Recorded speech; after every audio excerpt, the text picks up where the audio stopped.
So how do everyone, this is Dragon Boy Troy here with another Monster Hunter 3 Ultimate solo playthrough. And we'll be trying to, this is a bonus stream, so we're probably just going to be, our goal is to try and complete every quest in the village quests to unlock Elatrion, or more bonus, hardcore difficulty, high rank, solo stuff, village stuff. In order to do that, we need to beat every single village quest there is. We're not going to probably do all of them, but I'll probably stream this, do as much as I can, and then off camera do the rest, or do as far more off camera. So this is just me showing you, like we have a goal, we have an adventure for the next big thing that's going to be happening on the playthrough, or the journey that is this game as a whole. And yes, we're going to do multiplayer and G rank solo. I say solo, but with Kiamba and Cha-Cha, which is technically, I would say, still solo. They don't make that much of a difference.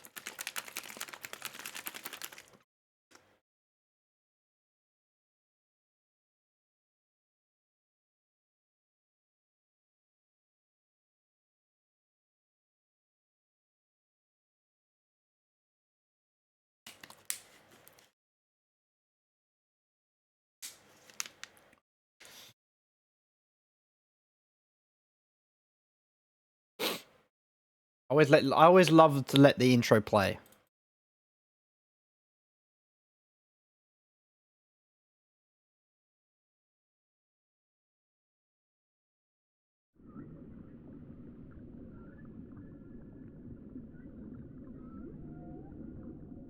So I try and just be chill.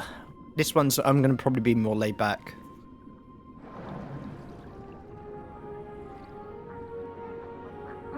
Because we're probably going to be starting with low rank first, just to get the easy shit out of the way.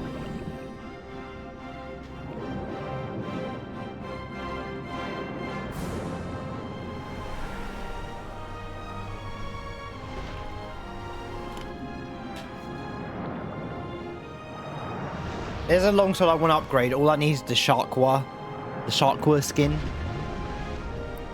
So I think we can do that this stream. That's not hard to do. Oh, Fire Dragon. Hi. How you been? How are you?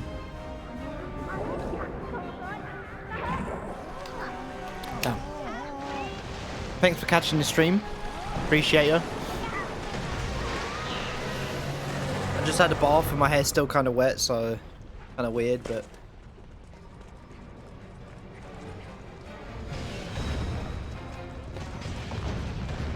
let it dry on its own.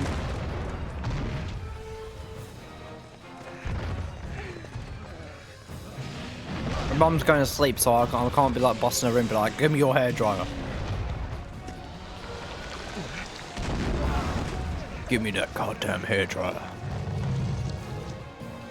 Time to cook my hair.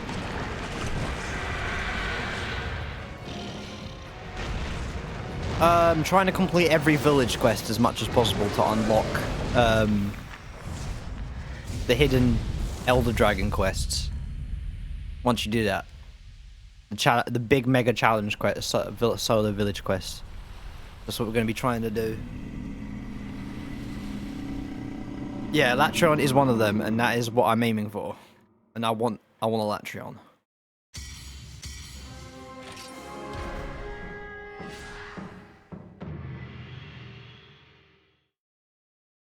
I don't want to move on to multiplayer, which is going to be easy because it's going to start at low rank, I know, and I got high rank gear. I like the Rathalos armor set. It's simple. It's just, it gives you bonus sharpness, like it makes you sharpening easy, and then it gives you attack up large. Or at least I try and get attack up large on it.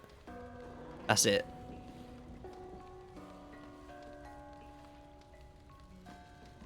I got 2 high rank versions of the armor, but the chest and the arms. So, but I'm fighting low rank stuff. Probably the first thing I'm gonna do. So there's no need to worry about getting beaten up.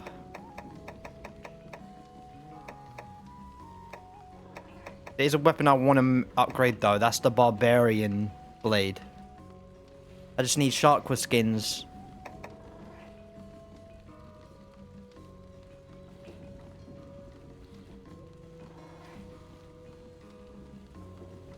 I have 100 completed the game. 100%ed the game. I don't think I've ever 100% this game. The last time I played it, I was like a teenager. So it's like at least 9 years to 10 years ago. Ages ago when I was playing this, when I had a Wii U, so don't have...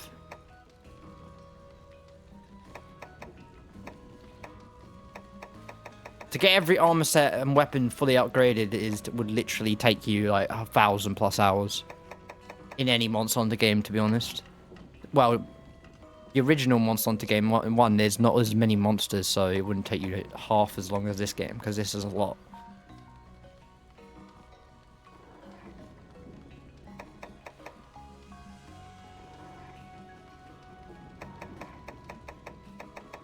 I might need to use Kelby Bow with an Awakened armor set.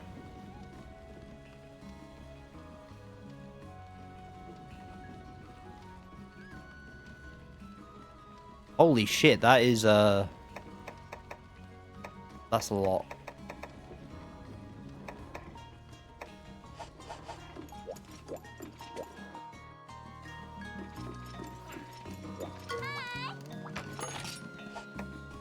I mean, we beat Devil Joe. Devil Joe wasn't that bad, much as I would like to think. Oh, Elatrion's horns. Oh, breaking both of them. You need to be strategic as hell with that. Elatrion's my favorite Elder Dragon of all time because the first free ultimate version of Elatrion is the best version, the best arena. That is literally built to be strategic as hell. Like, you can pin him down with binders, you can make him run into the wall, you can use paralysis with hammers to KO him and sleep bomb him with tranks and bow people. Like, there's so much strategic ways you can go at him there. But in, like, 4 Ultimate and other ones, they put him in that shitty arena that does nothing. Monster Hunter World, I give him credit for making him an absolute god-tier menace. That he deserves to be. He's a black dragon, so he deserves to be at least on level of Fatalis level of bullshit. He deserves to be a psycho. He is the Chaos Boy.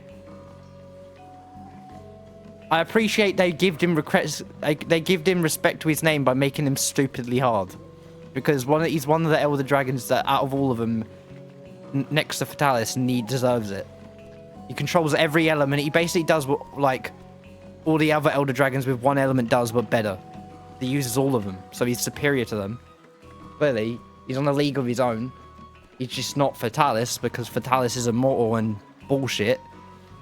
He's the most basic dragon of all the Elder Dragons. He's the most dragon design there is. I mean, he's the OG final boss, so got to give him credit for that. That and Lao Shanglong is like... He's a generic dragon, but he's got that cool teeth that vibrate, like those weird extra teeth on his face. It's cool. I like Lao, but his fight in theory is shit. Oh, it took me like 9 attempts. Like, once I understand that you need to use element and you have that weird element affinity that you need to lower, and you need to break his horns, and then so you can take that AoE blast, and you have to literally negotiate with your team how to. Like, I had a friend I was playing with on voice chat that I've been playing beat bunch of Monster Hunter games from start to finish with him, so we could literally like vocalize our strategy together. So it was a bit easier.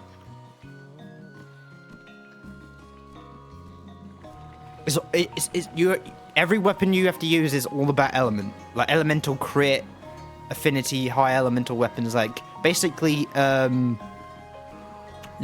you just got to go all in on that element, man, as much as possible. That's it. That's the key to winning that fight. I like that though, because it gives weapons like dual blades and sword and shield a big advantage. Weapons that literally benefit from using element far more than using raw anyways. So it gives you opportunity to use those weapons in that fight specifically to take advantage of those, you know, fighting styles that work best with element so much. Versus like, you know, I don't know. Bow, sword and shield, and dual blades is best. Heavy bowguns are just broken in general. Everyone knows bowguns, both bowguns, light and heavy, are the most broken shit in the game. They get the highest speed run numbers out of anything, ever. Nobody talks about it. Nobody argues about it. But when longsword in Rise got broken, everyone lost their minds because it's the weeb weapon. Everyone loses their shit, but no one touches bowguns. No one says that shit's broken and needs to be nerfed. But it's guns. Guns are broken, bro. It's a bow and a gun. It makes no fucking sense in a world where you're using swords. Please. Longsword in this game, I like longsword in world. Rise is the only longsword where I'm like, okay, they're giving it too many counters. They're making it Sekiro. They're turning it into Sekiro, bro. I'll rather play Sekiro if I'm gonna be doing this shit. Please, stop it. This is madness. Stop.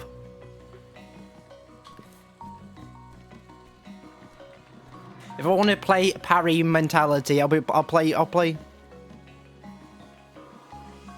No, longsword is my favorite weapon in Monster Hunter, not just because it's a katana, because I like the wide, you know, evade while slashing. I love the DPS orientated gameplay where it's just like glass cannon. Just keep mowing down, you get buffs for constantly being aggressive, you get rewarded for being aggressive effectively and managing your, you know, meter properly. But the only thing I don't like, Rise making it just every weapon is just counters, right? 90% of the weapons in Rise is just counter mentality, and I hate it because it's like, yes, it's a skill based, it's a skill flex to use counters. Yes, it is, but making it the priority with every weapon loses its touch of what it originally had. Like, the whole point, this game, and even older games, do make every single weapon unique without losing, like, without any of the movesets meshing too much. It's the only weapon that really meshes the same is Gun Lance and Lance. But they make enough of a difference with cool movesets and, like, gimmick mechanics for Gun Lance is that it still feels fresh. But what Rise did, they stripped everything that made every weapon, like, special and just slapped on this crazy bullshit. And I think the swap skill literally gives me a stroke. The swap skill literally gives me a stroke, bro. How can anyone really use that effectively? There's so many fucking pop-ups on screen. There's so many fucking, like, UI elements to it that it's just like I'm being bombarded already while the monster's charging at me. All I do is find the optimal skills and put it on my first scroll and only use that scroll, the good one.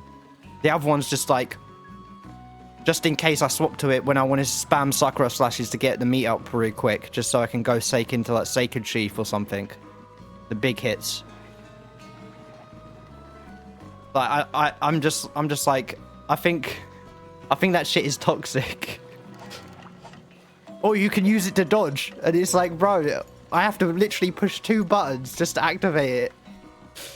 And it's like, this is shit's, I have to hold 3 buttons down just to activate the fucking thing. That's like, and now I have to use it like tactically to dodge and then go straight into a move. It's like, they're treating Monster Hunter like an action movie rather than a video game. It's like, shut the fuck up.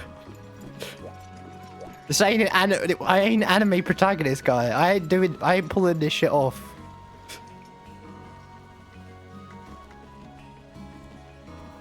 Yeah, and they just give they basically took every monster and give them crack, except from Rajang that deserved to get given crack. The crack monster didn't get crack that day. They made him OD, bro.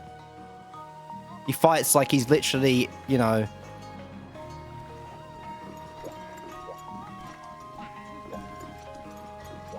Every monster's juiced in that game except from the guy that literally should be juiced. The Goku of that game is not have Goku timing. It's upsetting. I'm like, with the one guy that does this shit, doesn't do it anymore. Capcom, you're just... Monster Hunter 4 Rajang. Oh, you're talking about you know the weird tempered Rajang in Monster Hunter 4 Ultimate, bro. The ones where you need that special item just so you can actually hurt them. Holy shit. That's insane. That's hardcore difficulty done right. That's done right. They definitely made it make you shit your pants in that game. They make you cry uncle. For sure.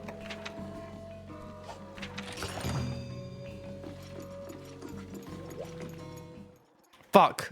I forgot to bring harpoons. They gave me harpoons! The geniuses!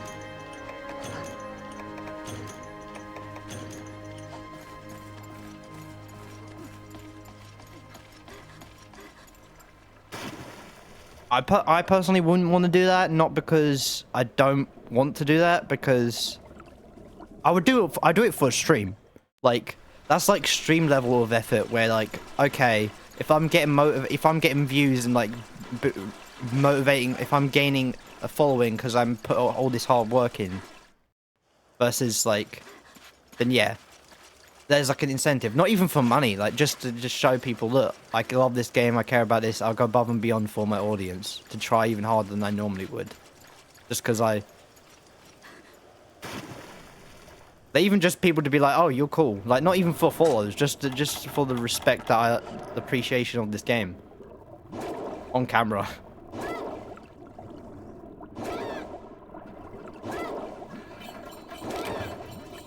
Fuck! What are these sharks made out of? The truth is, everyone should like swimming in free ultimate. It's just not everyone had a controller like an... Oh my god, I hate...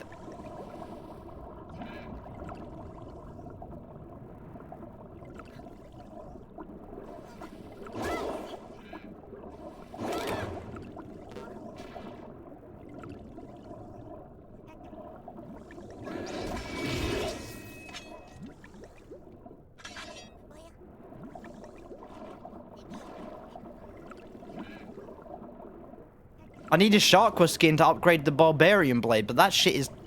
I'm too strong! I've become too strong. I'm too powerful. And it's annoying. Why can't they make it as soon as you, like, hit them with your sword, it kills them, you can carve them? Like, why? That's one of the only mechanics in the game where I really just like, confused. I get the theme behind it, like, oh, fishing village, oh, you know, you've grown up with like harpoons and, you know, fish for fish. But why though? But why? There's not many items in the game that are truly useless in Monster Hunter, but that is one of them. Why we kill everything with swords in this game to carve it? Why make a random freaking fish for side weapons? For a random item that for probably just one weapon tree that you need it for? Or the shark's lance. You know. Like, come on, man.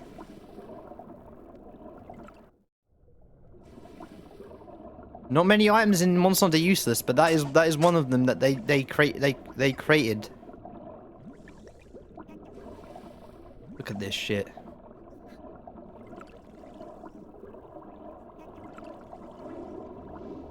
Look at all the sharks you can't kill right now.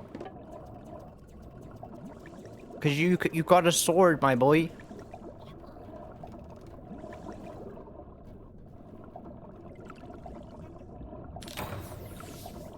Everything about Monster Hunter 3 Ultimate definitely added so much to the franchise that I definitely think it was a W as like a W game. Like, try 3 Ultimate, doesn't matter. All the same. But there's some things they've added where I'm like, it's not even about the swimming. It's like, a lot of monsters in the water move so quickly that the dodge you get given underwater is basically useless half the time. That's why, like, Lance underwater is broken. Because you can just block shit. Where it's like you just turn... Like, that's the better solution for underwater combat. It's just to block. Because they're just gonna go fucking zooming all over the place. Like, it's better to dodge them by going on, like, a different, like, higher plane or axes by swimming higher than them and their attack than actually just a dodge.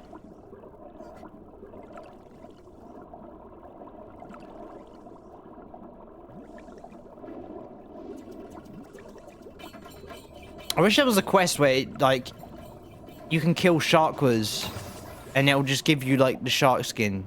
Like, you don't even need to harpoon them. They just, like, kill 3 sharkwas or something. Every high rank, low rank quest should give you killing every small there should be a quest for every small monster that in the game. Just so if you need to farm that specific one, even if it's like no one's really gonna do it that often. So just give me that, just so I can grind it easier.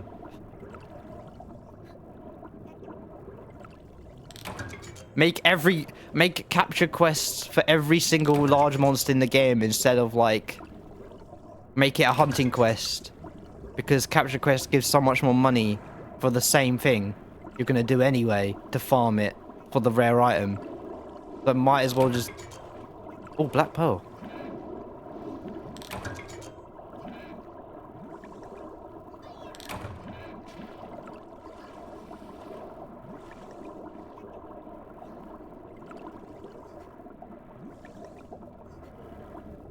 Just make every small monster a quest you can grind, bro. That's what I love. That's the one thing about Monster Hunter I appreciate. Like, you can do everything you need to do. Sometimes I hate it when you go onto, like, G rank and then there's no small monster quests sometimes. And you're just sitting there like... Yeah, getting the shark with fins.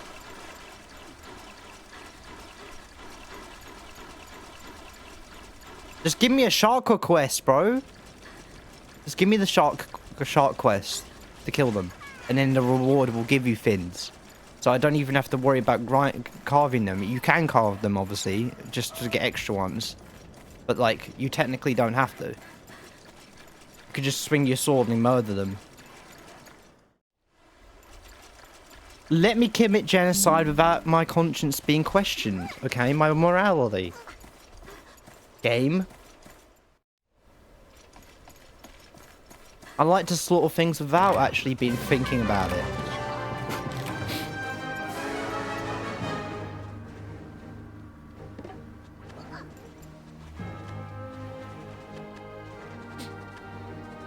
Like, straight up, the Moga village was literally born just for those psychopaths that need to let out aggression. Like, the Moga village was literally got killed just because you were angry at your parents for telling you to do your chores. I'm gonna go to Moga village and just kill this fucking monster. I've had enough. I've had enough. Time to let out some aggression.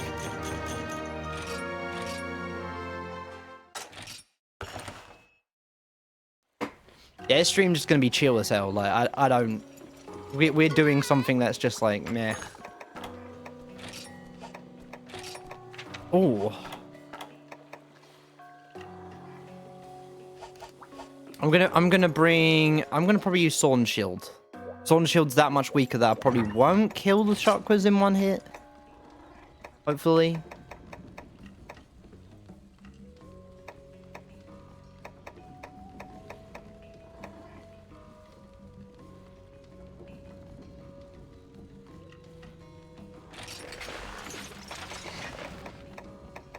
I don't want to use Greatsword. I haven't used Greatsword this game, which makes me upset. I'm a little bit sad about that. But I haven't been able to upgrade it that efficiently, because some of the upgrades are really pain in the ass. But we will get there. Like, when I fight Elatrion, I'm gonna fight him a lot.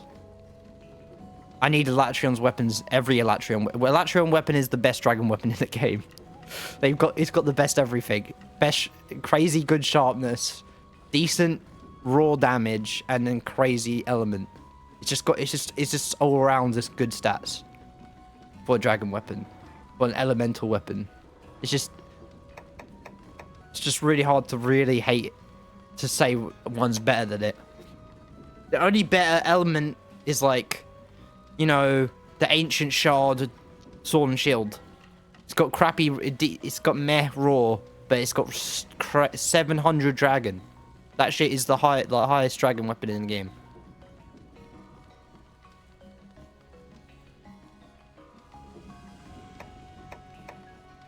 But farming for ancient shards, because everyone hates that, because it's RNG.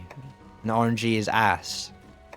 Especially when there's that many, like, different weapons you can get. Like ancient worn weapons. Or rusted weapons. The odds of getting the exact one you want, is, like, so low. There's, like, it's ridiculous. There's some monster item drops that are so rare, it's like a 1% chance. Or even less than 1% chance in this game. In Rise, getting a gem, even when you lose, you can get a gem. Which is a part of Rise I don't like. Even when you fuck up and lose, you can still get good shit. It's like baby. That's like baby stuff right there. Nah, in this game, you're gonna... Some of the rarest items, it takes you at least 50 hunts before you get the rarest item. Half the time. Sometimes you get lucky and get it on your 10th hunt. That's considered the good ending in this game. Because holy shit, when I was farming for Zenoga's Sapphire, oh my god, I had to hunt that guy freaking 20 times. Yeah, you just had good luck, bro. Just be happy with what you got. Because some people just don't. Some people hunt something 100 times and don't get the rare item. In my heart, like, I don't know. There's obviously ways to, like, oh, break this part, capture him, look for the shinies, you know, to increase your odds. But overall, it's the desire sensor knows, bro. They know you want that shit. The game knows, and it's gonna punish you somehow. They say it doesn't exist, but the desire sensor Monster Hunter is probably real.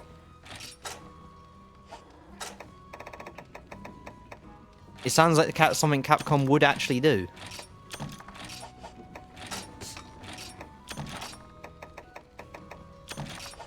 The moment you don't give a fuck about the monster you're hunting, you get 2 gems in one hunt. Oh, I really need this one for my upgrade. I need it so bad. Hunt it like 100 times.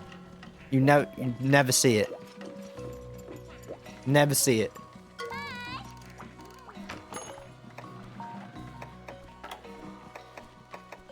That's part of Monster Hunter that makes...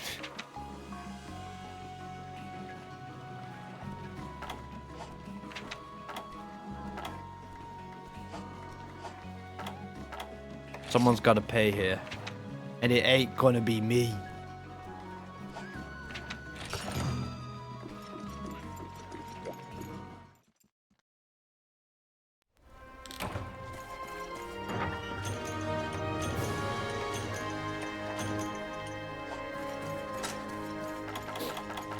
And yes, I'm hunting for that Sharkwa skin. I need that upgrade for that longsword. Let's see if dual blades are really good. I might upgrade those too off stream. I need 5 Plesios fins. Or Plesios plus fins, high rank fins. So that's gonna take a lot. I think you can only get 1 per quest, so I need at least to fight him 4 times because I got 1 of them. And Plesios is absolute cancer. I hate him. Plesios in every monster in the game is just it stinks. In this game, he's not as bad because you can hunt him in the water instead of waiting for him for 50 years trying to come out of the water. But Plesioth, even in the water, it's got the stupidest hitbox of any monster in the game. If anyone says otherwise, you're lying to yourself. He has got the worst fucking range of any monster ever. He's stupid.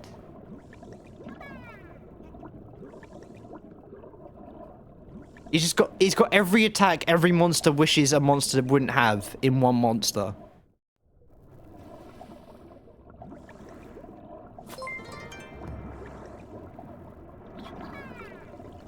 Ooh. Made a magical sound.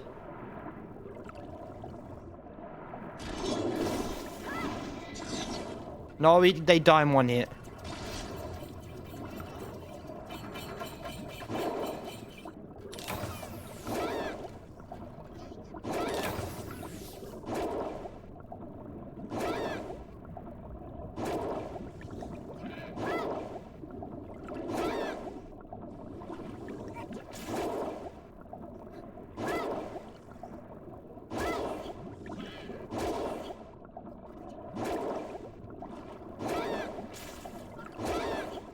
Finally, you fucking died, bro. Oh!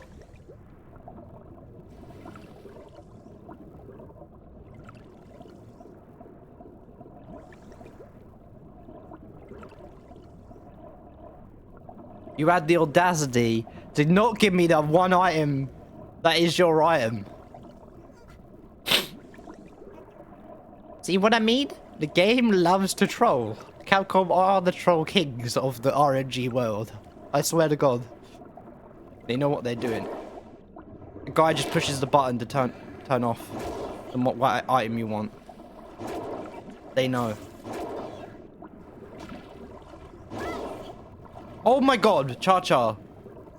Cha-Cha will smooth. I will freaking take you off the team if you kill another shark. You kill another goddamn shark.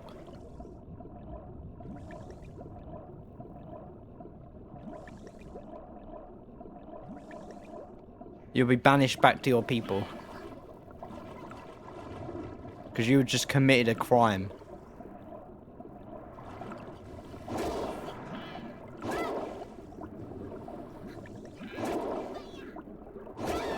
And I need 4 of these skins.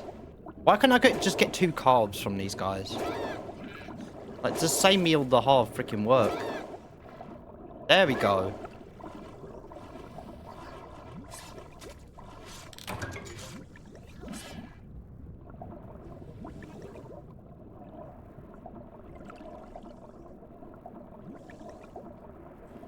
Cameron, are you...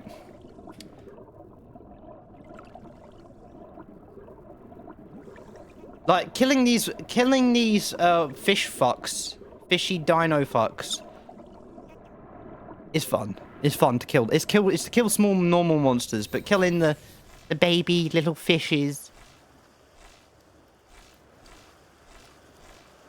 is like, why? You turn one of the easiest parts of the game, killing small monsters, into the most, like, bullshit thing of the world.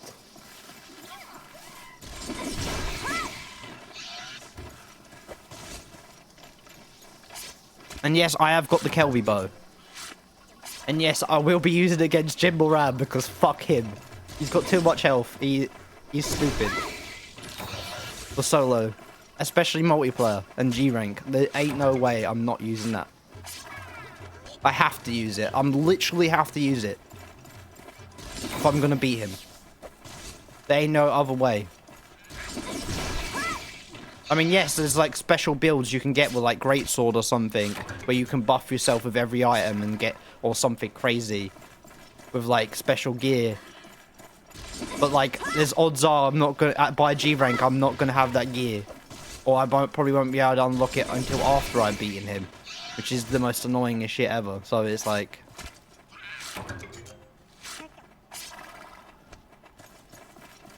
If you're gonna be like, if someone's gonna be like, oh my god, he's using Kelby bow, he's so cheap, he's a shit streamer, oh my god, he's cheating. And I'm like, bro, get out. Get out. You haven't played free ultimate then, and second of all, you never soloed it. So stop talking. I'm gonna have to ban you from life. Your Monster Hunter card has been revoked. You don't deserve it, man. You're talking out your ass. I'm not cheating. It's like, one, it's an exploit, so it's not a cheat. Two, I'm not doing it because I want to. I'm doing it because I have to. There's a difference. I don't even like bow that much, even though bow is probably my favorite out of all the range weapons. So me using a bow at all to fight something like Moran already on itself just tells you that I'm not really that thrilled to be doing what I'm doing. I don't like that about Monster Hunter where in the older ones where they don't scale multiplayer. That's what World and Rise does really well, is like make you playing solo actually feel like the Moran fight is not even that hard. Like objectively, he doesn't even do anything for that matter. He just hurls boulders at you now and then.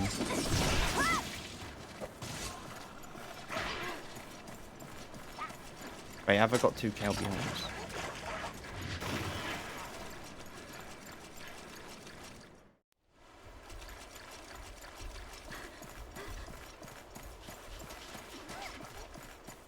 Can't you get Sharkwa skins another way though?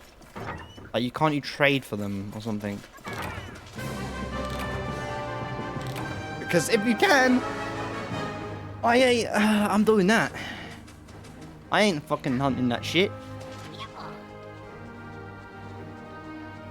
I'm happy to grind an Elatrion because Elatrion's actually fun. Elatrion is good. That's like effort in a way that actually feels rewarding, but like...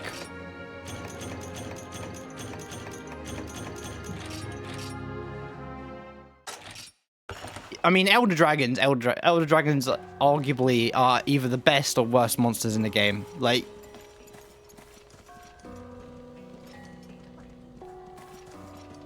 If someone said to me, I hate Kushala Daora, I'll be like, yeah, you should. Because he has one of the worst mechanics ever. To make him harder. Like, straight up, Kushala is trash. Love his design, love his lore, love the concept behind him, but his fight is the worst. Like, not even in World, when no monster in the game has redeemed that fucker for his bullshit. Having a force field that constantly just pushes you over the whole fight. Just constantly just keeps pushing it, stops you from even using from doing anything. Is the most bullshit way to make a fight challenging that isn't productive in any way. It's just like slapping on like a crazy mechanic that just feels like it's just like Capcom give up halfway designing this monster's like gimmick and just said, no, let's just make him literally stop you from playing the game. That's like, it's padded difficulty, it's artificial difficulty. It doesn't feel like you're incorporated in your skill in any way. It doesn't motivate, it doesn't give you any like feedback loop of like, oh, I overcome this challenge, this gimmick, and now I feel good about it. It just feels bullshit. You're the one, the only one that's getting the short end of the stick is the hunter for fighting it. You lose a part of yourself fighting him, is what I'm saying. You lose sanity. Don't do it. His weapons, on the other hand, they're cool. I like the designs. I just don't like him. If I find a better weapon than him, I'm not using his shit. Because I'm not grinding him. I'm not fighting him. Ain't no way. But Teostra, on the other hand, Teostra's gimmick actually makes sense. Because he has like a aura that damages you. You can either DPS him through it, or you can just back away and heal. Like, there's ways to avoid it completely and not be an issue.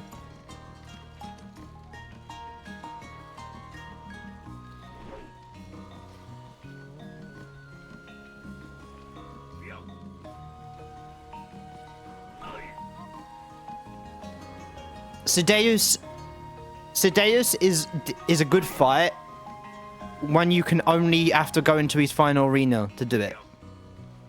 But he's so fast and his hitbox is so huge for an underwater fight that if you're even standing next to it as a melee character, you're literally punished if you're playing a melee character fighting him.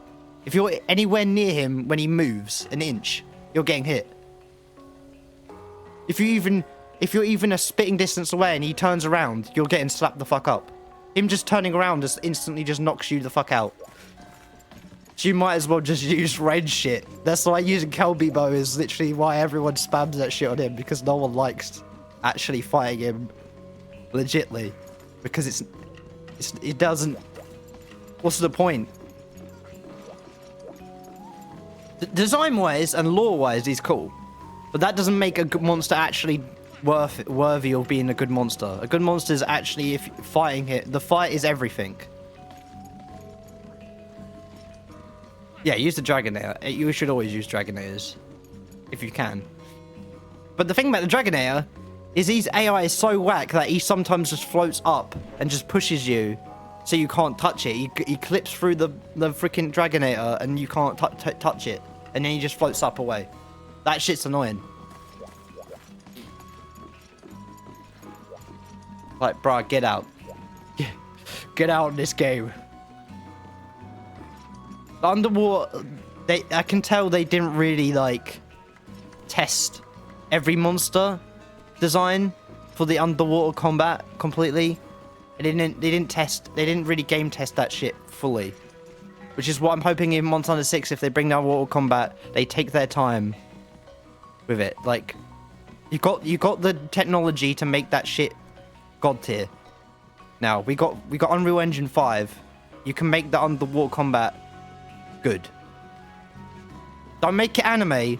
Please don't make it anime. Please don't make it counter bullshit. 20 every weapon just counter bullshit. Make every weapon actually have its role, like in World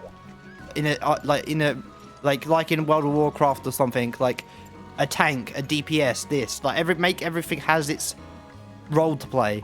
And make every weapon unique way of achieving that said role they feel in a team. Don't make everything just counter. Don't give everything defensive options just because it's cool. Because it's bullshit. You shouldn't give everyone every option to do everything with the same weapon, every weapon. Like, no. Like, yeah, rock, paper, scissors. Give everything advantage. It's okay for a weapon to suck against certain monsters. They give you more, but you can play every weapon type for a reason.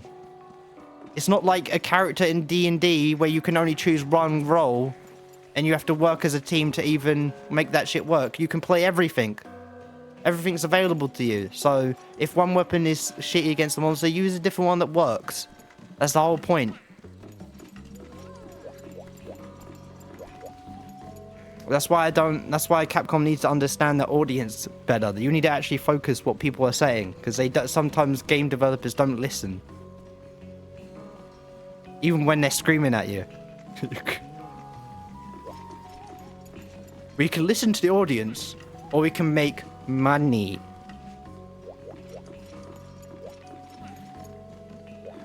That's why I like it. That's why indie developers are getting so much more attention, because they actually listen. They actually listen to their audience. They listen to what people are saying. They actually contribute people's ideas and, you know, things they want their game to become a part of the process of making said game.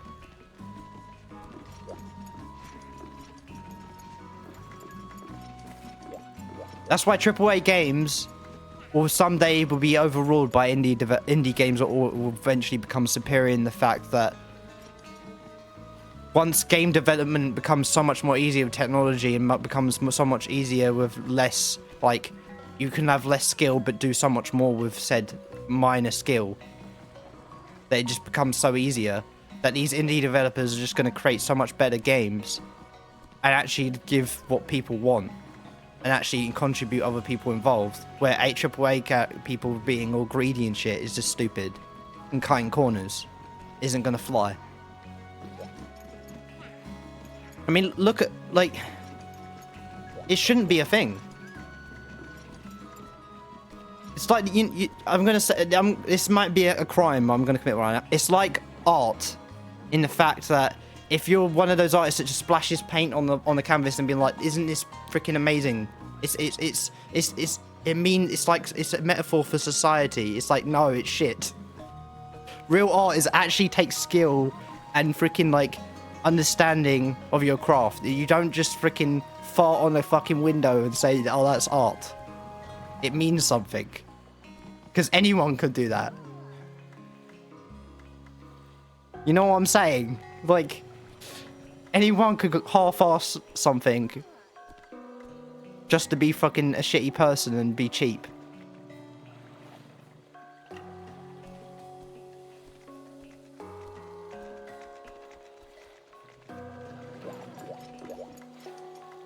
Like, there's literal art conventions where a guy sits down in a cardboard box because he's a homeless person, and everyone points and goes, that's an art piece.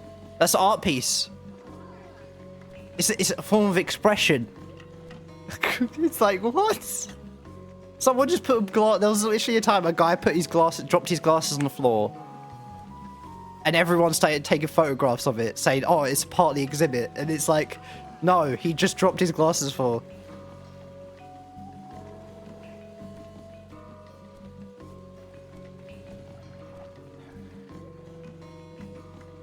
Like, you know, I'm not making fun of them in that saying, like, thinking outside the box isn't necessary. It is. But there's a line, right? It's everything. In everything, there's a line. And you shouldn't cross it. Because it's like, once you cross that realm of, like, everything goes. Everything has meaning. Even things that don't make sense. Then that's insanity, bro. But I'm not saying they're insane. I'm just saying there's like, if you can't even understand what you're saying, how will you expect others to understand what it means? Because you're just making it up at that point. You don't even know, because it's so vague, even to yourself. It's like there has to be structure and logic to some things, and there has to be beauty. Like that in of itself, it's like.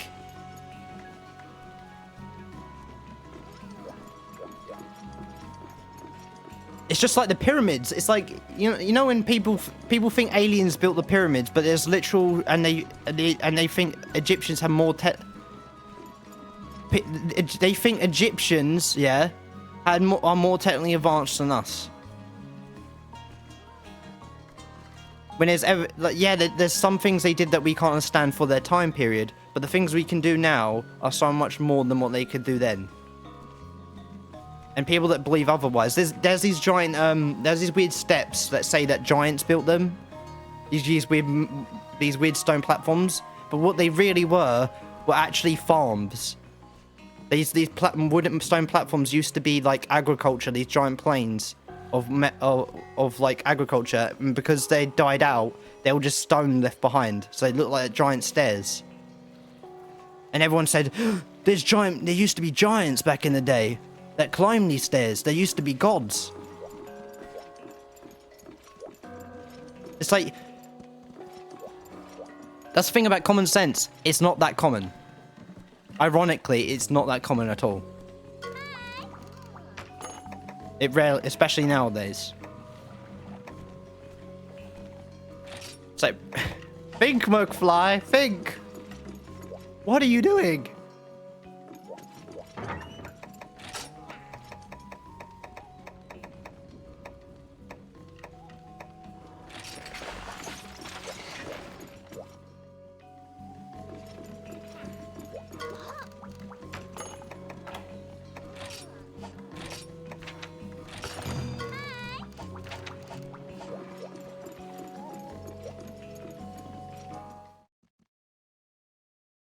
And yes, you should. Like,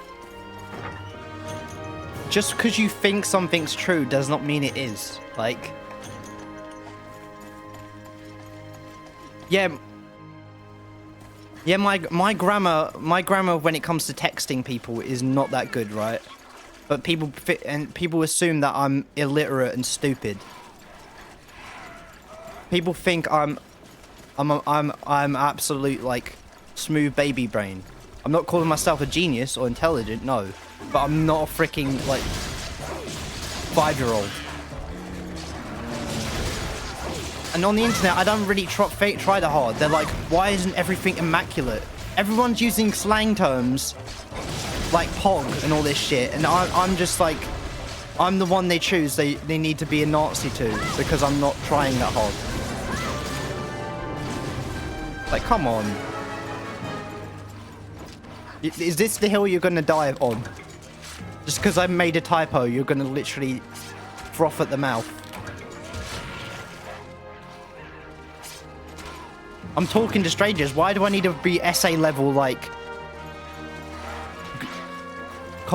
university, like majors in English level dialogue? Like, I don't need to impress anyone. They think that they have to use their skill of like grammar 24/7, or they're not worthy to be a human being, respected. Because there's people on TikTok, you know, like, if how you talk determines on how people treat you. Yes, there's some truth to that, but if you feel like you have to prove yourself, in the back of your mind, you're like, someone's gonna say, I'm an idiot. Someone's gonna say, my grammar isn't God tier. What am I gonna do? My world is over. Just crawls up into the fetal position and cries. It's over. This one stranger I don't know on Discord said I can't type as good. You say I'm not Shakespeare. I'm not jiggy with it. It's not fair.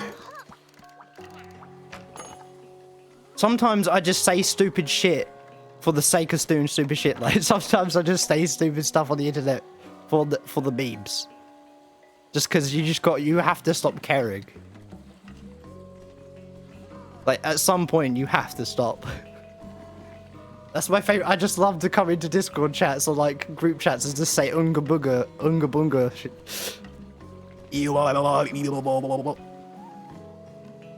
Like, and the moment I can tell, and in the moment someone loses their shit, it goes edgy on me for it. I'm like, oh, he's not the cool one. He's the moron. And then if someone laughs at it, I'm like, okay, I like this guy. You can just tell. It's almost like you're testing them just to not give a fuck about stupid shit. It's like, please don't take the bait. It's not you trying to troll them. It's just like you're just trying to have fun. But if someone falls for it, oh no, I hate mobile games. I guess I'm not a true gamer. The only true gamers play mobile games. Pokemon Go. Imagine if someone went, Pokemon Go is superior to the mainline Pokemon games. Because it makes you go outside to get mugged in an alleyway because you wanted that shiny Pokemon. Is it good? Is it better than the Monster Hunter franchise? Obviously not. Don't say it. Obviously it's not true. It can't be true. It clearly isn't.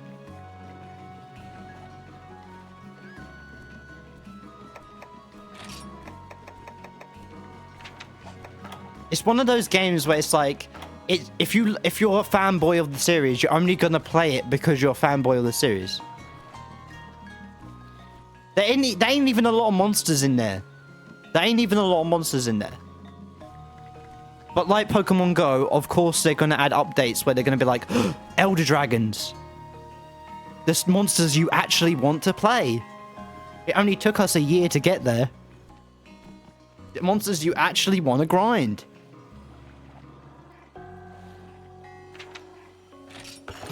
But since the Monster Hunter 6 came out, why play a shitty version of a game that isn't really Monster Hunter, but is?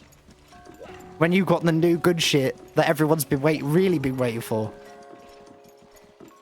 That could potentially have Frontier Elder Dragons, bro. Think about it. They put Espinas in Sunbreak. They have to add they have to reinvent the frontier monsters, bro.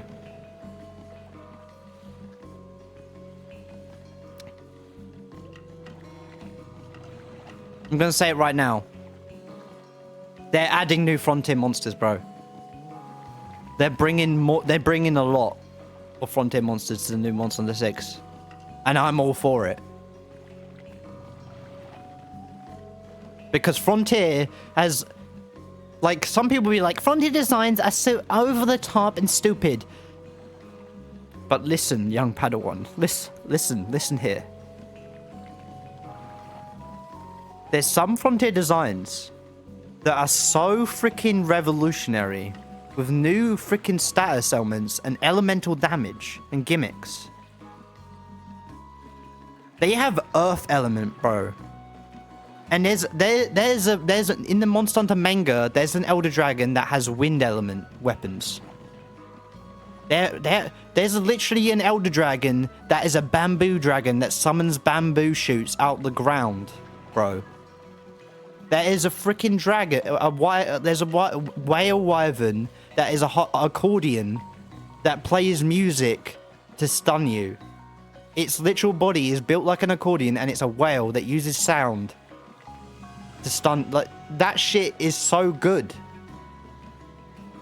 Japan said, let's do our experimental creative designs on Frontier and leave the main series with the, you know, the more streamlined, not as crazy designs for the Western audience to have.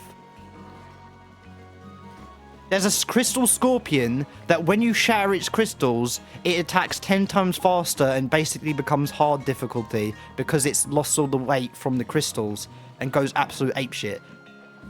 That is sick. You breaking its parts makes it stronger instead of weaker. And the design is crazy good, and it has a subspecies. Give me that shit. Capcom, take my money. Take all my money now. In Frontier, there's a hunt that literally has 16 hunters in one hunt. On screen. Hunting. That's freaking Laviente. That shit is insane.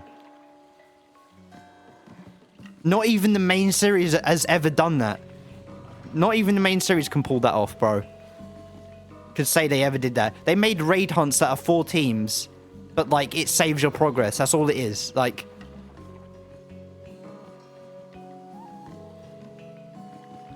you can't tell me.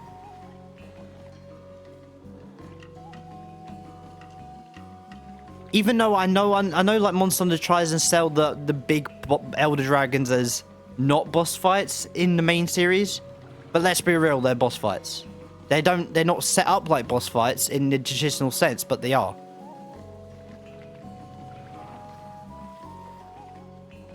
Monster Hunter is just one big boss rush to the raid boss at the end that everyone really wants to hunt. Because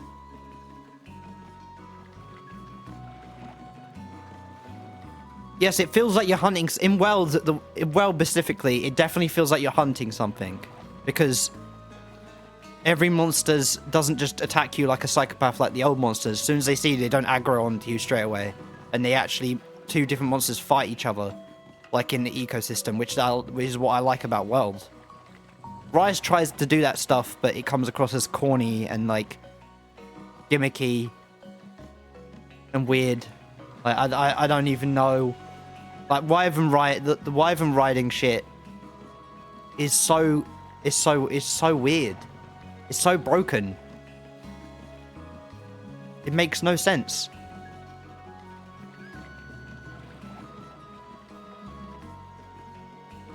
Because it's so adaptable that there's no way that it's like it's so easy to do. There's so much damage. It's just like, it's silly to me. I've literally sat down and went, okay, what is better? Mounting the monster by stabbing it with your knife and then making it get a free topple and don't really do any damage to it. You just get a free topple that lasts longer than any other topple in the game. That basically is really good just because you get a lot more DPS in and adds so much more to the hunts. That's a good way to do that.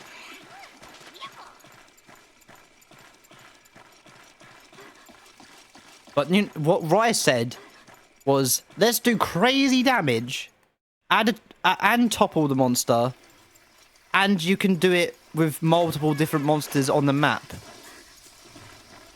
You can do it more than once. Basically taking half the monster's health without actually using your weapon.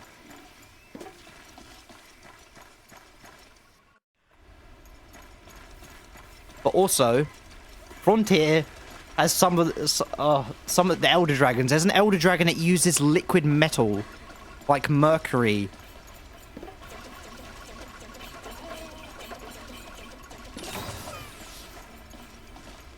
And there's literally Magneto as an Elder Dragon, bro. Is basically what Kushala Daira was supposed to be. Because holy shit. What annoys me with Kushala is like, oh, I got metal skin. That's when I shed it, if I don't shed it, it rusts, and I have to shed my scales. But then I sit there going, but what that has to do with your fight, though? Really, like, the metal lore has nothing to do with your gimmick. So it just feels like the wasted potential. Where like the Mercury Elder Dragon is like, oh, I manipulate metal and cover it as armor. And use it to attack as well. So it's actually built into their gimmick. There's an actual reason why they bring that up. Other than just to be like, by the way, he has metal scales. He's made out of metal. It's cool, right? He's got drip. It's like, what? But Rusted Kushala, I actually like Rusted Kushala because that actually adds on to the fact of his lore. As an actual fight, that actually adds to the lore in some major way versus like, oh, he's made out of metal, but he doesn't use it to fight. He uses wind, by the way, and ice. But also, there's another monster that uses wind. That is a mh3u that uses wind and water, but it also creates tornadoes like Kushala, but better. It's like, it's just better Kushala. That actually has an interesting... uses the gimmick of what it was designed around as its design.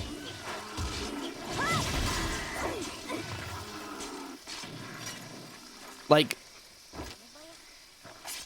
Teostra and Lunastra make complete sense.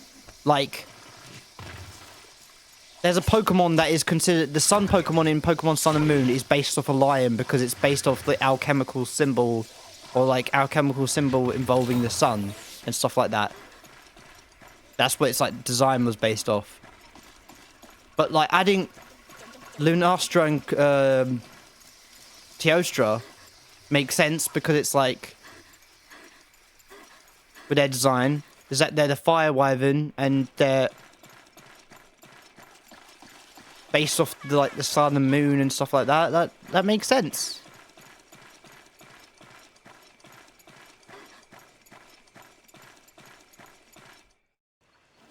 Their fights feel like a fleshed out fight.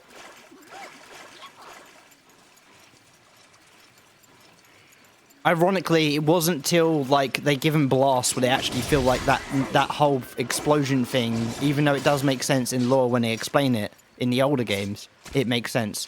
Actually feels like it's a part of their weapon mechanics. Like, it makes sense. Like, giving them blast and blast powder and stuff was the final push it needed to actually make their weapons, like, unique in some way. Like, Lunastra focuses more on the fire aspect of it, where Teostra focuses more on the explosion and blast powder aspect. And adding blast powder, blast blight, really fleshed that out. Between the differences between the two. Because before they were just like, oh, here's Lunastra that uses fire. Here's Teostra that uses explosions, but it's fire. So your brain's just like, huh. What's the real difference again? And as soon as they added Blast Blight, it's like, oh, I get it now. It makes sense. They are different. That's what you do. That's the whole point of adding sequels, right? You add on, you adapt the world for the older monsters to make them better. You flesh out what was already exists and improve upon designs, or like improve upon what they do by adding more lore and adding more depth to them. Like, I like it, Lunastra in Worlds, where if you use a water monster and you attack the flames, it puts them out. And I like that, like, interaction with the world and what your weapons you use. That's what I want them to add. I want them to add a more practical and, like, logical use of, like, environmental elements of your weapons interaction. Because I know World added, like, oh, you can shoot this one rock boulder in the air and it will loosen it and it will fall onto the opponents. That was amazing. That I loved. Rise had that, but it was barely used and it was like a shitter version of it. It wasn't as mainstream as like that, but... World. I'm gonna say it right now. World is arguably either my the second best Monster Hunter for what it's done. I think Free Ultimate or Try is the most best monster in terms of like experimental changes. For them trying something new. And it actually could, and the potential it could have. Like the underwater theme works so well for so many monsters that you can't separate them without them being worse. Like, I feel like Lagiacrus, you have to add underwater combat to make him really a good fight, because every Lagiacrus they've added that's just on land is just a shitter version of Lagiacrus. No offense to anyone that loves Lagiacrus, because I love Lagiacrus too. I want to see my boy the way he was in this game. Add Ivory Lagiacrus back. God damn it. Bring him back. Bring Abyssal Lagiacrus back. I beg of you, please. Saying that, they added Lucent Nagakuga. They brought back Lucent Nagakuga, which is a free ultimate only monster. So they might bring Abyssal Lagiacrus back in the new game. There's hope. If they bring underwater combat back, I'm gonna say it's right now. Lagiacrus is 100% coming back. That's what I'm gonna say. He's coming back. Because if they bring underwater combat back and don't bring Lagiacrus or Gobble or any of these cool monsters that really was like their main the way that their main gimmick is using the water to their advantage, or their design is built around the water, use it to their advantage, then you're just being an ass. Because if you bring underwater combat back and don't bring any of these god tier monsters, where every single monster that made the monster popular was because of the underwater gimmick that was added in Try and 3U, then you're just playing with people's feelings. Lagiacrus needs to come back because he's one of the best designs in Monster Hunter. He's one of the best flagships in Monster Hunter. Why do you think in 3U they added Abyssal Lagiacrus? Because everyone wanted more. They couldn't get enough of the guy. And neither could I. I wanted him to stick around forever, bro. And do you know what's funny about it? This may be controversial. Gormagala shouldn't... Gormagala was a hype return. But Gormagala, objectively, was a bad pick. Because he was already in 2 different games with 3 different versions of him in those games. Let me re-say that. He was in 4 Ultimate and 4... Right? Monster Hunter 4 Ultimate. There was Gormagala, Chaotic Gormagala, and Shigaru Magala. He was in Generations Ultimate. Gormagala, Chaotic Gormagala, and Shigaru Magala, right? There's some Elder Dragons that only in one game, like Gogmazios, that are so amazing. And Dalamadur, they're only in one game, and they're never brought back. So when people were hyped over Gormagala, I was literally just staring at them like, this guy is in 2 different games with 3 different versions of him in the same games. What do you mean he hasn't got love and respect? What do you mean he's been left out of the games? Yes, he's designed, he's one of the best monster designs and he's one of the best flagships ever. And in fact, for Ultimate, story of 3 Gormagala integrated is one of the best stories in Monster Hunter.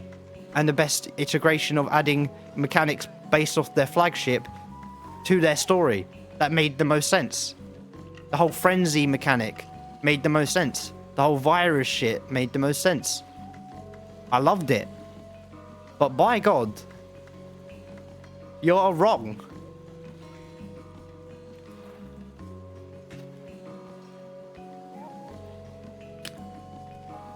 Gormagala isn't the magnum opus.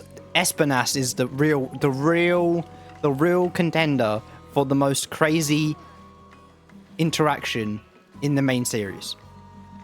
Because Espinas is the Rathalos and Rathian of Frontier. So them bringing Espinas, the mascot of the entire franchise of Frontier, is like them saying that the entire Frontier series is open to fair use. That's what they literally said.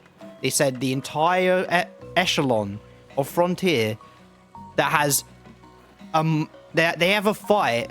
They have a freaking what's it call it? There's a duo fight that is designed to be a duo. If you know what I'm talking about, there's this double wolf fight that if you kill one of the wolves, the other one dies. You're basically fighting Orenstein and Smo. They have an Orenstein and Smo fight in Monster Hunter, and they actually pull it off in a unique way that doesn't feel like copied and paste shit, or actually has a unique gimmick and actually has a unique result for killing one of them. That actually has story and lore implications. To pull off all 3 of those things in a fight like that is really hard to do. And the craziest part of that fight is that that monster is canon in the main series too. In lore, the actual monster is canon. And actually referenced in the main series.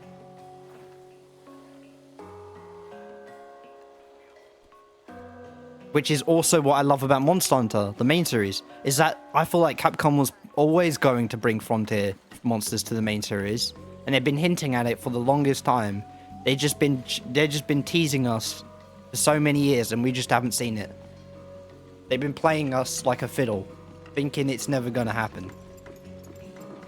And now that it's a marketing strategy that is a genius, because one, when Monster Hunter first came out, they thought it would never make it popular to the Western audiences because of their marketing strategy to sell it towards Western audiences wasn't that popular and not really well received, and not that many people really knew about it. But when Monster Hunter popped off with Monster Hunter World, and they saw those sales rise to Western audiences equal, if almost even higher than their Japanese audience internationally, and Rise came out, and then Sunbreak came out, and they literally said, let's add a Frontier monster to rile everyone up. It's been long enough to make just single-handedly make our sales pitch rise even higher for the next game. Just give us a little taste, a little sliver to what's to come from Monster Hunter 6. Monster Hunter 6 either is going to be the best Monster Hunter game, or is either just going to be the biggest disappointment. There's no middle ground with this. They're either going to fuck it up, or it's going to be the best one. Because there's so much on the table they've laid out for us. There's so much they've got to work with. There's so much they've got so much experience from like Rise, and people saying they didn't like the way they did Rise. They've got so much resources to work with to make this new Monster Hunter game the best one. It's just up to them. This is the problem with mainstream AAA games, bro. They have everything at their fingertips to make the best version of the Monster Hunter of its generation. But it's their decisions. It's up to them what they want. We know they can do it. We know they have the funding and the money to make this game the best one. We know they have the resources and the infinite pool of different monster inspirations they can take from Frontier, or even take monsters directly from Frontier to make the roster the best it's ever been. Like, Capcom even says the Frontier series, the Monster Hunter franchise, is their best-selling franchise. It's the one thing that probably is keeping them going, because remaking Resident Evil games and making shitter versions than the original isn't really doing it. Because it's almost like Monster Hunter, by design, is an original IP that doesn't need to be remade. Every game is upgrade to itself, because it expands the universe to be used in future games. We don't need to remake Monster Hunter, because in of itself is open universe, is open to every other game's resources to be added to itself in the future. It's almost like Monster Hunter is a genius is a genius game by design. It's perfect. It's perfect in every single detail, in every single way, because it is.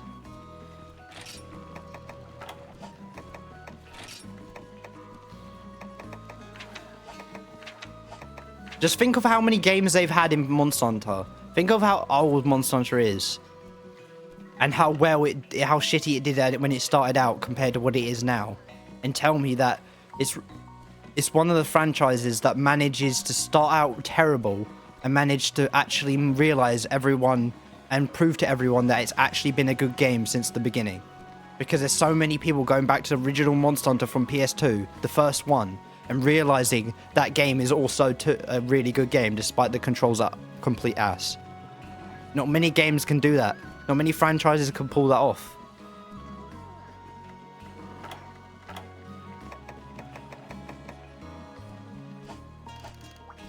And Monster Hunter did it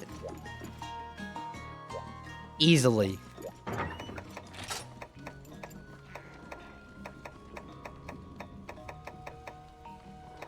I mean, I have many franchises that I'm obsessed with since I was a childhood. There's also Final Fantasy. There's also what else is there? I like Nier, bro. Nier. Drake, have you ever played... I'm going to ask you one quick question, chat. Have you ever played Drakengard?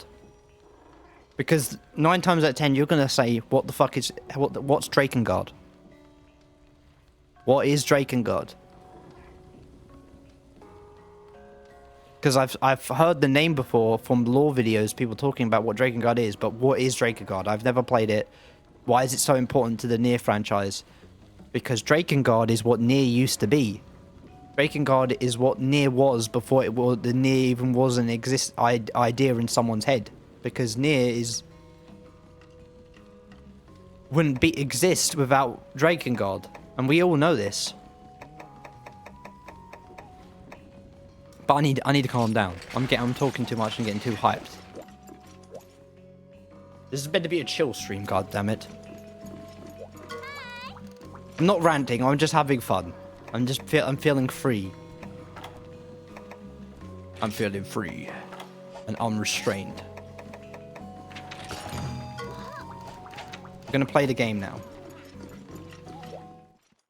I've said everything I needed to say about everything that this game has and should be. And yes, it's an opinion. Monster Hunter is one of those games where it's like, if you hate any single Monster Hunter game, Like, any game being the best monster game is valid. That's just, like, the weirdest thing about Monster Hunter. Like, if you said Monster Hunter 1 is your favorite Monster Hunter, and then you explain, and then you explain the reasons why, I probably would agree. Oh my god, I have actually never encountered this boy.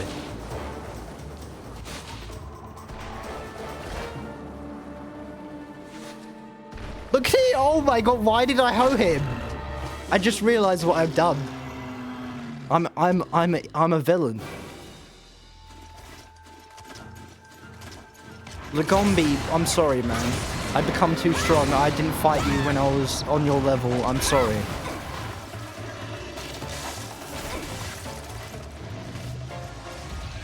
Can't believe I did this. Lagombi? Lagombi, why?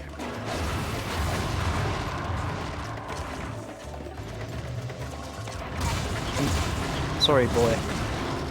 Or gal, or whatever the fuck your gender is, I don't care. I just appreciate your existence. There's so many monsters in Monster Hunter I just love, bro. Can't get enough of this game. But if someone offered me, would you rather take drugs or play Monster Hunter for the rest of your life? If that, I would choose Monster Hunter, bro.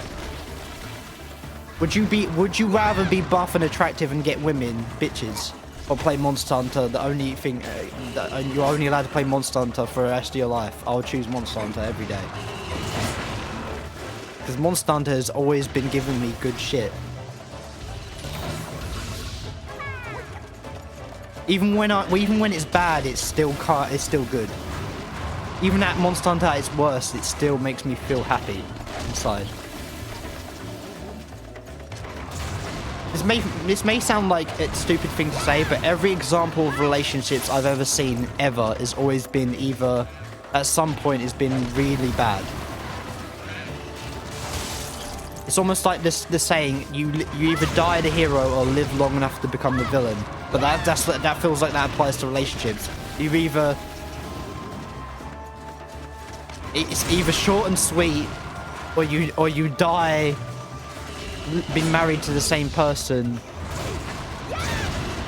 I'm not saying that, but I'm autistic as fuck. Just you take that into consideration when I'm saying this. I'm autistic and I don't there's many things I don't understand that a normal person just gets without trying to. And relationships and love and affection is one of those things that I struggle with, not because I don't understand it. I just don't see it the same way everyone else does. By design.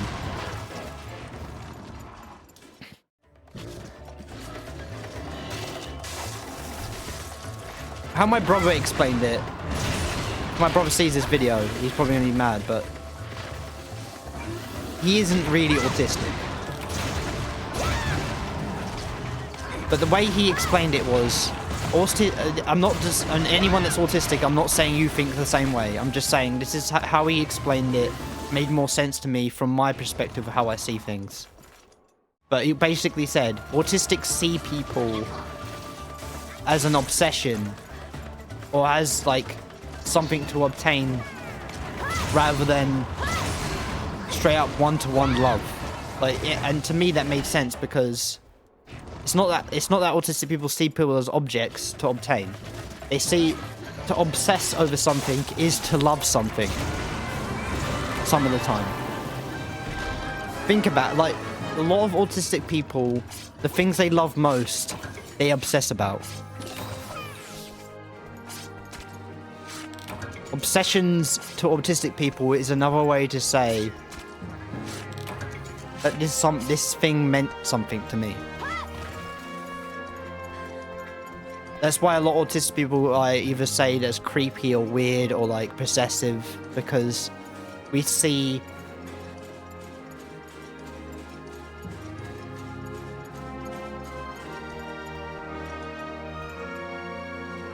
autistic people don't really get addicted to things. Me as an autistic person, I don't get addicted to things. I get obsessed with things, which means I willingly choose to get sucked into it. It's not like an addiction where I get consumed by the thing I have. The thing, I consume it. I have chose to let it consume me because I genuinely love the thing, and let it take over. Not that because I think it's something that I want to stop doing. I want it to keep going. But in some ways, that also is destructive, because it's like,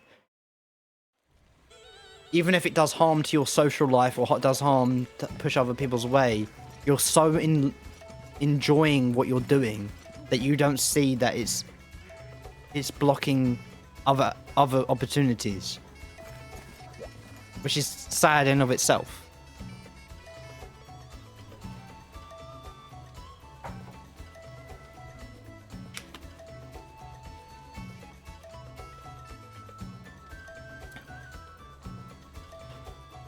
But also, anyone in chat, I know I talk a lot, I'm obsessed with talking, I just like the art of talking. I like to talk to my audience, I like to dig deep. Also, I'm high on energy drink. I'm high as fuck on energy drink. So, take my words with a grain of salt, you don't have to listen.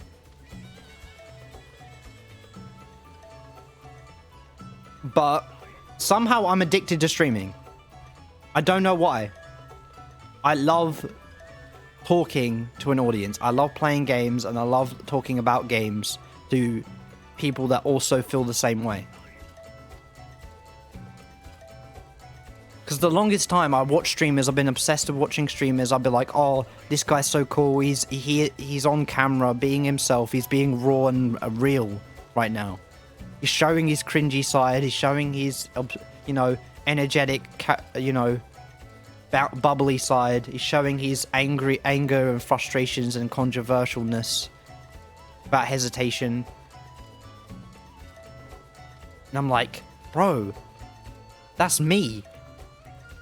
That's how I like to be. Streaming is perfect for who I am.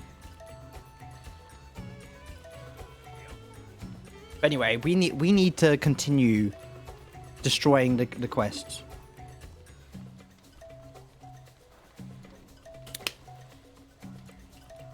Look, the bonus streams are chaos and confusion by design. That's why I like doing bonus streams. I'm all over the place. I can feel more relaxed and just say shit, controversial shit, as much as I want.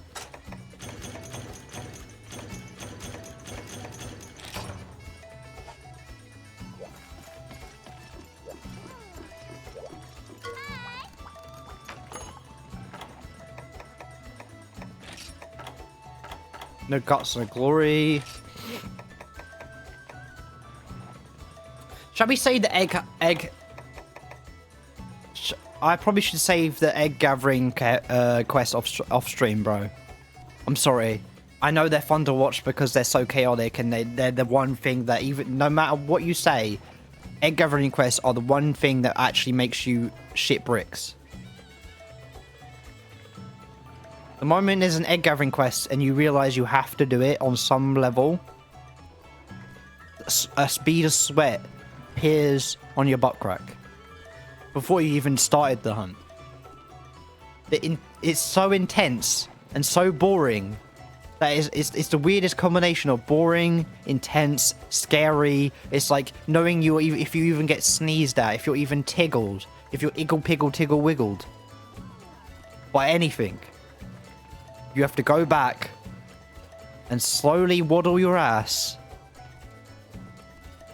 The sense you have to protect something so fragile that you can't even push any button other than the analog stick and the sprint button. And if anything that is faster than you, which it probably is, you better freaking hope to God that it doesn't attack and misses you. Because that is literally another 10 minutes of your life, or like 5 minutes gone, that you have to repeat again.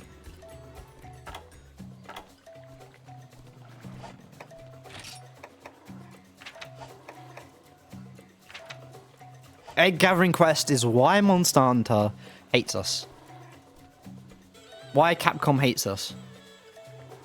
Every other quest, there's Capcom has shown some, you know, care and thought behind it, egg gathering quest is the one quest they literally said, how can we, in a short space of time, fill someone with exponential dread and fear, and show what it's like to like take care of something,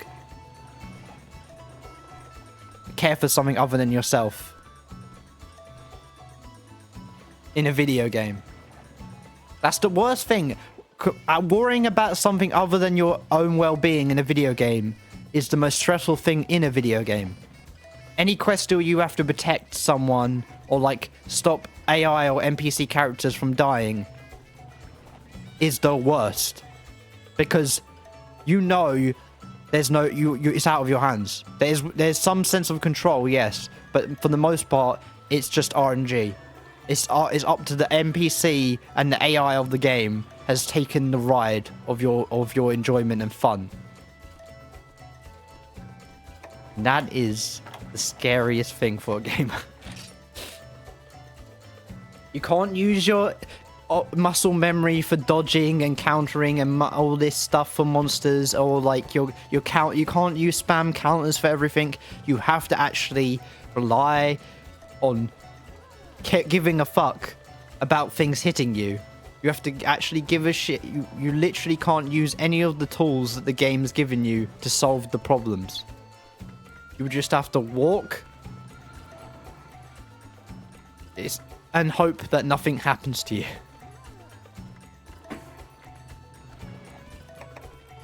And by God, it's effective.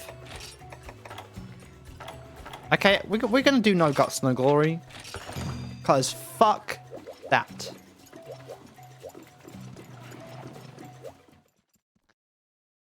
Okay, I'm gonna ask a question. What is your what is the one new frontier monster that, out of all the frontier monsters that you know about, that you want added? Because that to me will tell me if you what kind of what person you are. Because I'm really interested, because Frontier is one of those... Frontiers to the Western audience is like an infinite bag of valid opinions. A mixed bag. Everything's controversial, because nobody truly experienced any of it. We just have to go off of vibes and what we've seen visually. And that, in a Monster Hunter game, vibes and visual design is only half of what a Monster Hunter monster is. The other half is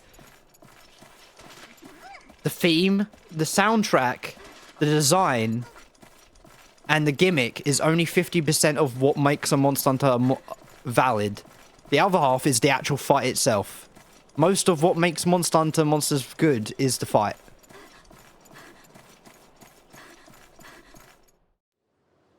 Like I've said, Kushala Daora objectively has got some of the best designs and like lore behind them that actually makes sense and actually is well written. But the fight alone instantly shatters everything it has tried to be. Fights make or break Monster Hunter.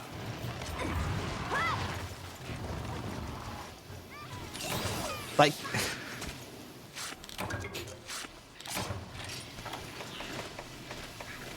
I'm gonna say something really, really fucking controversial right now. Like fighting anime, like fighting anime, the fights make the animation, and fights make the anime. And there's nothing in the world that tells me otherwise. Yes, this story is important. In anime, like, I'm trying to make my own anime. I'm trying to make my own manga or something, whatever the fuck you want to say, what I'm making. I'm trying to write a story that is an anime from other world. And I'm trying to, like, create unique ideas. Obviously, people aren't good. I like fantasy. I love magic. I love powers. But I like powers that doesn't feel like it goes against the characters, like the world building. It actually adds to it. Like Lord of the Rings, like fantasy To write good fantasy, you have to add the powers as a form of expression of the character's personality. On some fundamental level, you have to do that. Like Hunter x Hunter, for example, like, powers are a form of expression or metaphor to a person's, you know, mindset and goals. And that's a good way, that's good writing. Because it's like, you could take out the power system and the powers would, like... You could take out the powers and leave it without the powers and it would still make sense. It could just be like some weird vague form of expression.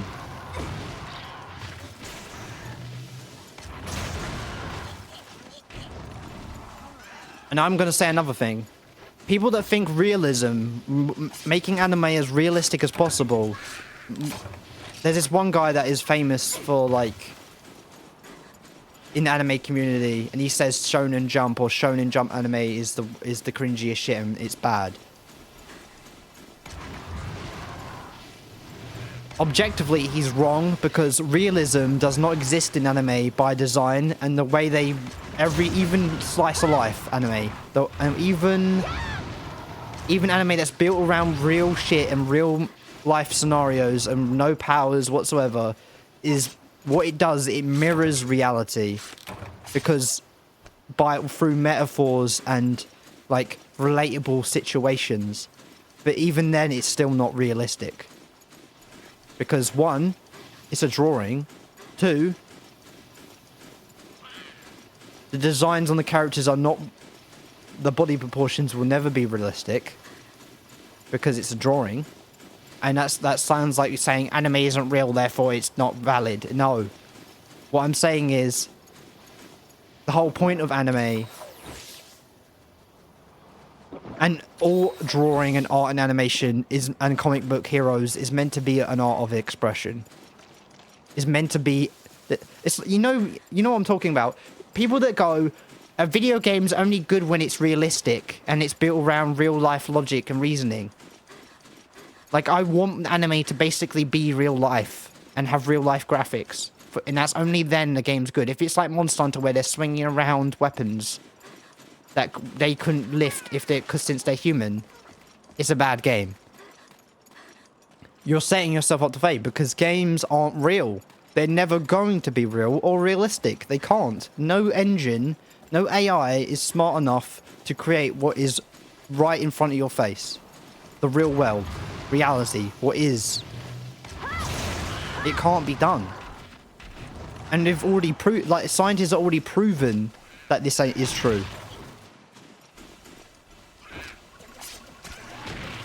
And I'm going to explain why. IQ, or like intelligence, doesn't equate to sentience.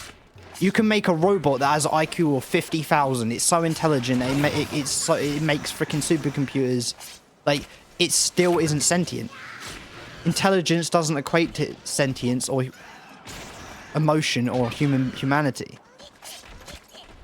A dog has more sentience than a robot that is 10 times smarter than every genius in the world. Because it doesn't it's not something that can be constructed. And that is just reality. And that's okay. Like, humanity needs to understand it can't make everything into reality. It can't bend everything to its will. And that is the flaw that us as sentient beings, that being self-aware is. We want to make things that also are on our level to feel proud that we've developed, you know what I mean?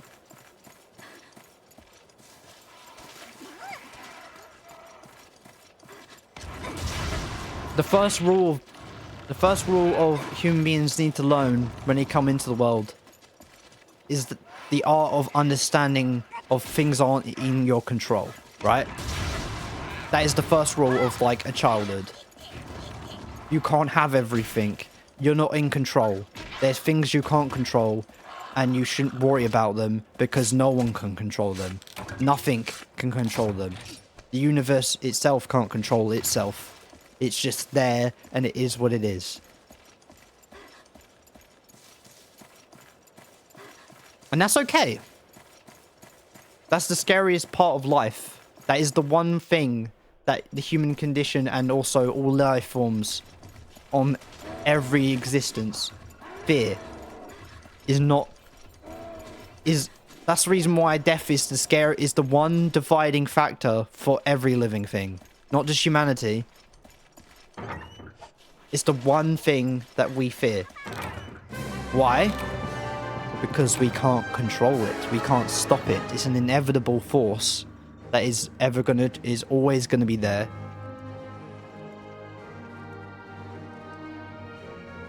And the simple solution is to embrace it. It's like, you know, that's why we like Bloodborne, right? That's why I like Bloodborne anyway.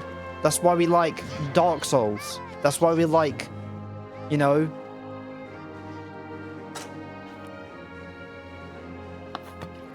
Why do you think we like crime shows and we like watching documentaries on psychopaths and stuff? Because it's like...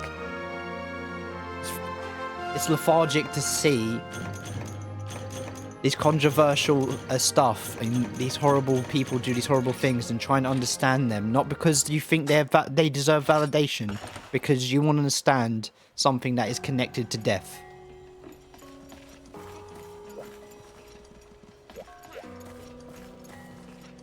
And that's okay. But I'm not going to talk about that because I'm going too far. I'm going off the rails. But anyway...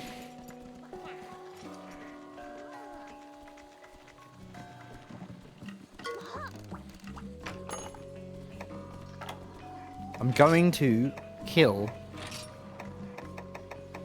What? I never did a Tundra Harvest tour?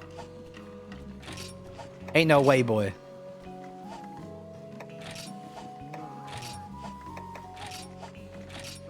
Goldfish. Ah, yes. The fish.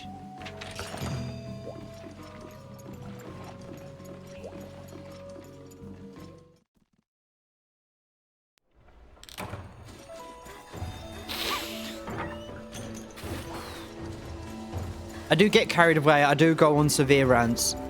I apologize. I do have there's some part of me that lacks self-control. I don't socialize. I don't have real life friends outside of like family and stuff. So I do have some like flaws to me. Just accept them and move on. Just don't take offense to it, man. Don't take me serious, is what I'm trying to say. That's the one thing you have to do. Don't take my rants like I'm actually getting emotional or angry. It's just accept it as like I'm trying to express myself. And I don't know how, so I start just going on random thoughts, like intrusive thoughts that just pop up in my head and things I'm always been thinking about all the time. Take it up to having energy drink and being on edge, you know, being a bit edgy not because I want to be edgy, just because I'm feeling a bit, you know, jittery and hyped up.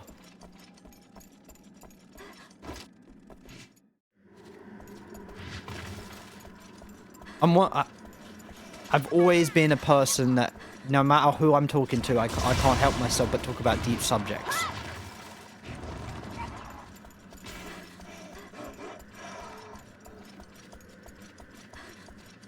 If you don't like what I say, don't listen. If you don't like that I go on rants, don't watch. If you find it interesting and you find the questions I ask myself and everyone else and things I say, it's like, I don't agree with it, but I find his way of thinking like oddly fascinating or intriguing. Like it's weird.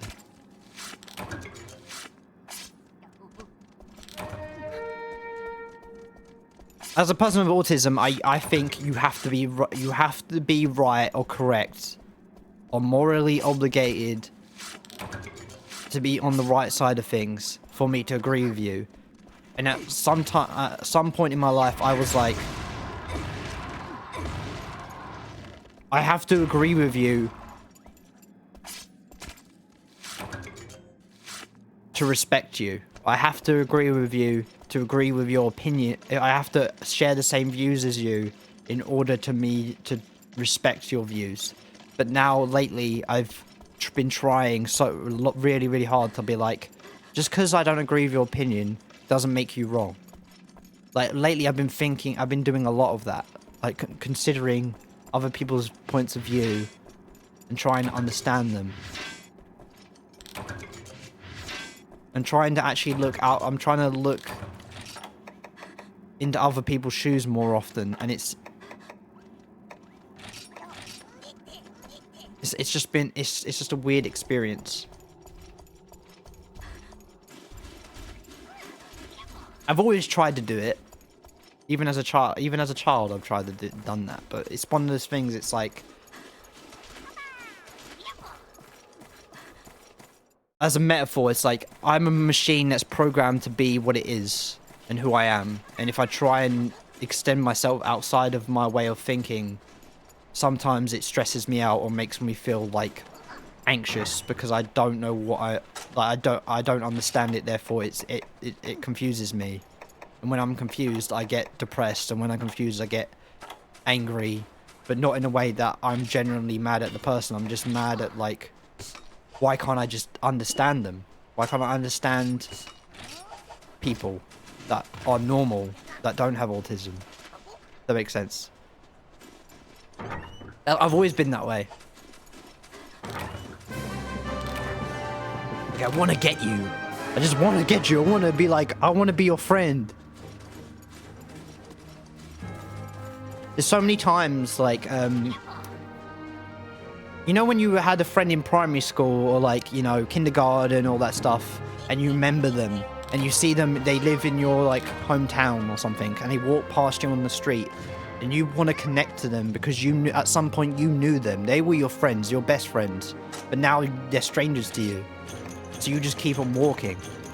You don't extend yourself onto them in fear that they have changed so much they're not the person that accepts you or is willing to accept people saying you talk to them.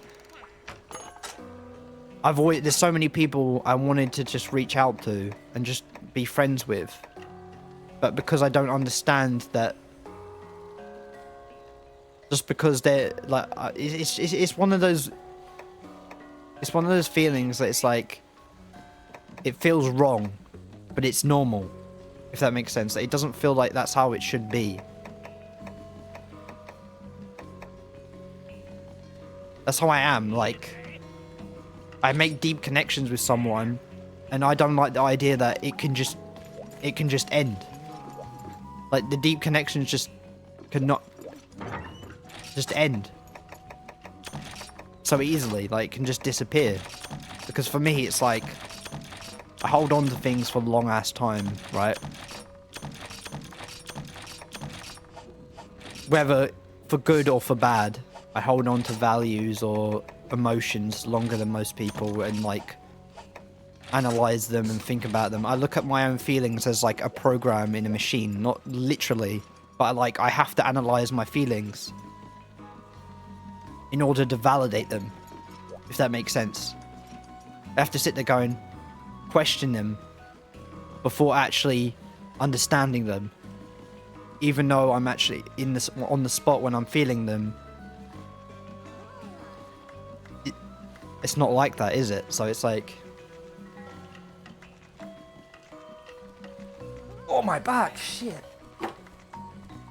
God damn. This is the most rantiest and, like, rawest I've ever been. I've never been this open on a stream. This could either be a good thing or a bad thing. Someone may watch this and go, this guy's fucking crazy. This guy's on freaking... This guy's... Is he high right now? Is he taking drugs? Is he okay? Does he need a therapist?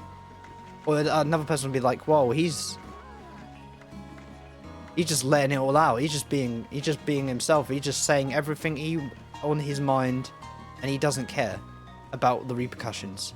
This guy's got balls, and I respect balls. I respect balls.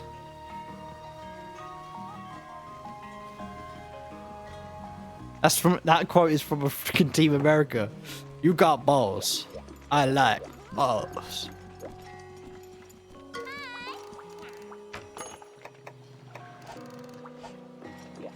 He's got the biggest cojones I've ever seen. He's being genuine on the internet. Man's asking for World War III right now. He's just unzipped his penis and slapped it on the desk and broke the desk.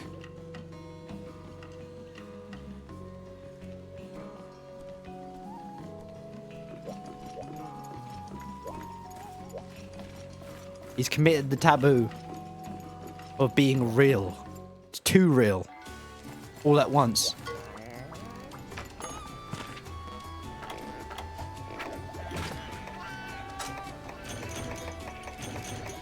I told you, don't take me seriously, and you'll have a good time. If I'm going too deep, just tell me. That's the best rule of thumb with autistic people. Tell people when you're going too far. Because sometimes I know it's hard to believe. Sometimes autistic people get so full in their rant that they get blindsided by their own. They're just talking for the sake of talking at that point. They don't even realize what they're saying is turning into gibberish. They feel like their heart's so in the right place. They're so invested in what they're saying. They lose touch with reality in that present moment, and they just keep talking. And it's not to be rude. It's not to be annoying. It's literally I get tunnel vision from my own words.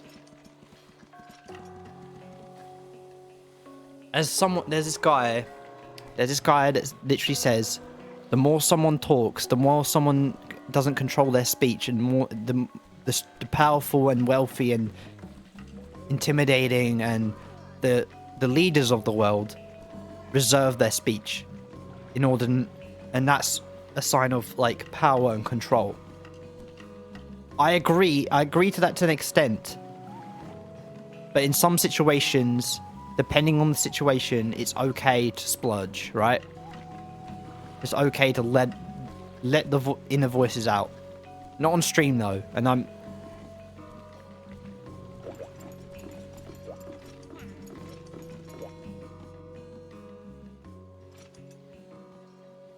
Not on stream.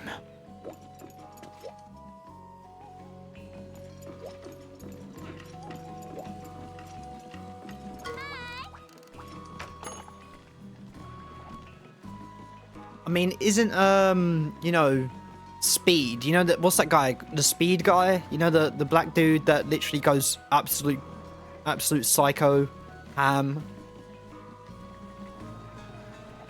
Jumping all over the place, smashing. It's like, compared to him, I'm fucking tame. Me getting all hyped up and like talking about deep shit and literally flip-flopping all over my words and splurging is nothing compared to other streamers that have done it. And they've got popular, they've got hype for some reason, they've got validation, I don't know why. I'm not saying they don't deserve it, I'm just saying, you know, if it's so wrong, why does it rake in views when people act extreme? Because why do people gravitate to extremes if it's so evil? Because the reality is, everyone wants some kind of intensity in their life, even if it's lit through someone else.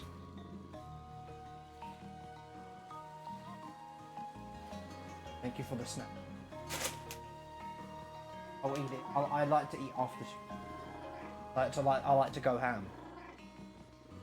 Because eating on stream, it's like, I'm lazy and I like to eat with my camera on, even though I shouldn't. And it's not that I care about you guys watching me eat. I don't care about that. It's just like, I'm so self-aware about there's a stream going on. I'm like, I have to play the game. I want to play the game, but also I want to talk to my viewers. But if I'm eating, I can't talk or play the game. So I'm making two wrongs. I'm making two criminal acts in one move. You can't be doing this.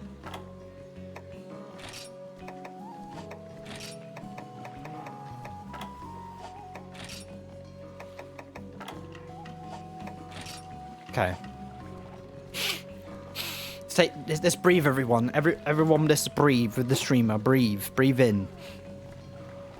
Some ASMR.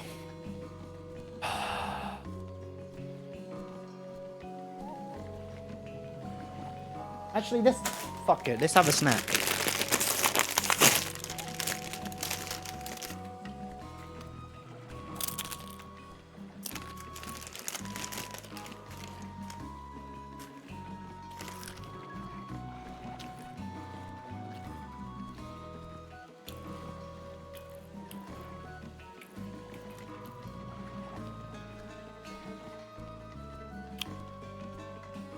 I will say this, a part of what makes autistic people likable and funny is their ability to not to just say stuff genuinely without thinking. And that sounds bad on paper. That really does. Because a lot of normal people tried that shit half the time and it gets them into trouble. And even autistic people, 90% of the time, being overly honest and hyper and all over the place does get them into trouble. Serious trouble. As in, a lot of times, autistic people get physically beaten up from strangers because they can't learn self-control. And it's not because the autistic person's bad or good. But it happens. And it's sad. Because there's no... Like, a lot of people see autistic people or neurodivergent, whatever you want to call it, as either bad children, angry children, or disobedient, or stupid, or weird, or like, you know.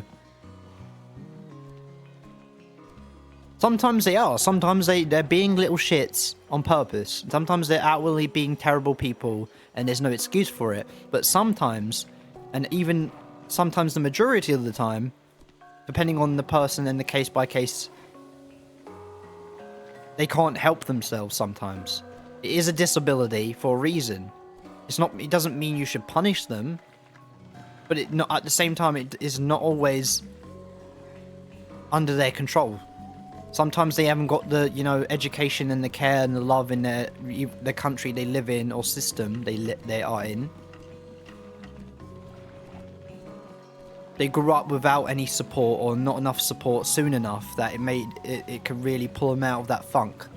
Because if you grow up into adult with barely any understanding of social structure, it's 10 times harder to get into social behaviors or habits that are beneficial for conversing with normal people. And unfortunately, I'm one of those examples where I didn't get the support quick enough to the point that it made it easier for me to blend and to fit into society. Now that I'm an adult and I have some of these flaws and issues, people aren't going to be patient or understanding enough or give me the support enough to care. And I'm not, this ain't me going, oh, woe is me. This is me just being like, okay, I have to understand if people aren't going to treat me different now that I'm an adult with autism, and not give me and not be patient with me. It's not their fault and it's not my fault most of the time. It's just the circumstance I'm in and the situation I'm in, and I just have to understand it.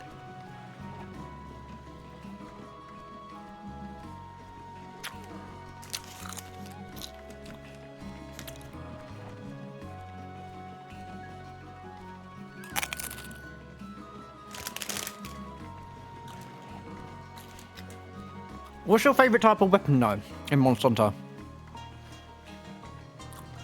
Tell me.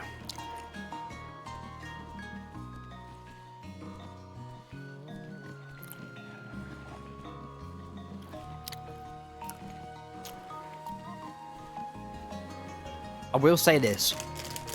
If you think Twitch streaming is balanced, how people get views and how they become popular, and that it's understandable, no. There's people that do sleep streams that just sleep and then use their, you know, devices they bought to control Alexa or something that plays like loud noises through Twitch donations and, you know, bots and programs that they've created themselves or someone helped make for them.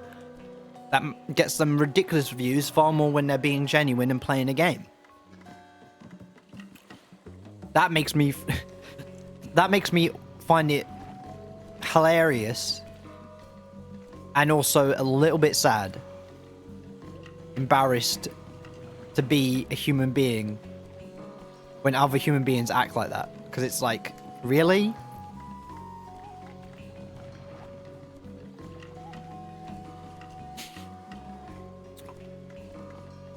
You'd rather torment someone than stop them sleeping that they chose to do than try and connect with a human being. I might be autistic, but you're just fucking broken. The people that enjoy just like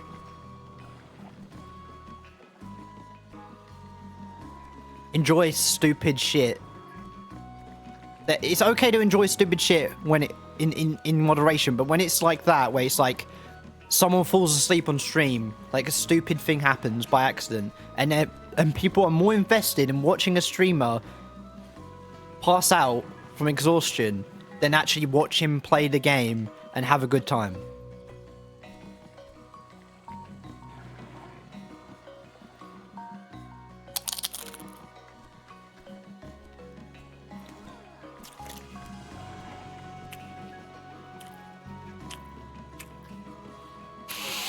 Some people just want to watch the world burn, chat. Some people just want to watch the world burn.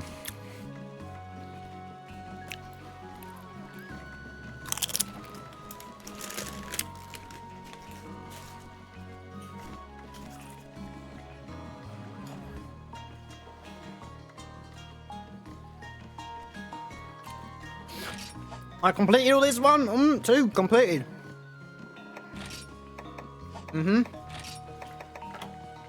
Fuck that.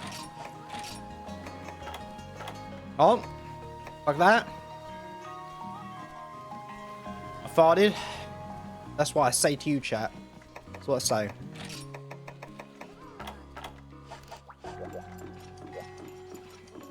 Now, how do I trade? How do I trade for Sharker skins?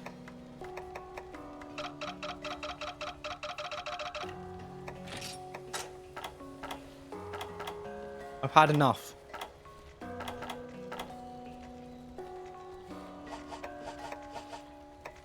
I've had enough of the goofy shit.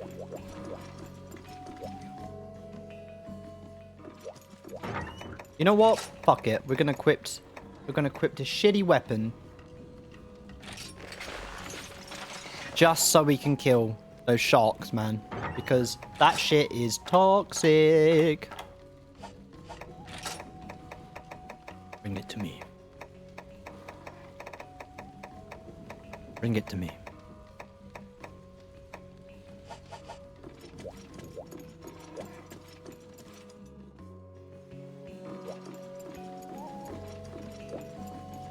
Wait, have I... Yeah, Mega Harpoons, do that.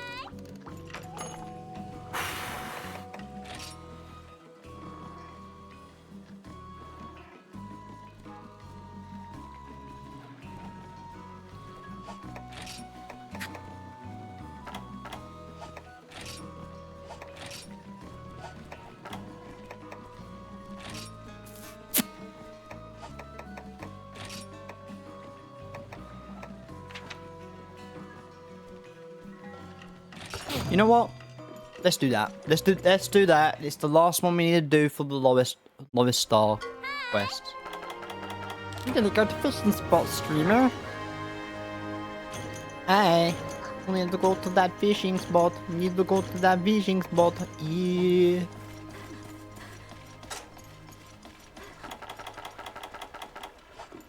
You mean right now? Did I do it right now? Yes. Riveting gameplay.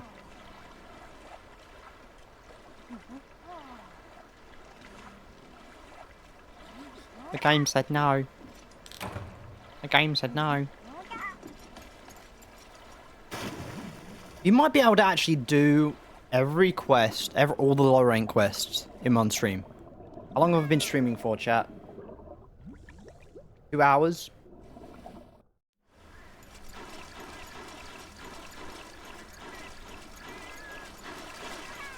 I'd say I'll stream either for an hour or 2 more hours at most, at max. Because, Hi. Look, if you guys want to laugh with or at me, I don't care. I don't care if people find me annoying or stuff. I'm one of those people... I mean, I do care. I do care if I'm liked in the sense that... If someone... Like, I know how to put it. People that straight up tell you don't care what people think of them completely is a lie. Of course everyone thinks of what thoughts of people, because sometimes people thinking harshly of you could end in you getting murdered or, you know, attacked. So obviously you're going to care on some biological fundamental level. But do I care if someone I don't know that is harmless and can never hurt me doesn't like me? No, don't care. Do I don't care if someone comes on stream saying, you're fucking annoying, kill yourself, piss off. Roll in the hole and cry. All I care. That will not even faze me at this point. I haven't even got one single hater so far, and that's why I love streaming. I actually been proven wrong about humanity when it comes to the internet. That every person that's come into this stream has been, on my streams, that has talked to me, has been either respectful, fair, or just straight up chill. Or just been themselves, been genuine. And that's my favorite part of streaming so far, like, from my experience. The people just coming in here and saying hello. Because that's what I wanted. That's what I wished streaming would be when I thought of what I wanted streaming to be. Was that exact thing. Oh my god! Yamba! Yamba, you think you're helping. But you just trolled me. You just trolled me, Yamba. You can't be getting away with it.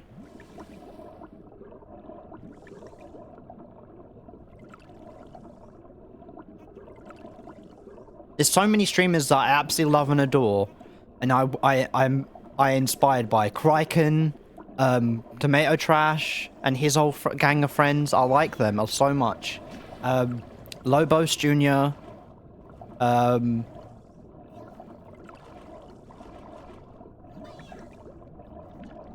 love I Am Dante. I like Cory Kenshin. I like Markiplier. I like Jacksepticeye. The classics literally were my childhood. I don't really watch Markiplier now or Jacksepticeye now, but they're still near and dear to me, and I'll never forget the impact they made on me as human beings. And I feel like that's enough in my mind. I don't have to like watch them to know I already like them as a person. Maybe not in real life because I haven't met them, but the idea of them and the impact they made for being themselves on camera and watching and entertaining me is enough. Right?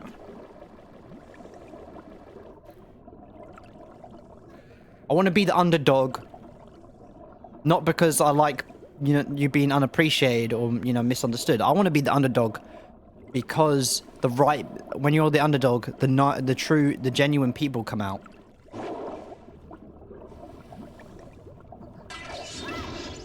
They're rooting for you for the right reasons.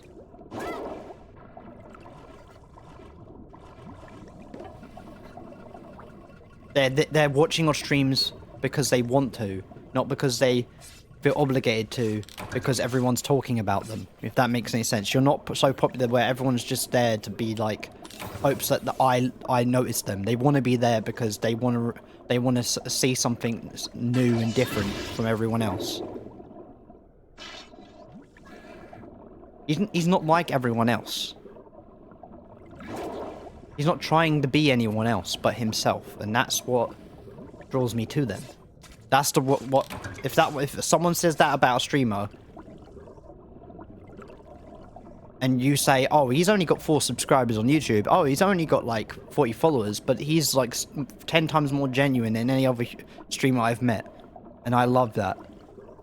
That to me means more to me as a streamer, that someone says that about me, than saying, oh, he's popular, he's so cool, I want to be him because look at the numbers he gets, he has to be cool if he's getting those numbers. I'm just going to mimic him, even though I don't understand all the effort he took for him to get there.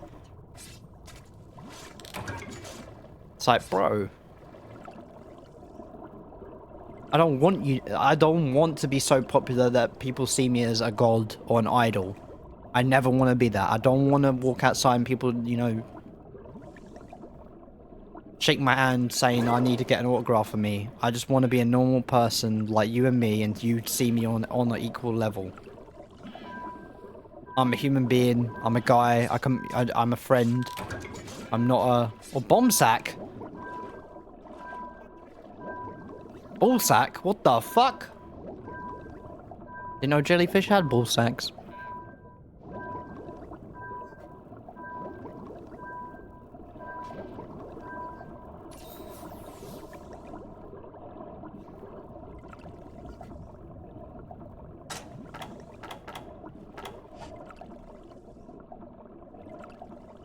What is even bomb sack used for? That's like bullshit.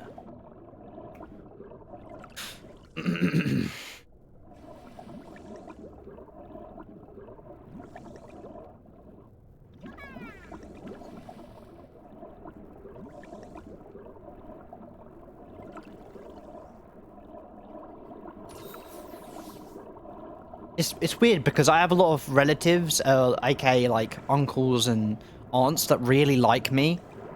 But me, like, I say some controversial and like rant on about stuff and they find it funny and hilarious. Like my uncle Mark finds me interesting and my uncle Dean finds me interesting. The fact that I'm a shut-in and a loner, they want to help me get out of my shell and be a better person, and they feel really invested in me. And I respect them for it. But the sad truth is, I can't see what everyone else sees, and I wish I could. If I had the one superpower, I wish I could see all the people that have a positive view towards me, what they're seeing in me. When they think of me as an entity, or not even my name, like who I am as a person, what role do I play, what values, what potential do they think I have? I want to see that, because it's like everyone else, I'm completely blind on who I truly want to be. I haven't really made a full decision of who I am, and that's why I'm doing streaming, because I've always wanted to do it, and I'm doing it. And anyone else out there who wants to stream, just do it, bro. I'll be your friend. I'll be your friend. If you're alone out there, I'll be your friend, bro. Everyone deserves a friend. Everyone deserves love, man. If anyone told you otherwise, they're freaking lying to you, bro. They're lying to you. Or they're lying to themselves. Come on, man. Bring it in. I've got control of my hands right now, but trust me, if I could hug.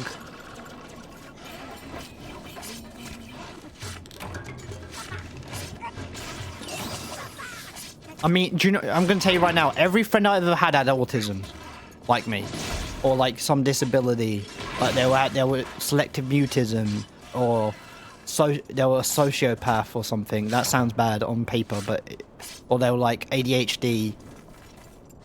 Every person that has gravitated towards me also had issues similar to me. I never really made friends with a normal person. Normal. Either because they are, I don't know. And I don't understand how or why. There was a person that was dyslexic. That was Michael, back in primary school. I see him sometimes when I walk in the shop, and I'm like, I want to say hi to him. I knew what he was like. He was one of my inspirations for art. That guy made me love art. I was trying every time I saw his drawings of monsters, I was like so blown away that I'm like, he's what I want. I want to draw as good as that guy, my best friend.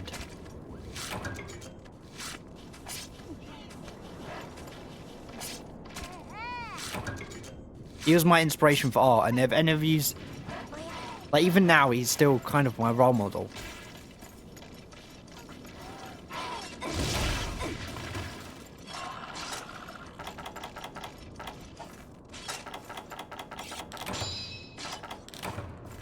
That's why it's really like, that's why it's really upsetting to me when I walk past him. He's like, even now I respect him, but I don't know him. He's like a stranger to me, and it's just like, it's the weirdest. As a person with autism, it's the scariest thing I've ever felt, is to know that people can just forget you so quickly. Even if you're best friends, things can just change so fast, and my mind can't keep up with the real world's way of like speed. Everyone needs to slow the fuck down. That's what I feel like. Everyone needs to slow down. Stop trying to live in the fast lane, because you're just gonna get, at some point, you're gonna get run over by it. That lifestyle. Every gangster, look at every gangster. Every gangster that is a gangster hates being a gangster. None of them are happy. They're all miserable. If anyone tells you they like killing their own friends to get a leg up, or pretending to act like an absolute unhinged bastard, killing 14-year-olds or 14-year-olds, you know, doing crazy shit. Trigger warning, by the way.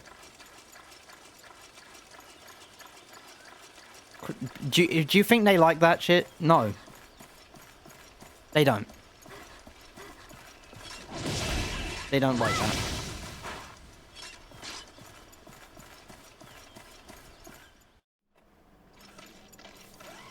But also, I mean, everyone's fair for their opinion.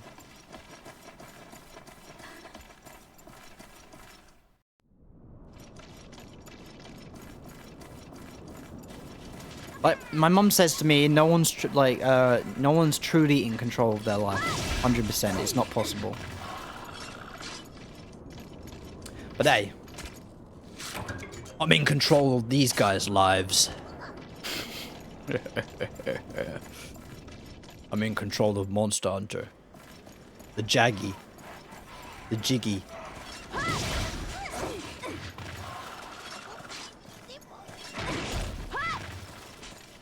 Also, I'm the kind of person that I'm happy to admit I'm ignorant.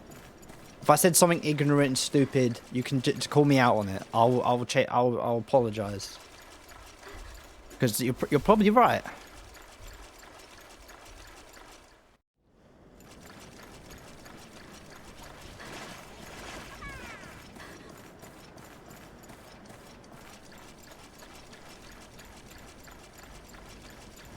Also, wait, is Kick any good? Is Kick streaming is valid or worth it? Is it?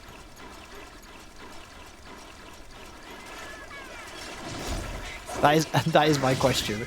Is it valid?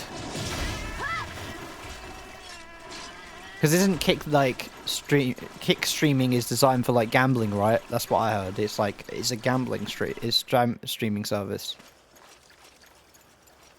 Whatever the frick. I don't know. Whatever the frick's going on, chat. Whatever the frickle frackle. Oh my god, I just scared that big fish. Look at them. They're gorgeous. Come here, little battle.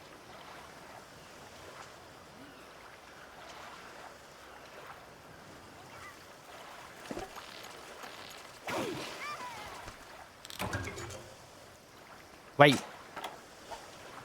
What? I spawned them. Oh no! Come back. Come back.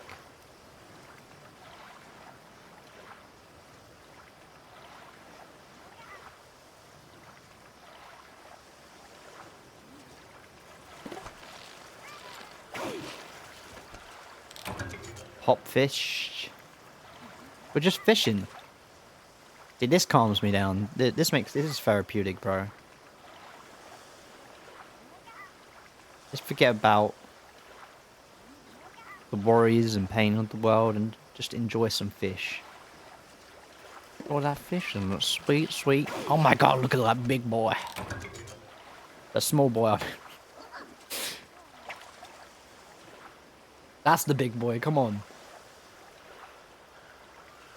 Got this, man.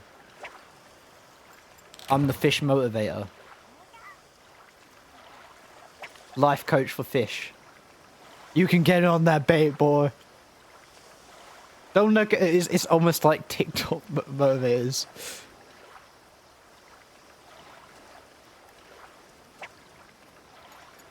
That's how they catch fish. They motivate them to kill themselves by jumping on the hook, by telling them, David Goggins goes to the fish. You're weak, man. Live hard. Jump on that line. What are you, a pussy? And then the fish just dives in on the fucking line. To his death. Because he's such a great motivator at stopping you from being a pussy. It kills you.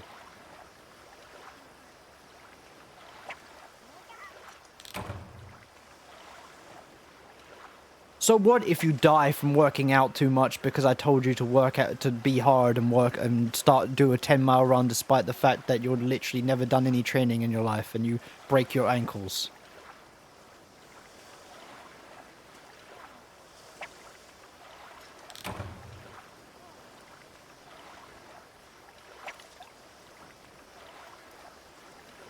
I was telling my mum yesterday, I was like, bro, be careful, TikTok's a freaking rabbit hole that once you start going down it is an infinite spiral of chaos.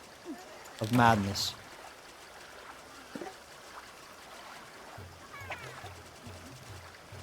TikTok's not made for anyone to enjoy. It's made for you to get stuck on forever.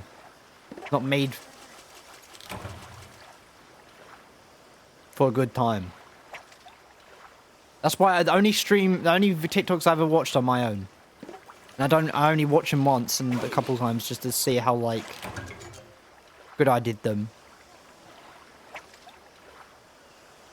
Some of the reasons why on my TikToks I play badass music, like the stereotypical, like, Sigma male grind music over me playing video games because it's ironic as shit.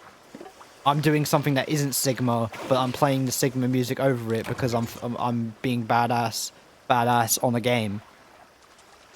But that is the one thing Sigma people see as, like, stupid, is playing video games.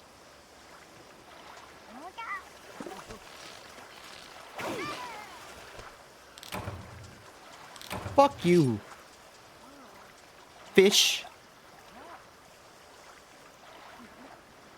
Get on that line. Get on that line.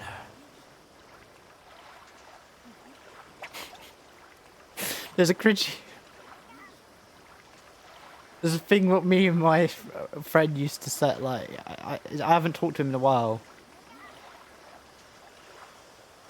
I have this Discord friend that we met 2 years ago or something like that. And the funny thing with him and me, it's like even when we haven't talked to 2 months, we can just come back and have a conversation and have a good time as if we never fucking left. And that's like the weirdest thing. He's my online friend, but it's just weird. Like, not a bad weird, but it's like...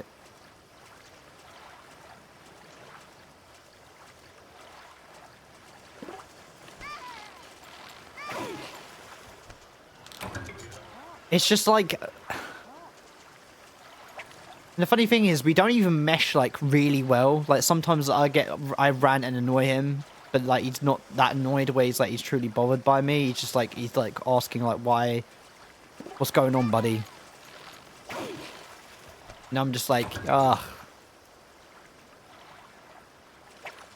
Like, half the time, I don't even know what I'm fucking saying. Or doing.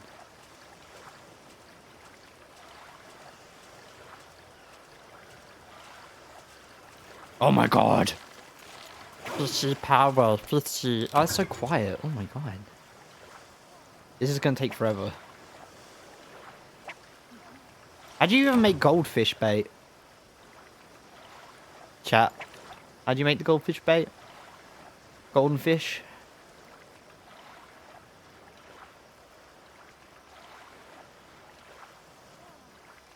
Isn't it mega fly? Blah blah blah.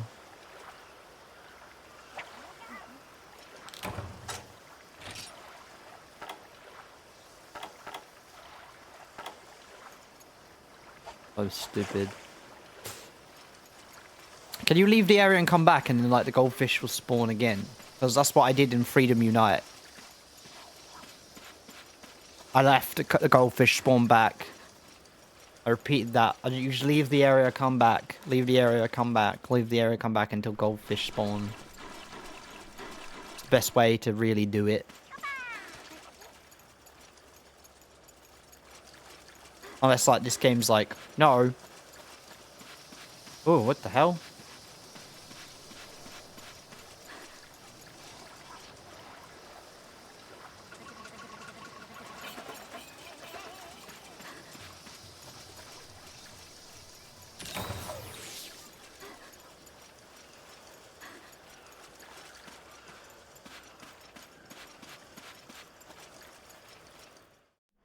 Yeah, this is why I wanted to do it off stream, because this is rather boring. Even for, if the stream, like, it's not boring in the sense that it's like I don't understand. Like, I have a goal in mind. I understand the purpose of it, but it's like, oh my god.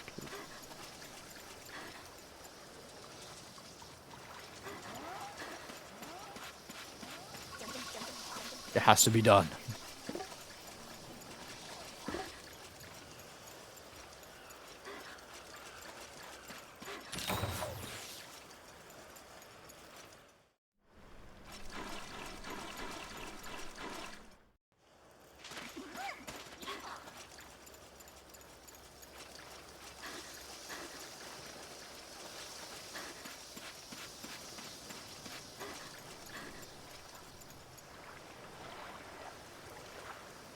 Hog.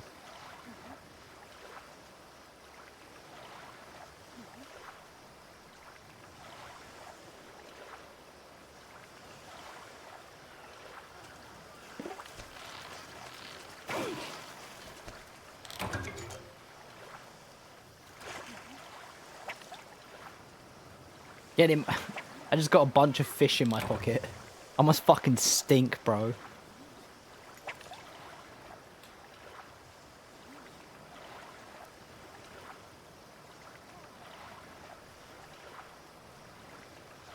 I just got a bunch of fishy issues in my pocky-ocky. Fucking disgusting, bro.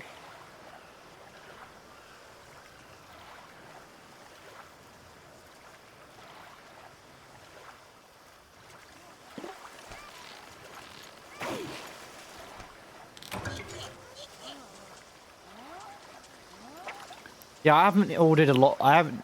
It's weird because I normally like having fast food like once a week, but I haven't ordered any just to save money because situations. I'm not. Yeah. No, I'm fine with it.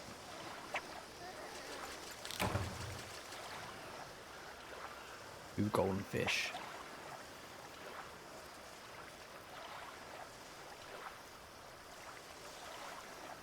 No. No, I want the big boy. I want the big fishy golden boy, bro. The line. The line on the coconut and get it roll up. Ah. Ah.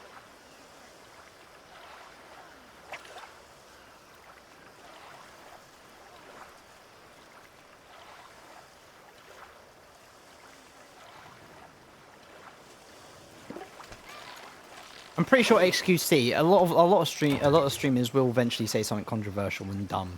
Why do you think they get like clips done of them of him saying Cheeto?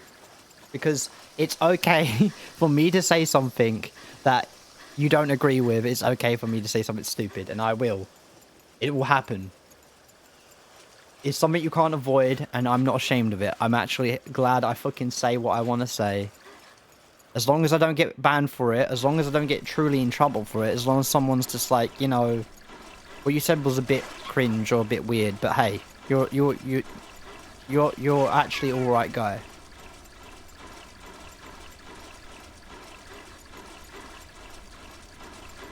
I would actually shake that person's hand. I was like, that's the most honest thing a person can say.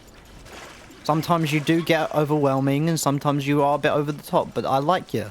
And I'm willing, I respect you enough to, like, try and at least understand your point of view. And I try and, you know, understand where you're coming from. And understand that, you know, give me a chance, stream. Give me a chance, chat. I'm giving you a chance. You think you're easy to deal with? You think Twitch streamers have an easy life dealing with? I mean, if you're talking about a woman streamer, then hell yeah. You think it's easy for them? No. I'm a guy streamer. It's not easy for me because no one really wants to watch a guy who's unkempt beard and he's ranting for 4 hours straight. Do you know what I'm gonna say? I wouldn't want to either, so... You're cool for saying that.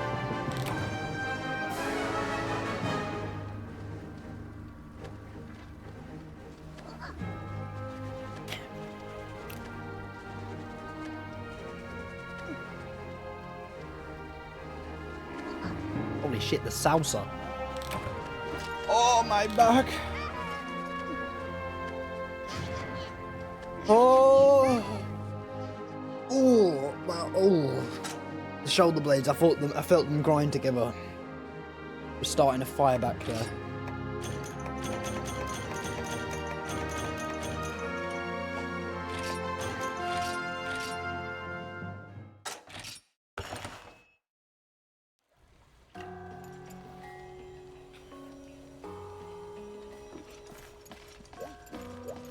But there was this one streamer that was talking about like their brand and how like having an identity via like art or stuff is actually bullshit, because the real brand is yourself. I am my brand, my camera view, my face, myself, my personality is the thing that is makes the stream what it is, unique.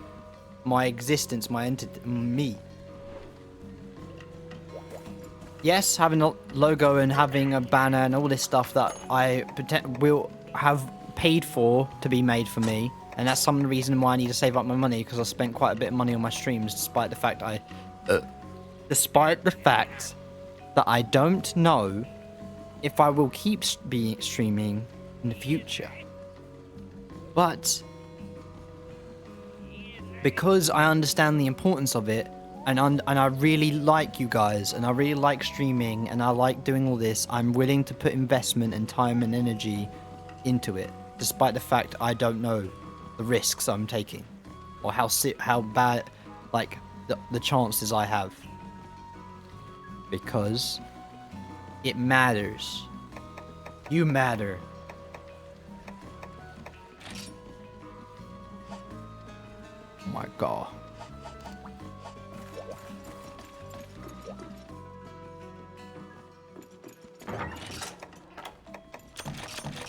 Can somebody send help? Right, how do we get Sharkwa skins? How do we get them? Yeah.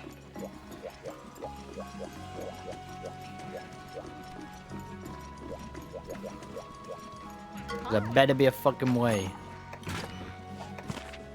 Better be a way.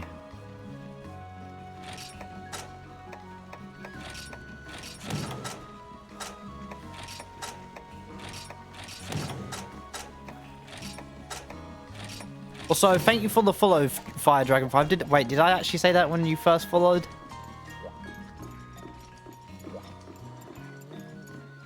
Because if I didn't, I apologize heavily for that.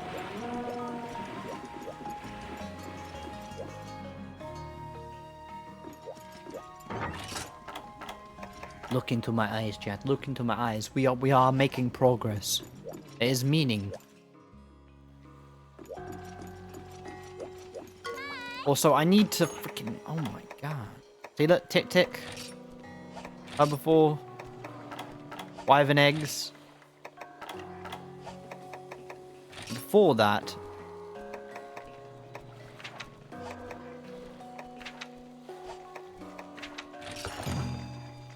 This might be annoying, this might be boring, but I need those Sharkwa. I need those Sharkwa skins. There's a longsword that needs upgrading, and it's amazing. Okay? Now we're all on the same page here. You understand. Thank you.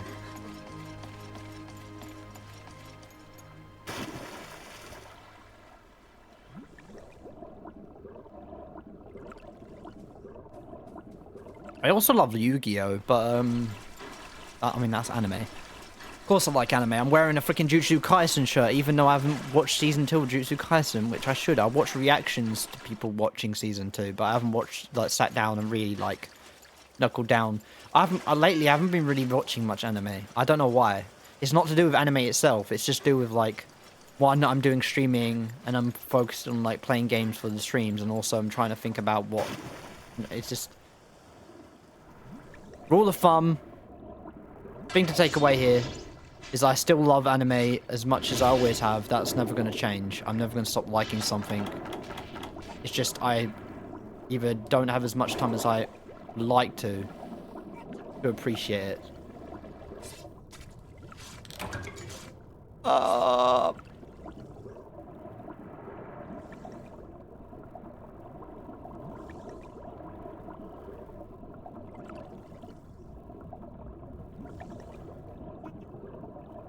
Baby, come back.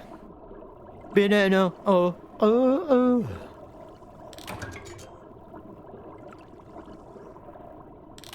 Sharko, come back.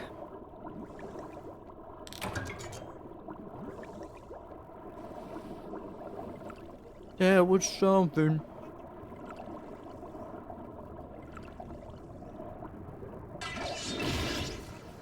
No! You don't, you hose. Yes. It's time. Yeah! Ha ha ha ha. Just 2 more to go. 2 more to go, chat. And we can finally upgrade that longsword. That juicy, goosey, Lucy, man. Nutritious, delicious, excrumptious, rumptious.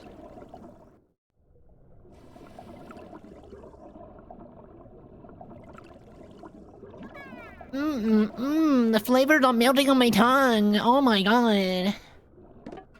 That chakra skin go hard, man. Stop.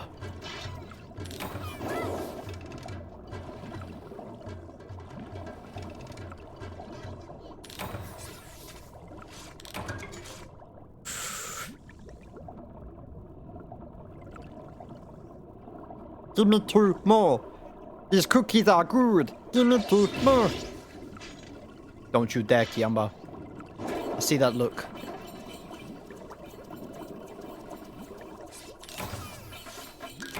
Oh.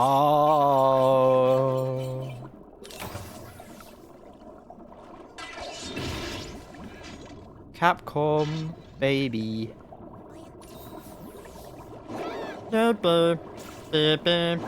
No! You meant to join the signal, boy.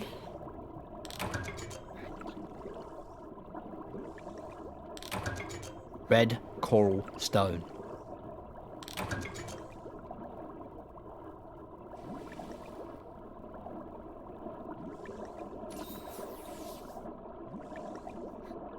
What happened to Tobuscus, bro?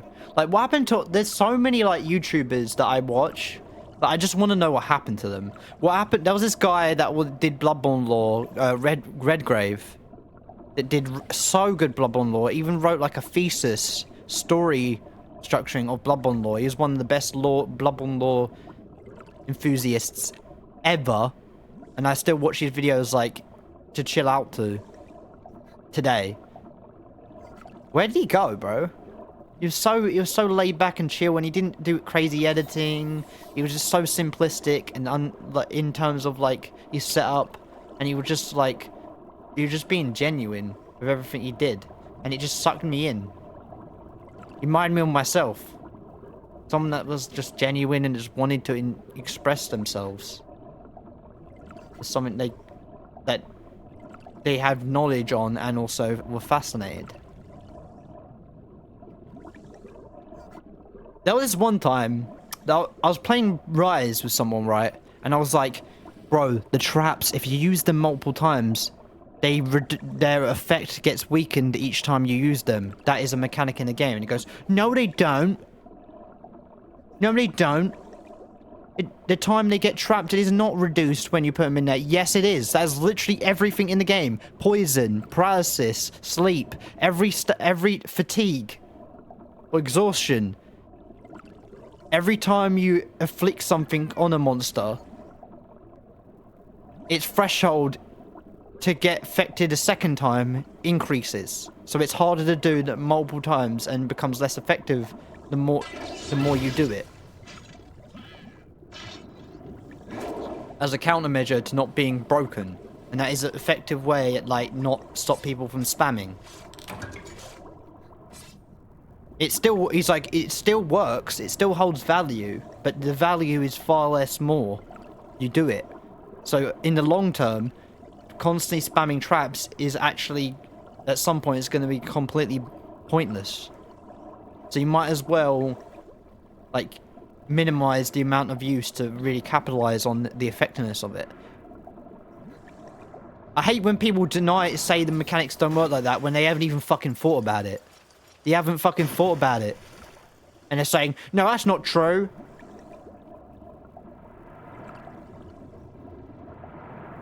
This is probably the first time someone's ever said this to you. How would you know? If you never even consider it.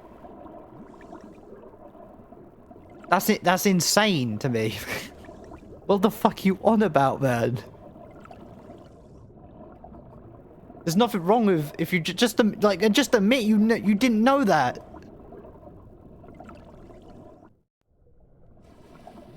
Like if it's like like the dude says he just he plays this game non-casually, but in a way where he doesn't care about the back end of the game, the inside workings of the game as much as most people. He just understands his weapon and is really good at it and knows how to dodge. That's about it. And I'm like,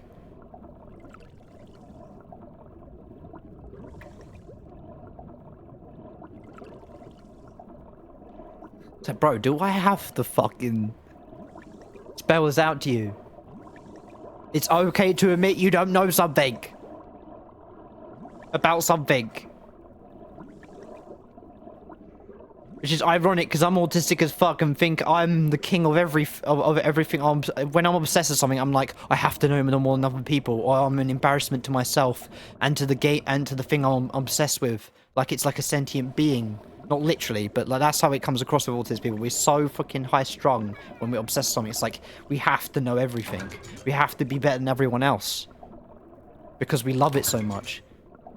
For us to be wrong is to be evil, to be bad, to be considered something that's heinous. But then the reality is I understand somewhat more now that it's okay to make mistakes. Okay, it's okay to be wrong, and I'm trying to embrace that side of things a bit more. But by God, it annoys me just as much when someone can't admit they're wrong when it's a battle that's not even worth fighting for, bro. Controversial opinion, I do not like... I like Dragon Ball Z, but I'm not a mega fan. I don't like Super Saiyan 4. I don't like it. It's not the design that I don't like. It's like the fact that it's not canon. And everyone keeps comparing it to Super Saiyan God and saying it's on par or as strong as Super Saiyan Blue, which is literally bullshit. Are they dumb? They're comparing their opinion of them liking the design to equals to means as strong as a form in an anime. See, People that argue about anime, who's stronger, which character's stronger than the other, now I finally realised and come to understand, is the most stupidest shit I've ever heard. You're gonna fight a battle, a fictional war, have a fictional war over fictional characters that don't exist. Is the most stupidest shit. Like, you got these buff guys that go to the gym and like are intelligent and like badass, and they will sit there on camera arguing about One Piece and how good, which character's shit and which one's not, for an hour straight. Is the most fucking cringiest shit I've ever heard. You've got all this potential, but that one thing you're obsessed with talking about is like it's the... Anime isn't real, bro. You're fighting it like it's a fucking religion. And it's also cringy when people who believe in religions take it that seriously to the point they start fucking fighting for it on the streets, preaching about it. That also is cringe. So why do you think you're not... what you're doing is cringy as hell? On camera. Stop. Anyway. I don't like Super Saiyan 4. I think Goku... I don't think Ultra Instinct's the best. I like Super Saiyan 1 when it was first introduced against Frieza. Was arguably the best moment in Goku's, history when it comes to the hype. Because that shit, the music, bro. That will never top that. Nothing will ever top that, because that's just facts. When we were kids and we first saw that, everyone's balls dropped. Even if we didn't hit puberty, our minds hit puberty, bro. Our souls hit puberty at that moment. We've been unleashed. We've been awakened.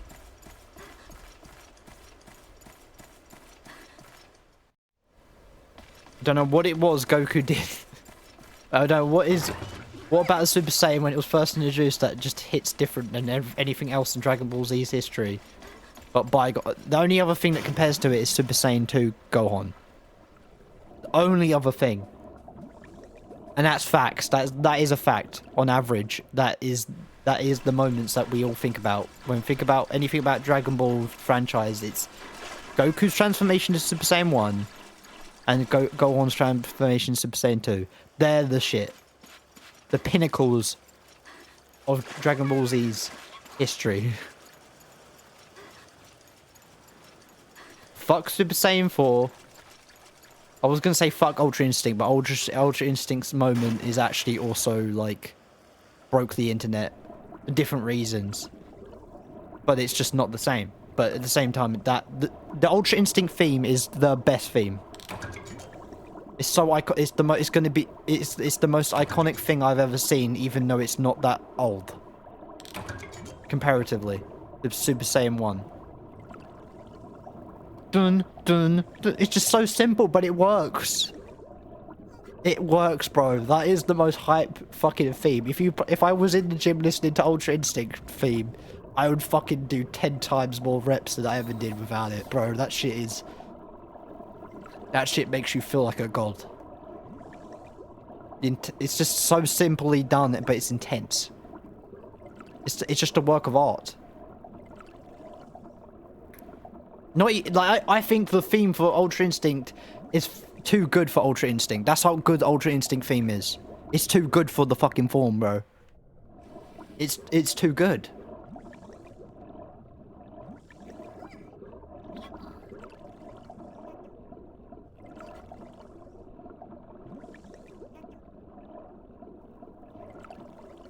What Ultra Instinct represents, though, is arguably the best lore and design for the best thing about Ultra Instinct. Because that's, like, based off real life shit. To an exaggeration, of course. Duh. Anime. Of course, everything in anime is exaggerated. Why wouldn't it be? If anime is not exaggerated, it's not a good anime because it's not fucking, like... That's the only way you can express these fictional drawn characters' feelings in a way that like really pulls people's attention is what anime is. That's what anime is, exaggeration itself by definition. If you go to a dictionary and you go to the word anime, I'll go to the word exaggeration. A picture of anime will just be there. The word anime will just be copy and pasted in there. Because that is what it is.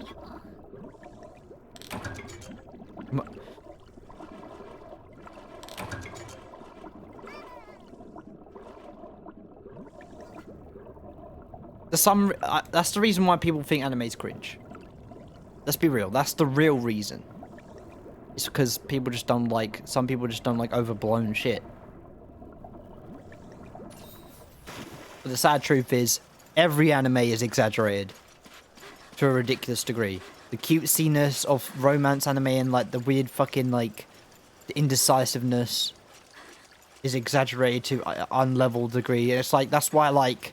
When people that go, I want my anime to be realistic and based off reality and real and hardcore, and it's basically real life. And it's like, everything anime does in every genre is exaggerated to the point that it's not even real life.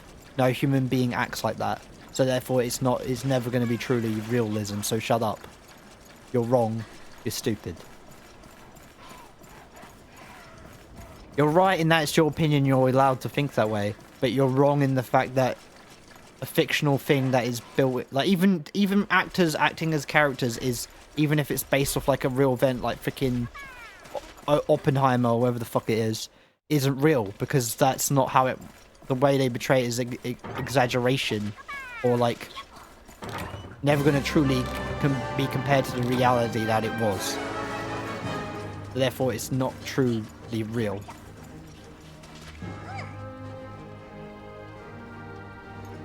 As I say, if you want realism, put down the anime, put down the manga, and fucking just stay in real life. Go outside and fucking live in the wilderness. That is the most realist shit you're gonna get.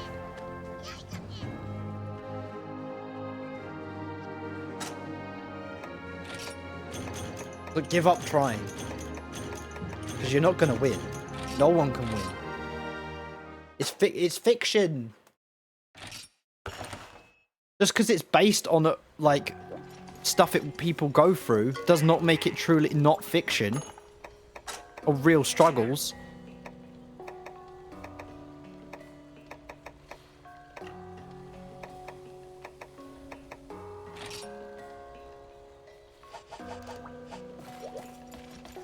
Are you serious? I don't watch anime. Anime watches me.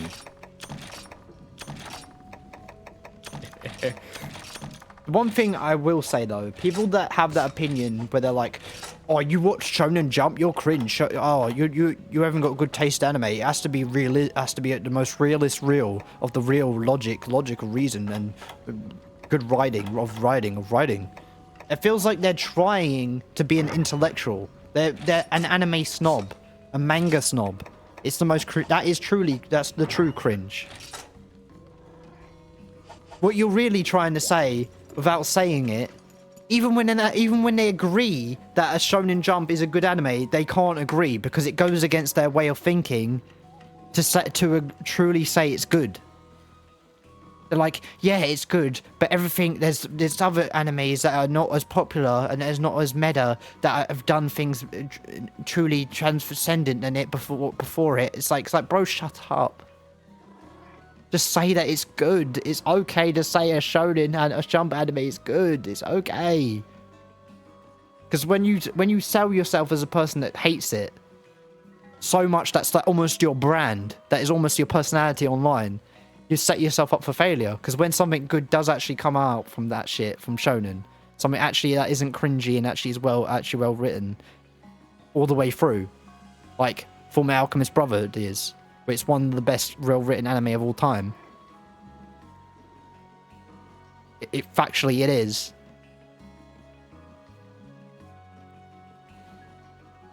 Factually speaking, it is well written. It is well done. It is well paced. There's some things about it that are confusing and stuff, but like, It doesn't overstay its welcome. It does a good... It gets in, does what it does. It doesn't last for freaking 1,000 episodes like freaking One Piece does. It doesn't last for 800 episodes or plus like Naruto does. It doesn't create spin-offs of itself in a sense that like Naruto Shippuden or Naruto... Well, Burrito. It doesn't try and continue... It tries and doesn't tack on more shit just to keep itself going. And then spoil and ruin itself in the process. It is what it is. It has a definitive ending that is conclusive and it wraps things up in a bow. Done.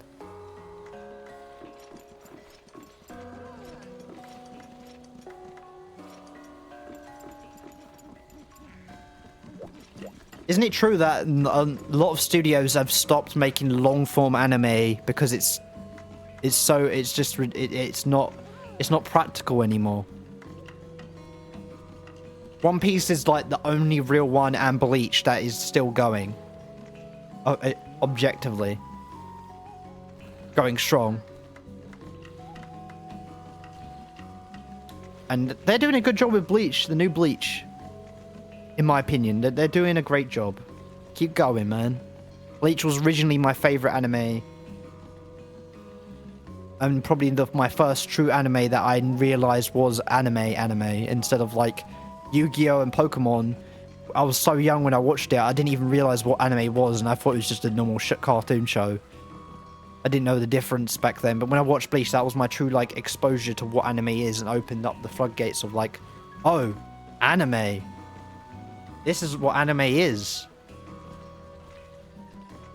So I do think Bleach is always going to be like that nostalgic moment of like awakening. Oh yeah, and Dragon Ball Z, but Dragon Ball Z was one of those things where it's like, I didn't really watch it. I had a cousin that watched it, that talked about it, and I thought it was cool, and I mimicked him. Like I thought it made me laugh, and it made me intrigued, but I never really went through with it. I didn't really watch Dragon Ball and Dragon Ball Z and fully until now. Like until like I was like when I was my late teens.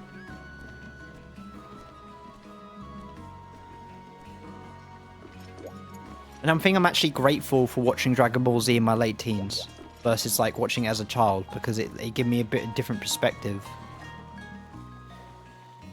I didn't have that like starry-eyed kid view of it. I actually watched it and enjoyed it for the right reasons, and understood the issues with the show outright, but still enjoyed it anyway.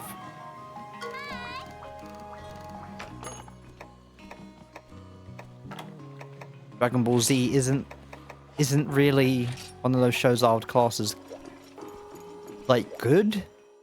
Like outright, I'll go on, like the writing for Dragon Ball Z and like the stuff. There's so much shit wrong with it, but I'm not gonna say it's bad either. It's one of those shows that's like it is its own thing by itself. You can't really compare it to so much of the newer anime. But Dragon Ball Z is the grandfather of like manga and anime, so we have to give it credit for that where it's due.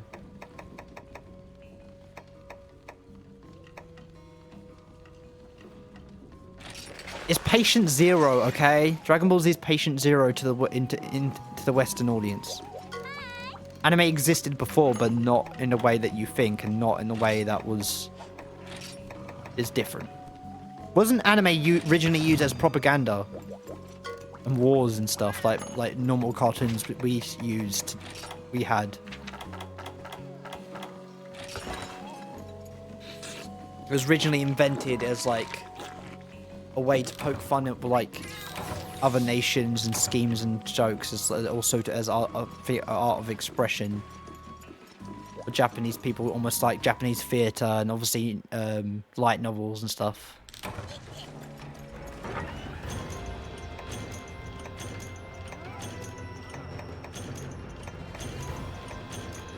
I mean, I think Japanese theatre is like the original example of like not anime, not manga, but like their like eccentric view of expression was born and adapted through a more widespread version of anime, because they were very theatrical. Like, Japanese people are very either the most expressive people or the most uptight people there is. I'm not being rude, I'm just saying it like out of respect.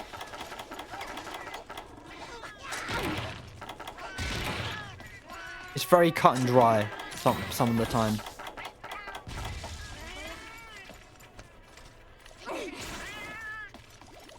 I want to go to Japan, but I probably shouldn't, because it's very strict there, and I'm not very, like...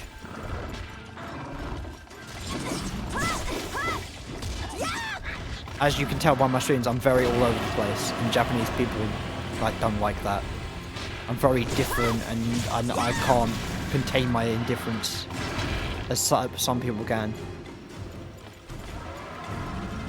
Partly because autism, partly because I'm just, you know...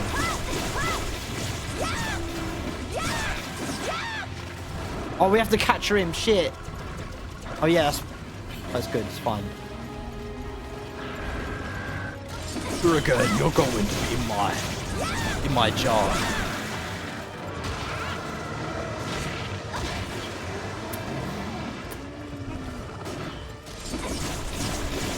Going in my jar. Going in my jar. You can fart your sleep gas on me all you want. You can be a stinky boy. Stinky pissy boy.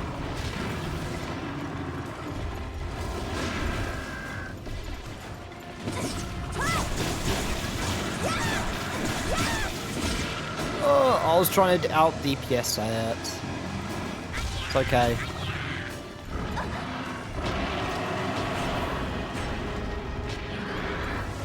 We're making good progress. We literally, all the low rank ones we need to do are egg gathering quests.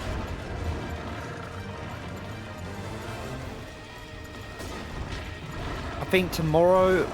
No, we're taking a break tomorrow from streaming. I'm just trying to think of the schedule I made. Yeah, tomorrow... So any of you that in chat, tomorrow we're taking a break, and tomorrow after that I think it's Pokemon, yeah. Pokemon Fire Red, Randomizer Nuzlocke. So stay tuned for that. My general timing is either 10 AM BST to 8 PM BST. Not that that's how long the streams generally go. Between that time frame is normally when I start. I can start anywhere between those two times. Typically nowadays, since I'm having trouble like my sleep schedule, it's more in the afternoon. So like 4 PM to maybe 6 PM British Standard Time. So if you're any of interested, just look at the times and, you know, try and show up when you can. You're all welcome.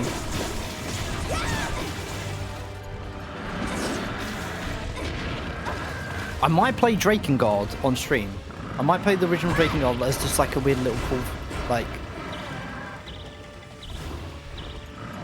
retro thing, because it's one of those games that I never beat the original Drakengard, and I also think it's just really cool. Like, everyone should at least experience like this old classic game, where it's like very dark.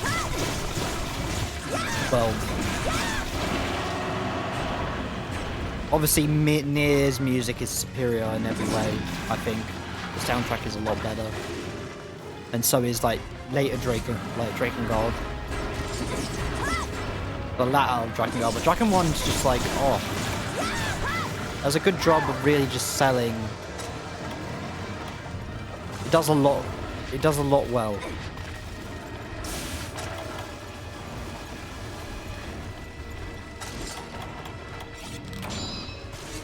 The word I would use for Drakengard is everything about it, its theme, its music, it's just really intense and gritty and dark. Is all the words I would use for it. Just really like, in your face, man. It doesn't hold back.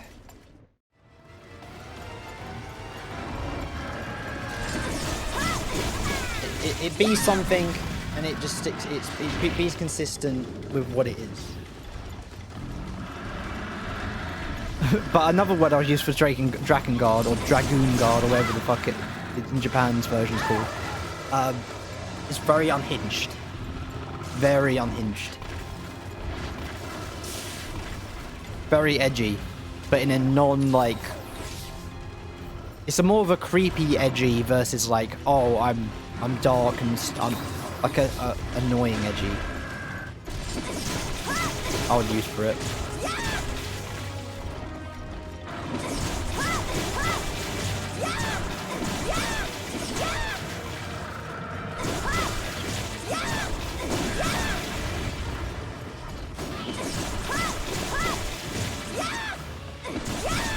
I have to be very careful. This weapon does a lot of damage and will freaking steamroll this fucker into the ground.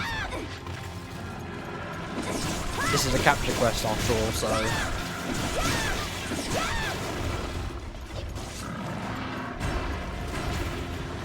That's what's scary when you do like low rank with high rank stuff. You can very quickly just fuck things up without meaning to. Or high, especially G rank stuff to low rank, fighting low rank monsters and trying to do capture quests. That's like...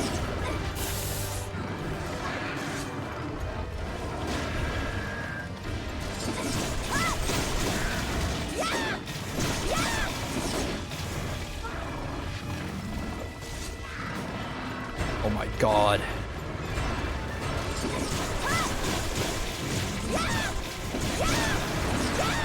Oh my god, this hoodie's so cozy. Damn. I just realized how, like, comfy it is not indoors today, because it's pretty chilly. I'm not wearing a shirt underneath this, by the way. It's just a hoodie. See? Oh my god!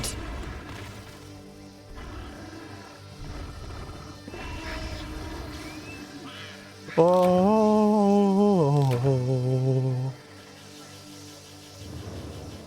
See what I mean?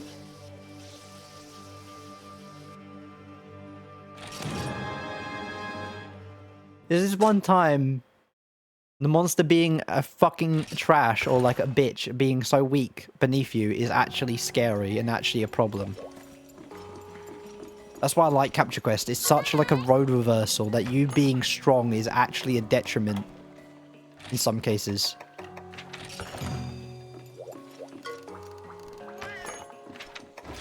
That's why I like it. Capture Quest is such... Oh, bro, you have no idea. Like, usually I try and avoid capturing, but lately I've been doing a lot of I did so many capturing, like, early on. I've captured, like, Lagiacrus at least, like, 15 times. Low rank one, anyway. Such a good way of, like, making you pay attention to the monster's body language by force. Like, forcing you to actually read the monster.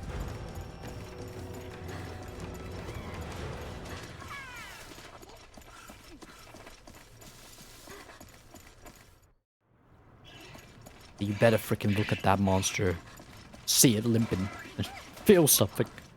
Better feel something in your soul. It's like the Duke Nukem thing.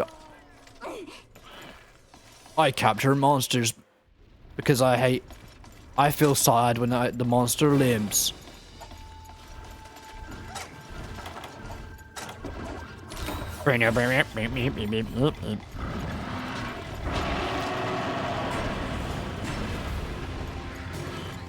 I say that is true with some monsters.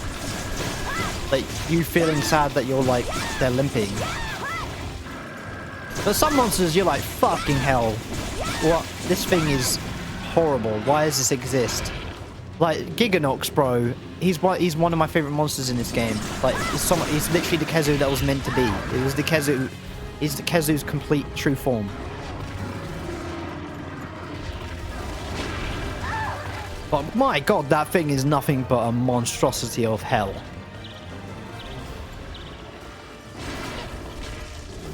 It's a fucking leech that is poisonous. How is it redeemable?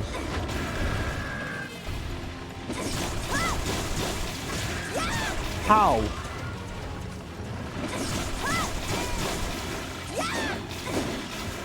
But Uragan's redeemable because he eats minerals, right? He eats like rock deposits for his nutrients. He doesn't eat like he doesn't destroy ecosystems like Devil Joe or any of the Elder Dragons.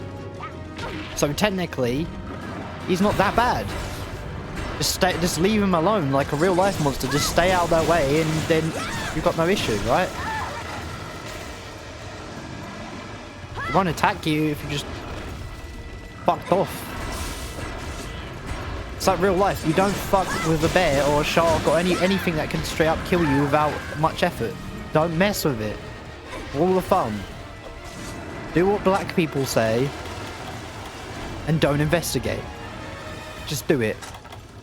Because they're definitely way smarter for doing that. That's genius.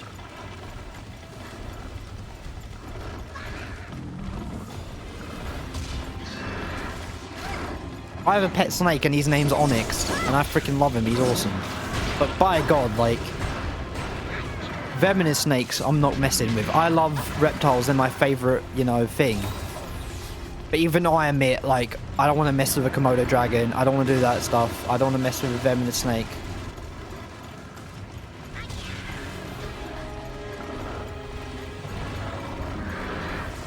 Because it's just stupid. Because there's this guy that literally injects himself with like rattlesnake venom and venom. I forgot that guy. Like, there's people that do that, and that's stupid. That's just as bad as someone like injecting fucking bleach into your veins or eating a Tide Pod. Just why? Why, bro? Everything, like, breaking down Venom's components and turning it into, like, medicine and stuff, that's reasonable. It's very stressful on the snakes and it's not the most pleasant thing, but at least it's, like, you're not completely taking away their ability to use poison, you're just extracting it, and they can make more of it, but if done correctly, it's, like, very quick procedure that doesn't hurt them. It doesn't destroy their ability to use what their tools they genetically designed to hunt.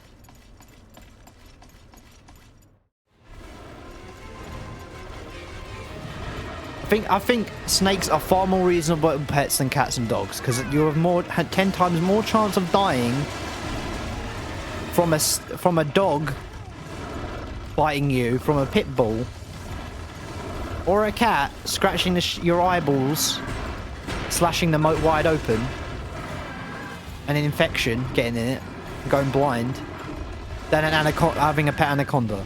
Objectively, you shouldn't have a pet anaconda. No one should, because they're so big and expensive, and they're so hard to look after and do right by them. Not that it's actually dangerous. It is dangerous. Don't get me wrong, but I don't want an anaconda though. They're stupidly expensive. They're stupidly hard to care for. It's almost like that it's too much effort that it doesn't make sense for them to be in captivity. Unless you're rich and you actually have experience with large snakes like that, then you're 100% justified in doing it. But even then, you're like, please think about it. Ask yourself internally, is it worth? Is what you're doing something you can cope with for many, many years that you're going to have the snake? My boy Onyx is chill. I can handle him for 20 years in my life. Even when he reaches 6 feet, which is not, objectively, that's not that big for a snake in the grand scheme of things. It's big. When you think about something that's 6 feet tall, that's from a human perspective. But from a snake perspective, that is not that long at all. No, not even close. When you think about the longest snake in the world is 30 feet versus 6 foot, yeah, that's nothing. But that's child's play.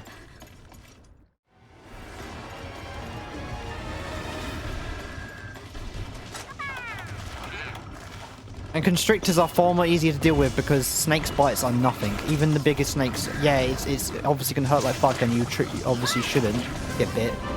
But the outcome is going to be far less. The biggest lizards are fucking horrible. Iguanas, getting bit by them, oh my god.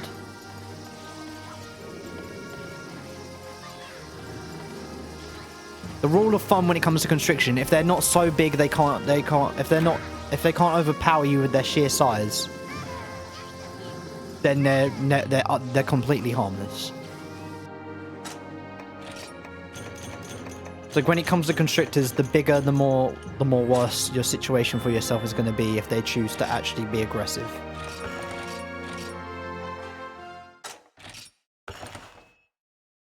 But unlike venom, when it comes to venomous snakes, gigantic snake constrictors, there's still a huge opportunity and window to save yourself and fix the problem by having another person help you out of the situation.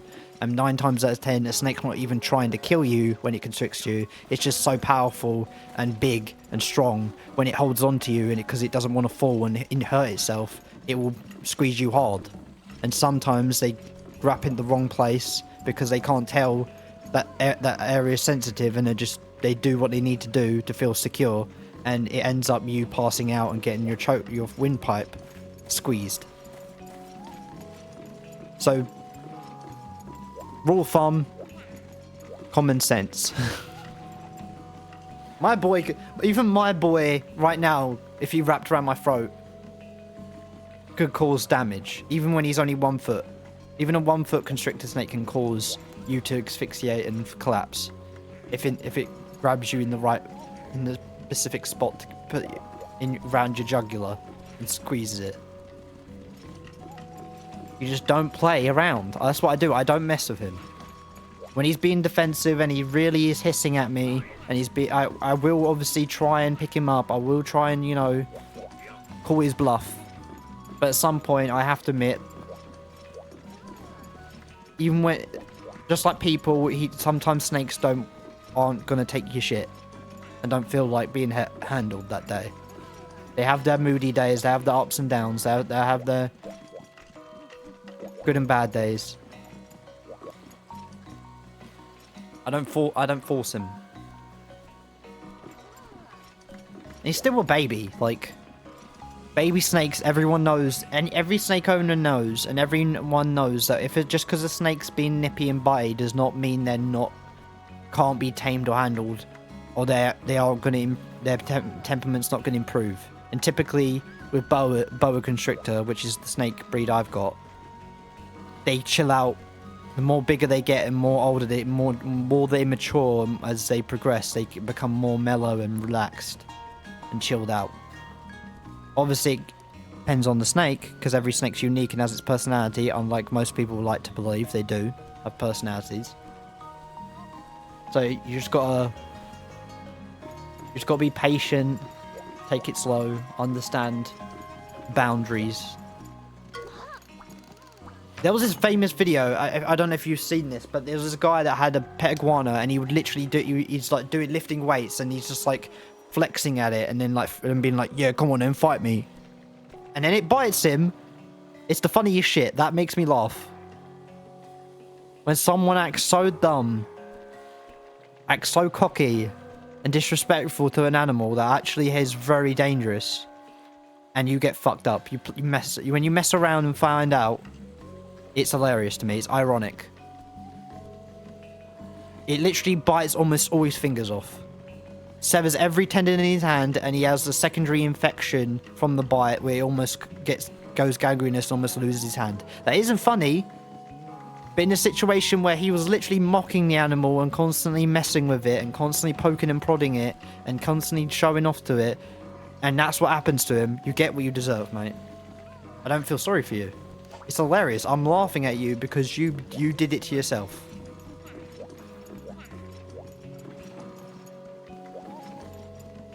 Also, I don't understand people that dump their animals in the wild, just shove it in a random forest somewhere, even in a foreign country they can't survive in, because you can't handle anymore. Give it to someone that does want the pet and has the facilities to take care of it, or give it up to like an animal care society. Don't do that shit. In UK, there's so many freaking snakes, big snakes that are just out in the wild, like boa constrictors and stuff. There's so many things that can go wrong with that. That isn't the snake's fault, but the snake at the end of the day is going to get punished for it. Don't do it.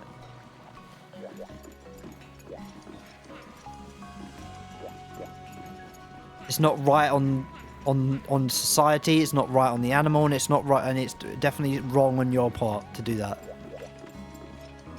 So you should be put in jail for that shit, out of a mixture of animal abuse and risking the safety and harm of other people, and just messing with the ecosystem itself.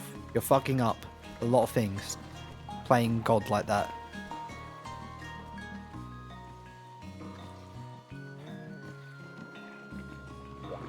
You're making...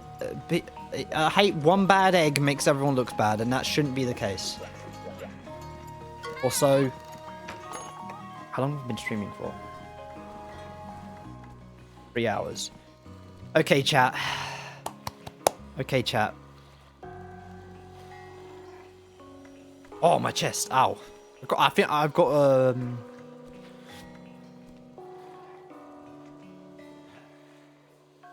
I've got pigeon chest. So I got like my rib cage kind of overlaps each other in such a way where it constricts. It causes like pressure on my chest. So it's like sometimes it can be hard to breathe, or it's like odd tinges of pain happen. It's not like a deformity, but it's like it can happen to people for many reasons. It is fixable and treatable and stuff like that, and through natural means. It can just fix itself, but god damn, it's like sometimes I feel like huge pressure on my diaphragm and my lungs. And also at night I have sleep issues, or sleep apnea and stuff like that. It's weird.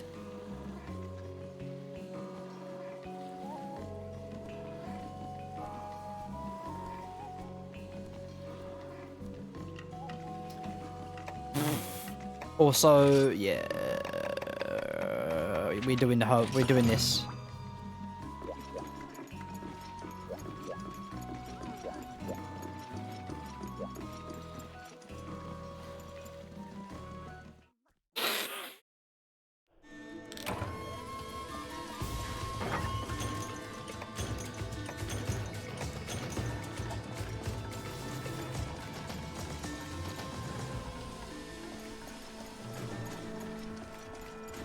Where's the herbivore's nest again?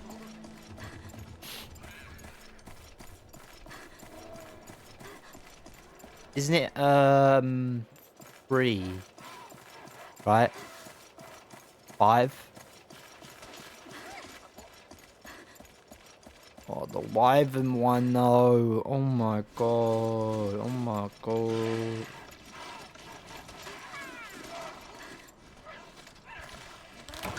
No, that's not it.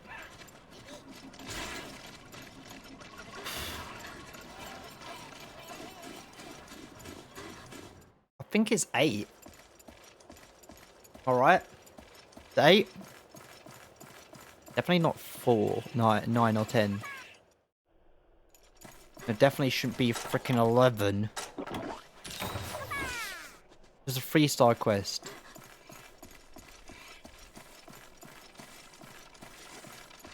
Bro, if it's a fucking 11... I'll actually lose... Ooh. Gold.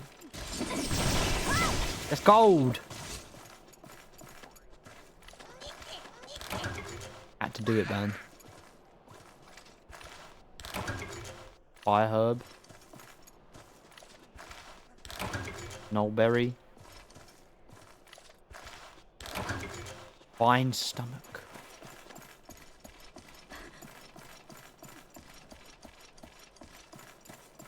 Wait, is it 7?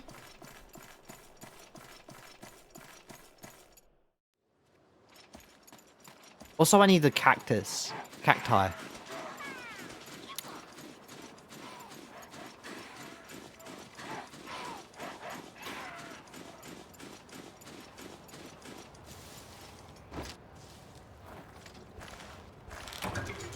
Fire herb. Deep herb. Cactus flower, yeah, we need more of that.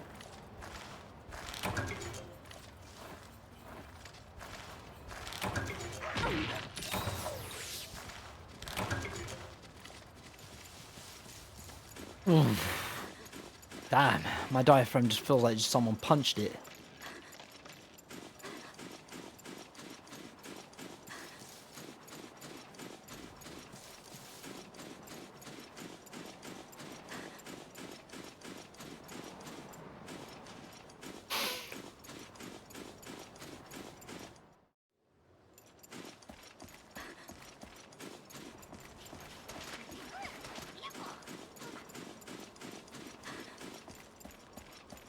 Let's hop in, guys. Let's hop in.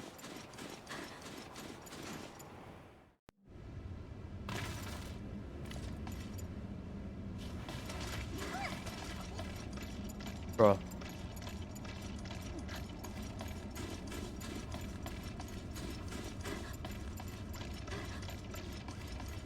Where the fuck?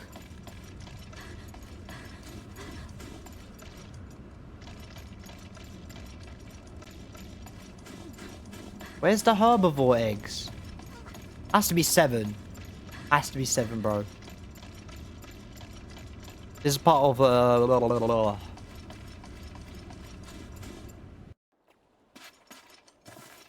yeah, this has to be 7, bro. No.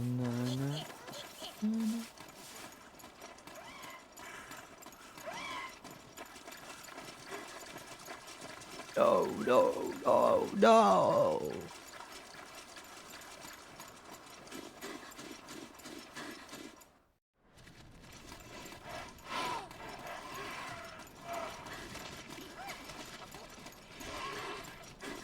Am I just freaking blind?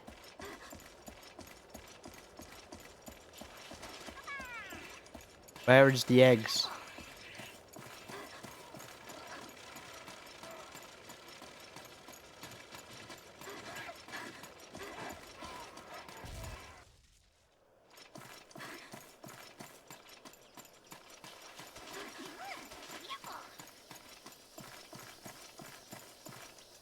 Two? If it's 2, that's just crazy.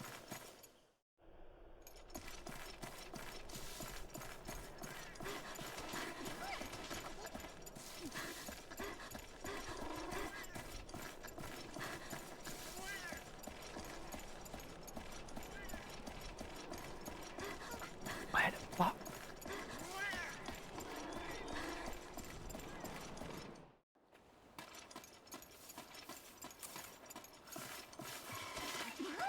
Where the hell is it? There we go. I was right. It is 7.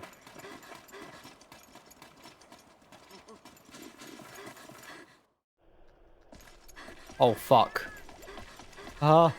Leave me alone. Leave me alone, you freaking psychos. Ah. Demon. Demon.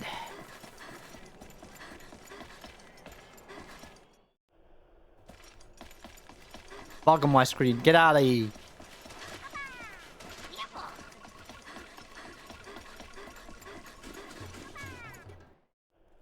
Okay, this is easy.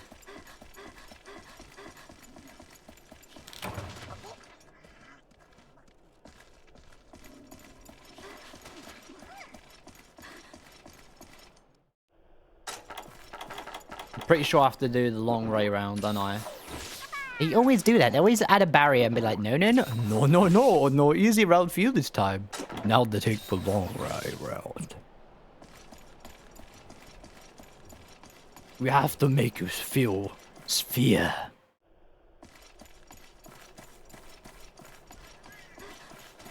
No, you can't. Can't do that. There's no way.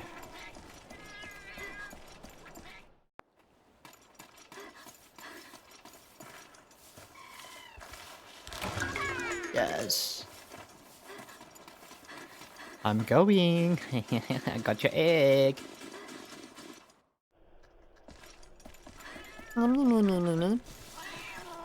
Oh, this is easy. Why did I do this sooner? This one's easy. Oh no, it's not a fucking dodge, I guess. Fucking asshole.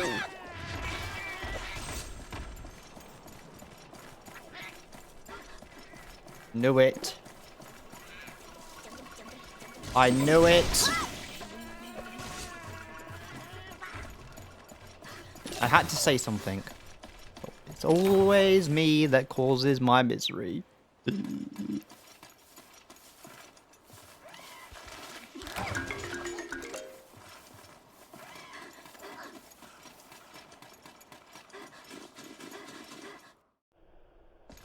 My god, cat, piss off. No more cats. That's your pet? Chat, that's what you choose as a pet? A snake would never abuse me for an egg.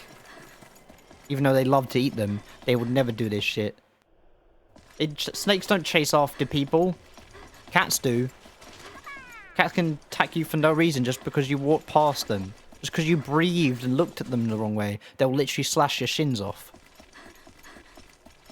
When a snake bites you, it's because you freaking heard it or you touched it the wrong way.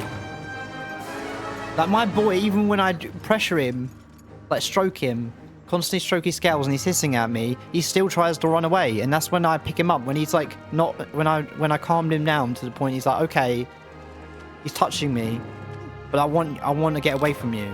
And as he's trying to get away, I pick him up and handle him. That's the best scenario. That's the best way to do it. At least from like cover his head with one hand and then scoop him up with the other. That's probably the more streamlined way of doing it. The more quickest way to do it. But I like to make sure like him to get used to the idea of being touched in a gentle manner, which is stroking him gently along his back. And just to know, let him know I'm there and let him know I'm not food and I'm not to be, this ain't the food time. Turn his brain off from the food response. That's how I like to do it. And eventually he will, like, stop being defensive. And he will try and run away. And then I'll pick him up and then, yeah, once you pick him up, he chills out. He mellows out. He's like, oh.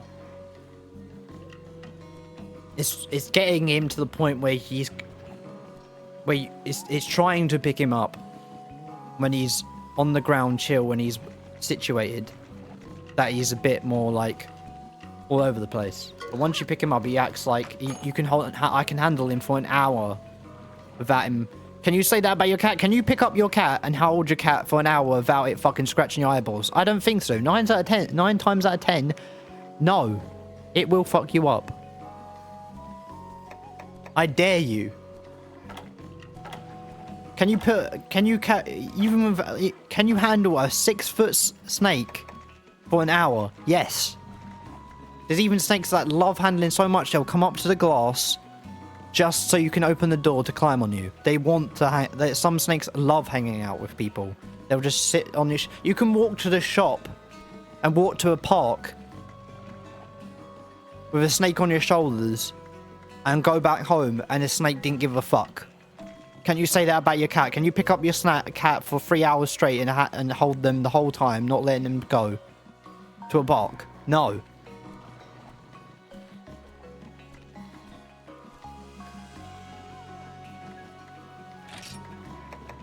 You can't do that, and that will never happen. Never. It will attack you.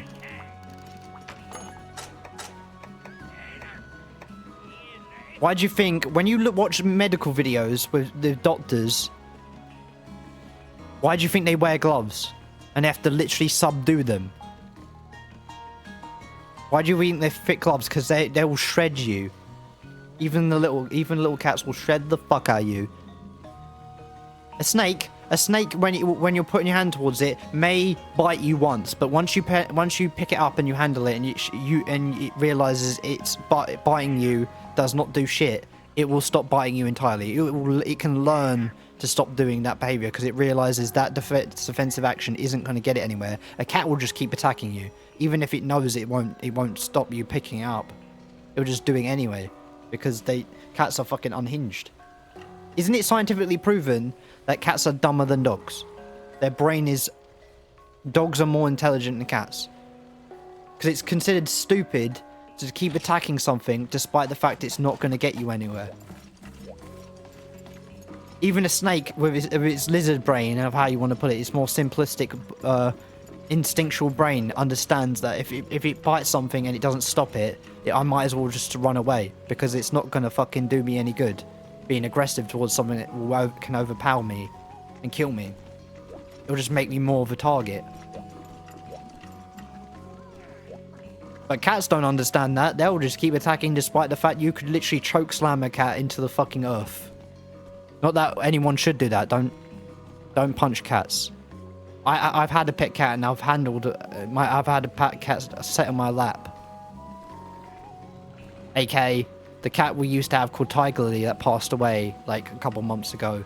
She was either the loveliest cat sometimes or like the most psycho. That cat would either fuck you up for no reason or just be chill. There was no... At least with my snake, I know if I put my hand near its face, there's a good chance that if I annoy it enough, it will bite me because I annoyed it, not because it just felt like doing it. They don't act out of vibes most of the time. It's normally there was something you did to startle that snake to make it want to do that. That's why objectively, most snakes are better pets than cats and dogs, because they're low maintenance. All you need to do is a bit of research. Yes, the only thing about, I will say, dogs are 100 times more affectionate and more, run at you, always be interactive with you 24/7. But I'm the type of person I don't want to be interacted with and have to put up with something's personality 24/7. I like the fact that I can literally spend 2 days leaving him alone, barely now and then just checking on him to see if the temperatures are correct and the humidity's correct, and then just go to sleep. And I know he'll be completely fine, and he actually wouldn't be bothered by it. I like the fact you can leave him alone. You can mind your own business and it will mind theirs. Because there's this guy that came on stream saying, "You have a snake as a pet? What a weirdo."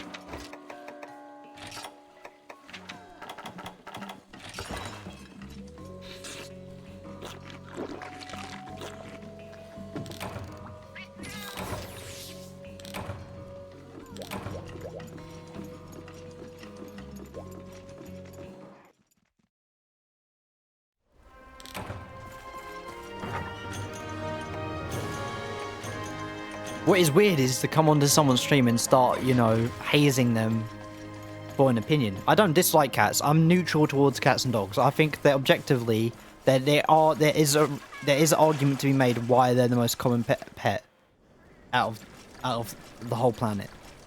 But in my opinion, I think objectively, snakes and lizards are better and more enjoyable pets, more of a challenge, more of, for good reason.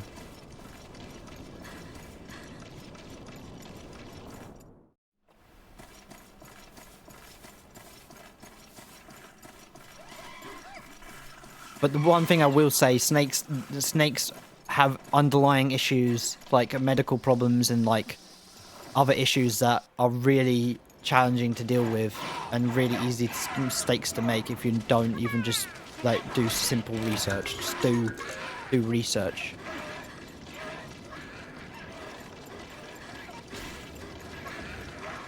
You have no idea how many videos I've watched on snakes, how many books I've bought and read them on just genuine information, how many times I've googled stuff, constantly asking the person I bought the snake off. What should I do in this situation, like asking them for advice constantly. That's what you, if you're gonna be any, even if you're a dog owner, cat owner, any pet owner, that's what you should do. Never stop asking for advice. Never stop trying to learn. Never stop trying to observe your animal. Pay attention and be cognitively aware 24/7.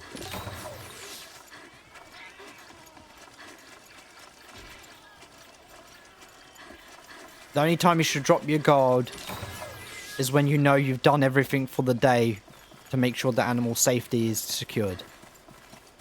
Then and only then you should drop your guard, when you know for a fact, a proven fact, that your animal is going to be okay.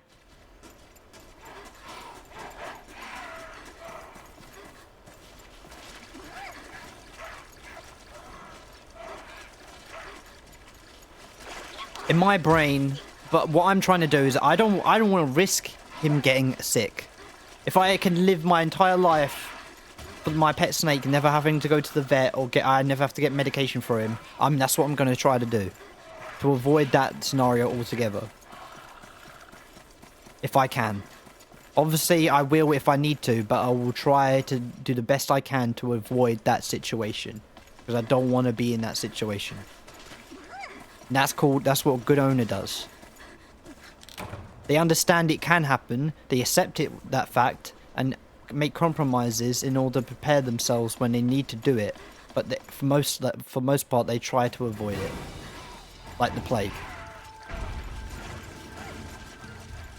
And that's what I'm gonna do. My snake is gonna get pampered and freaking spoiled. My one and only pet, my boy Onyx, is gonna freaking know luxury for a snake. I'm gonna treat the animal like my own child. I'm gonna love him, respect him, honor him. I'm gonna put him on stream for you to adore him at some point. Question chat, should I get a camera, another camera, and put it near my snake and have snake cam when if he's out moving about and around? Is that a good idea or no? For the most part, I don't think that is, in my opinion. But at the same time, I don't know. Some people do that, and I think it's obviously it makes sense to do that, because animals are a great selling point, a great attraction, for good reason, of course.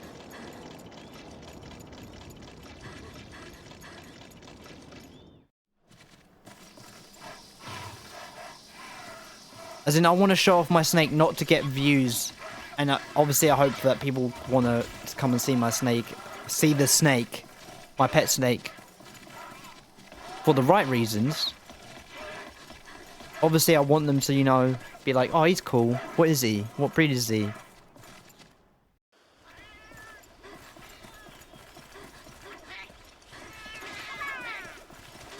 But what I don't want,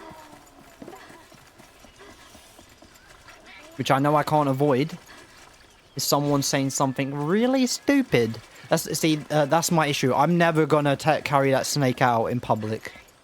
Some people love to take out their snakes in parks and, like, wear it around the neck. That is stupid. Don't do that. They can get away with it because they have the confidence and the audacity to try it. And also, they know their park and people that go there won't do anything stupid. But where I live, and the fact that you could just... One kid one day can run up and fucking keep poking, prodding its face while it's around my neck, and it could bite their finger, and I'm the one that's going to get in trouble. Because it bit them. Because their mum's going to be like, how fucking dare you? And I'm like, the child freaking poked and prod it. I hate that. I hate people taking the risk around idiot kids or stupid people that think they can just approach me and mess with my animal.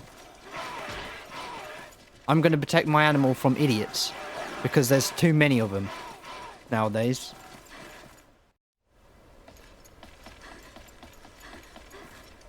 These Karens and all these stupid people that think they have the right to freaking mess with something that doesn't belong to them and nor should mess with, because you don't know what the outcome's going to be. And if someone messes with my snake, I'm going to kick their fucking ass. I'll beat the fucking shit out of them. Not a child, but fucking, you think a grown-ass man or a woman, I'll fucking get my mum to, or if I had a girlfriend, I'll get the girlfriend to tell her to beat the shit out of that woman. Or messing with my snake's well-being. To put my animal in danger is the same as putting a child in danger. They don't understand any different. So if you're gonna play that game,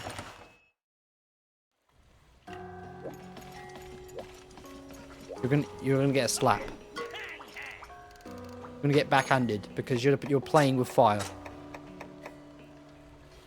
But when I first got the snake, I'm gonna tell you something right now. When I first got that snake, I spent 3 days without sleep. When I knew that, when it was close to the time when the snake was getting delivered to me, and knowing that some part in the back of my mind, the animal could arrive dead.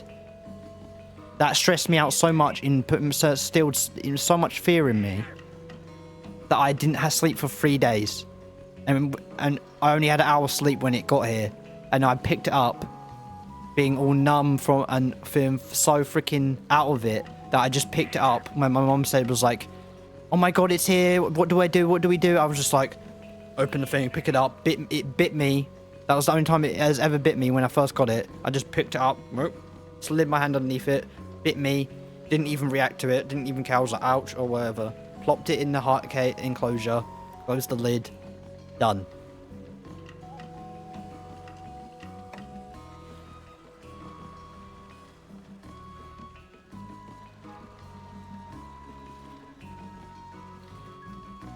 Imagine not sleeping for 3 fucking days and only got an hour's sleep, and your mum rushes you to wake and tells you that this animal that you wanted is here, and the person that delivered it told it's extremely stressed and and you have to put it in the enclosure now or something bad could happen. My brain just went into hyperdrive. I became everything just freaking machine mode.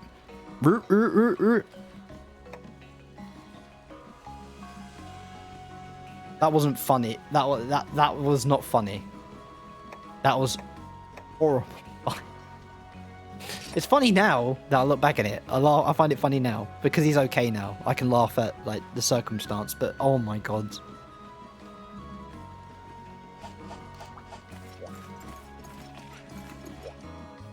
Okay, I think but if you can't find someone that has it physically and you can go to the house, it is okay to get it delivered, but make sure it's in your country, or make sure it's not going to be that long. It took 4 hours to get here, so that's okay, but I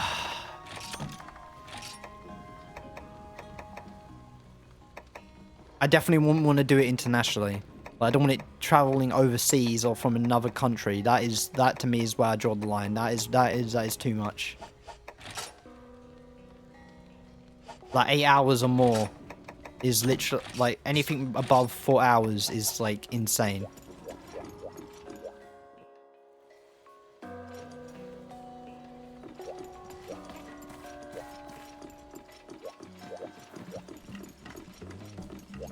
Wait, what? That was easy? I did it all?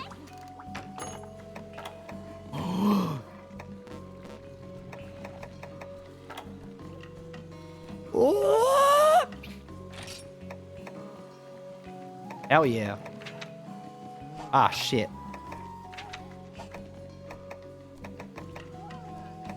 Double Jeopardy. Okay. We can do Misty Peak Tour, Sandy Tour, Double Jeopardy, and Hair of the Dogs.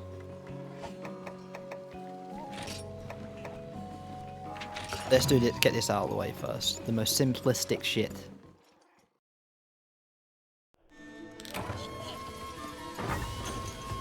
I mean, just have to wait.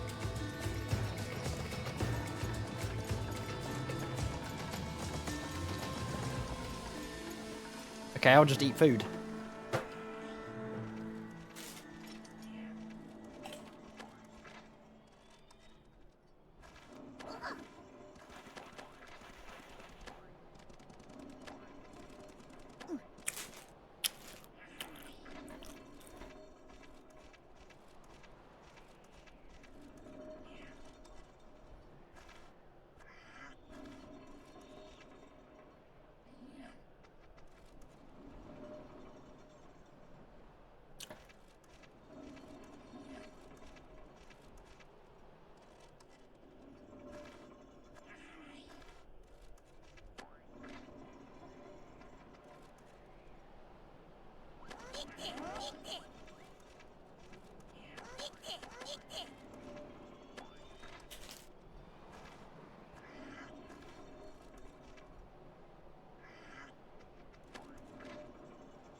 Oh, this is good.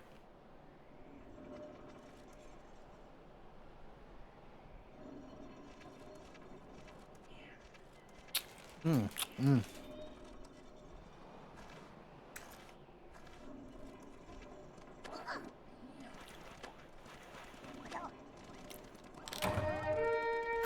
you go.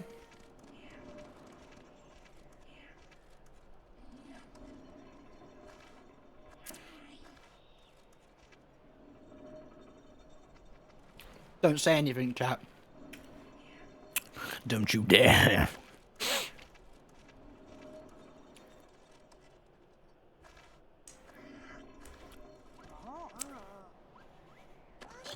Yes, I got Dorito dust on my fingers. I tried to get it off.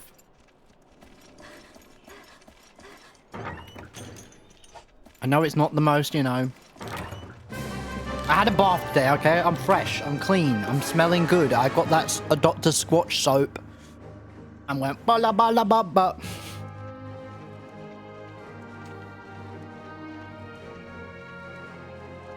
I did that. So I'm good. Oh. Oh my god. Stretching. Stretching hurts, but it's a good hurt.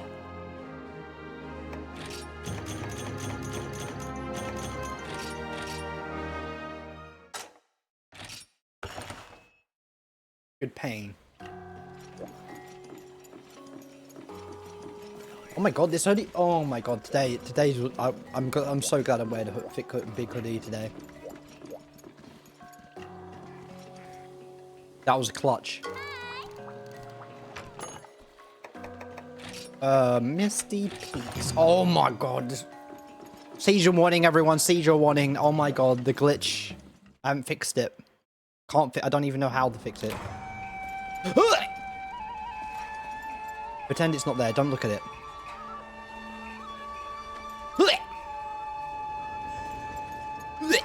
Gag. Gag worthy. Disgusting. Vile. Dry heave. Get rid of that shit. This is an emulator, by the way, so it's not perfect. I don't know how to fix that. If anyone in chat knows how to fix that, this specific bug, I beseech you, I demand you to be a good citizen. Can't take myself seriously. I demand you to tell me the secrets. And then everyone just does that one thing, that the most annoying Twitch chat thing you can do. He doesn't know. He doesn't know. L streamer, he doesn't know. He doesn't know the secret. He doesn't know how to do it. How can he not be a streamer and not know? The vague fucking answer that says nothing but and just to be a literal troll.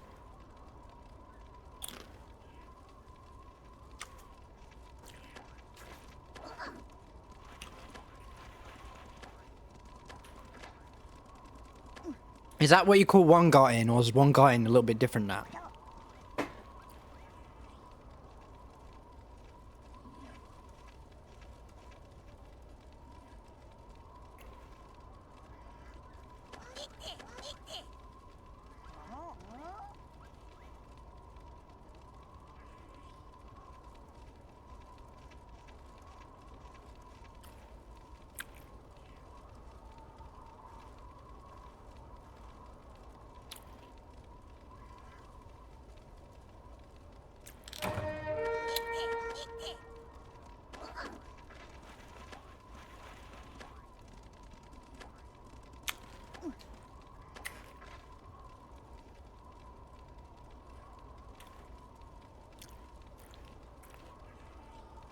Jaffa cake strawberry.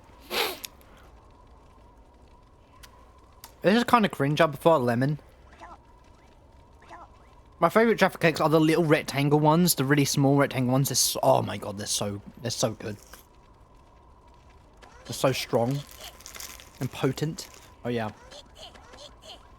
We need a... Oh my god, I see it in the corner of my eye.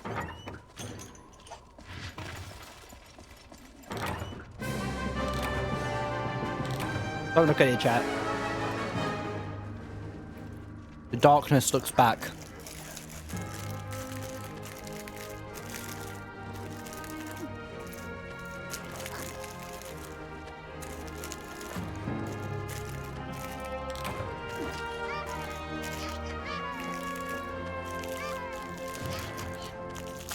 It sees you.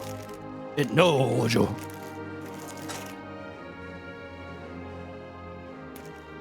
Hmm.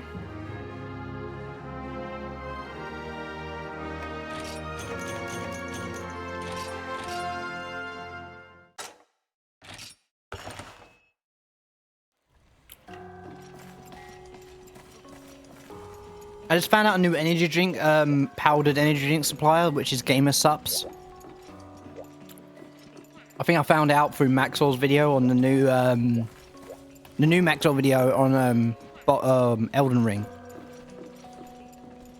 And I want some, but I got the free sample, so I'm gonna test out if what the flavors taste like, and see if to buy more, because I do like powdered energy drinks so much more than canned energy drinks. Monster makes me gives me diarrhea, bro. It gives me the shits. Gives me migraines, man.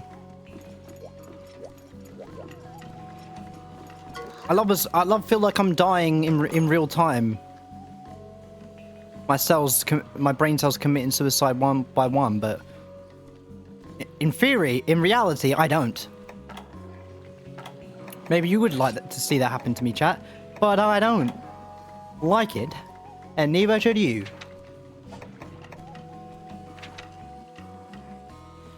Deliver 5 slug off oils.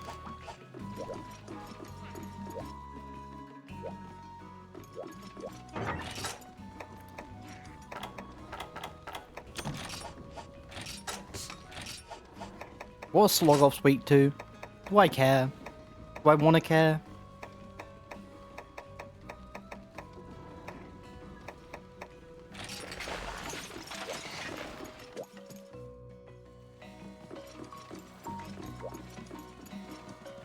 Yeah, I'm having a day off tomorrow from streaming, but I will be back the next day after.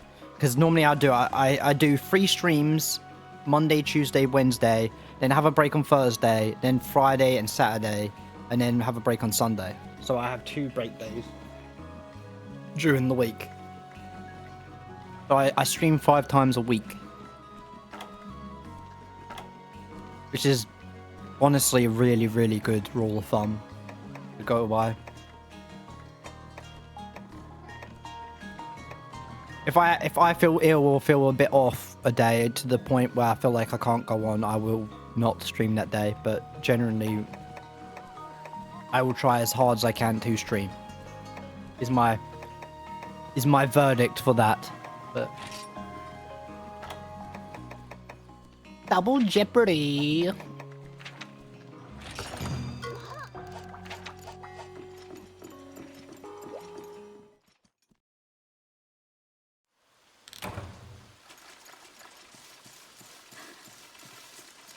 Rathalos is the OG beginner armor. I really do like it. It's just a simple straight line, like skills that just are beneficial, that are just necessary, are decent.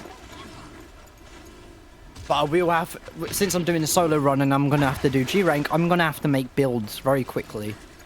I'm gonna have to really augment, streamline my stuff as much as I possibly can. This is going to be the most challenging thing I've ever done in Monster Hunter, like... And it is a challenge, basically, essentially, for me. I'm going to have to definitely become a new level up as a Monster Hunter streamer, or not level up as a Monster Hunter player myself, and I'm very happy to do so. As a person that is my favorite franchise, I definitely want to be more, you know, better. I definitely want to get better at the game overall, and take the next step. I don't want to try and learn bow and bow gun, or at least bow. The range. I want to at least get used to some range. Little. I'm losing my words. Slug off oil.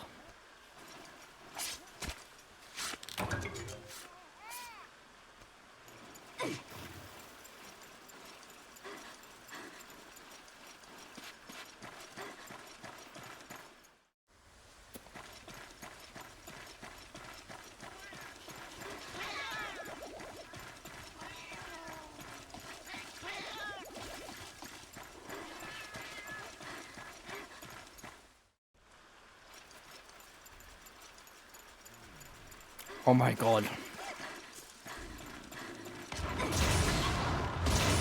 All these cute boys, they mind me of those dogs with like big jowls, you know what I mean?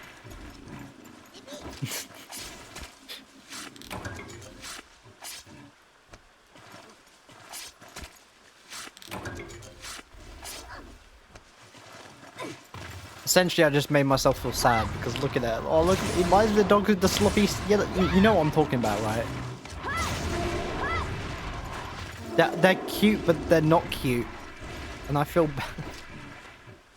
This is the part where I feel bad. They're just herbivores, mind their own business, just chilling,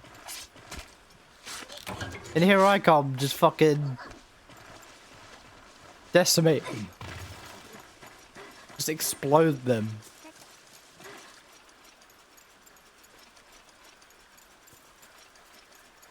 The fuck? Oh. Yep. That's a pinky. That's the pinky.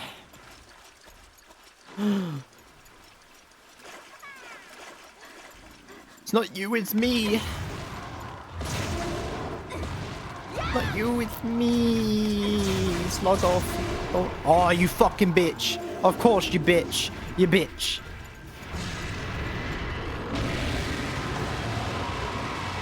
Of course, you gotta fucking do it, don't you? I will avenge him. Oh, you. Hey, you don't do that much damage. Ah. If I just had the full set of Wrath Force high rank armor, we would definitely be streamlined, complete. We don't have to care about stupid high rank as much. I'm definitely going to need to make a full set because of the Latreon. The Latreon is got. It doesn't matter what element resistance you have. He uses pretty much everything, so you're going to get fucked one way on certain attacks are going to destroy your soul. That's what I like about him. He's like, it really doesn't matter because he's going to get you. He will get you.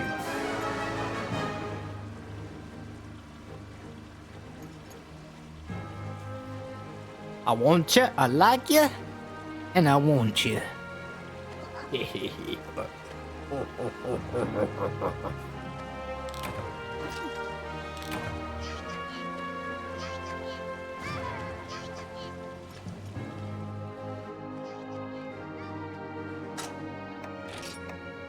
Oh, bath side.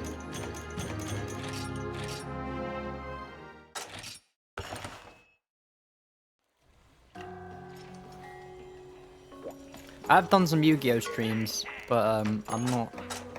I don't want to stream whatever the fuck the game's called. That's just like a personal thing I'd like to do. Well, it's not. I'm not that good at it to the point I should stream it, even though it's like some people will be like, "But I don't care how good you are at games. I like you." And then those people will be like, "You're so nice."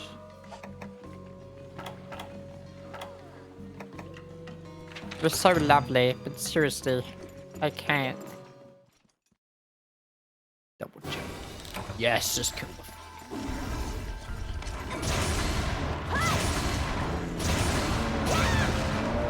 Yeah, bear. It's time.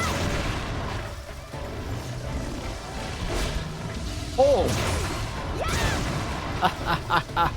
You're a riot.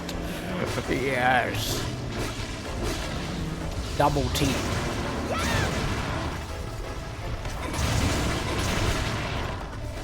This is a party up in here.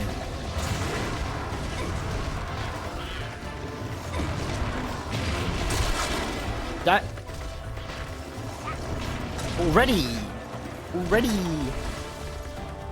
While I use a mega potion, I'm a buffoon. Oh, buffoonery.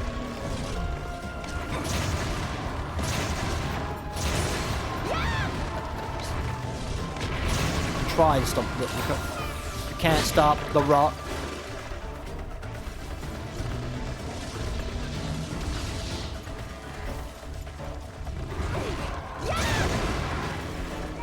Ah!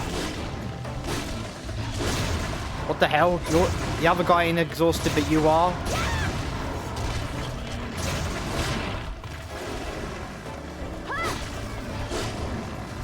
Bruh.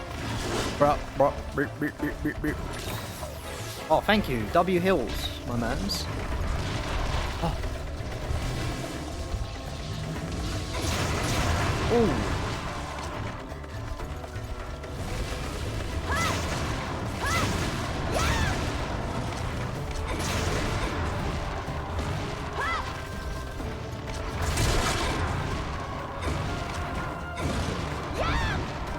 Oh my god.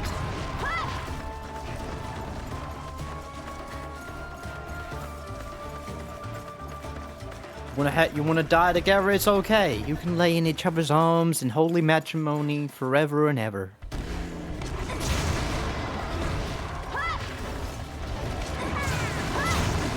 I'm not a home wrecker, I'm a life wrecker. Leave my husband alone.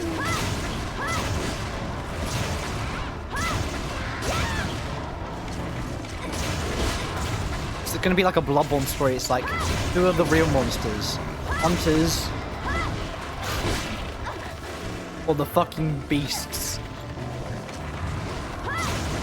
You decide. Leon! So easy.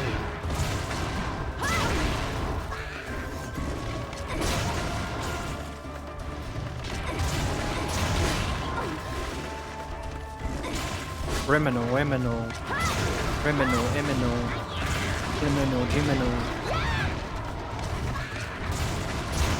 Ah!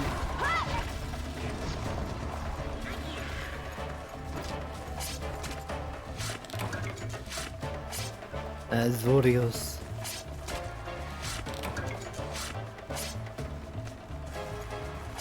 How far can I push this? How far can I push this stream?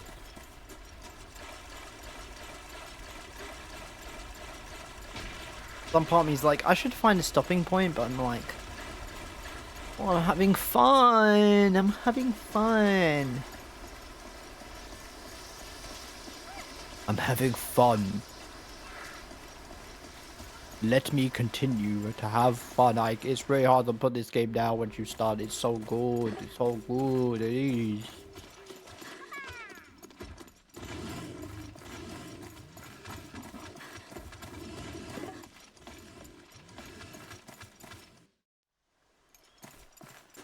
Where is he?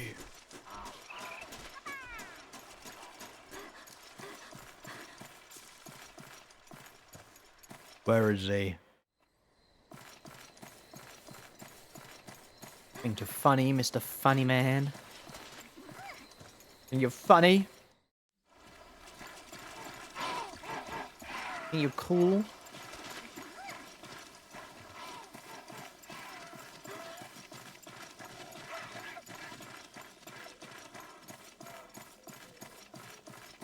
Where'd you go?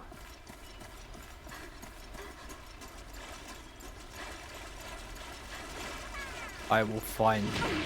And when I do, I will end you. My guild demands it.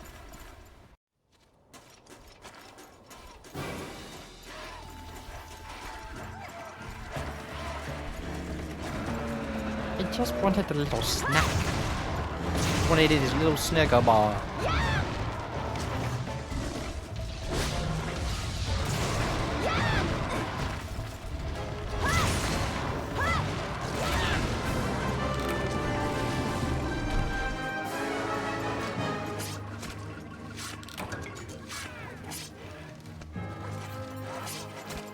Speaking about bears, you know the story about the actual real cocaine bear? The movie portrays it as like an actual bear that stays alive and fucks up shit, but in reality, the real life cocaine bear story is fucking sad on the side of the bear, because it literally just sprints for 30 minutes straight and then has a heart attack and dies.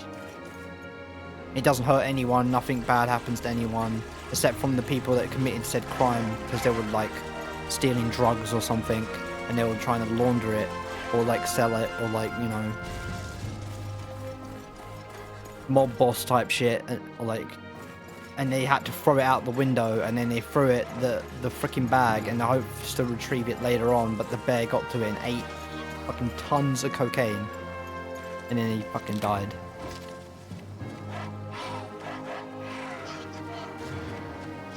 He just was a casualty of war, casualty of the human condition.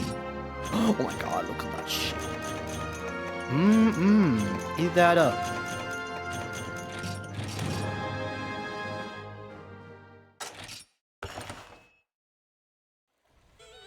I'm not saying the movie's bad. I mean, it could be actually a bad movie, but I don't know.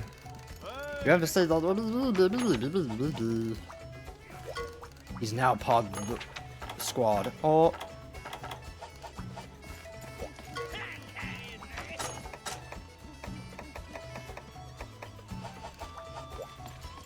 Yeah, I haven't really done the Moga Village shit.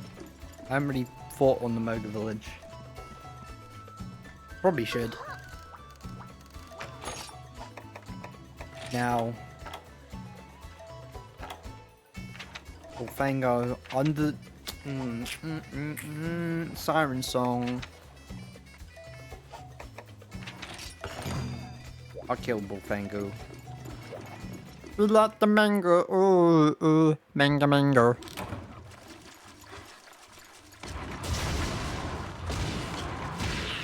Ah.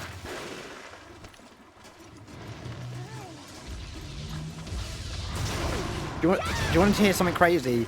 In freaking, is it Indonesia or freaking the Philippines or something? No, I think it's Indonesia. I can't remember the exact place it is, but if you sing I Did It My Way in Frank Sinatra and you mess it up in a karaoke bar, they will kill you. That is the one song you're not no one's allowed to sing. A secret rule. So whatever you do not fucking sing that song, okay?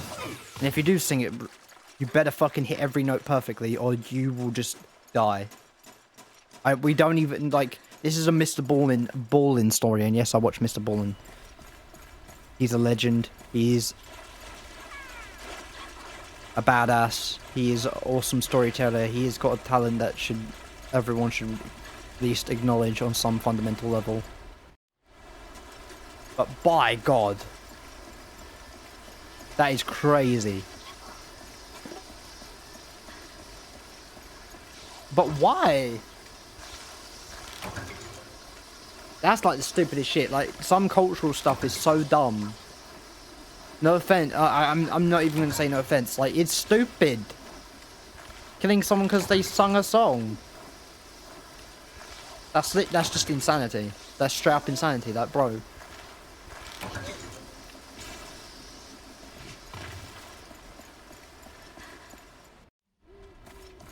At that point, you might as well ban karaoke in that fucking country. If you're gonna be that if you're gonna be that fucking prideful and toxic about it, you prefer karaoke to people's fucking lives. That is disgusting. That is evil. That's like some cult type shit. Like, it's not my place to say in the sense that places have a right to be backwards, but oh my god, please no. Just stop.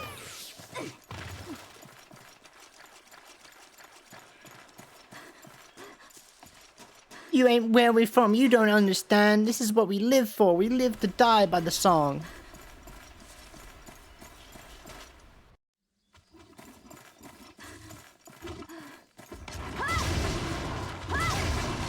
We live and die by the... We live and die by the ding ding.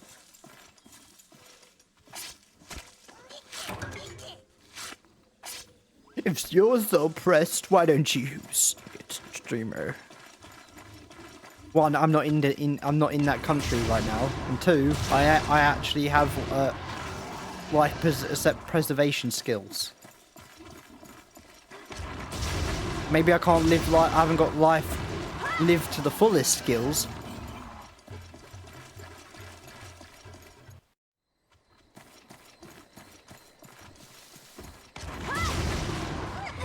But at least I'm actually alive and freaking content. By content, I mean not content, and by alive, I mean I'm actually like breathing and actually have some aspects and inspirations I have to actually make my life meaningful and fun. But I'm not ready to risk my entire life.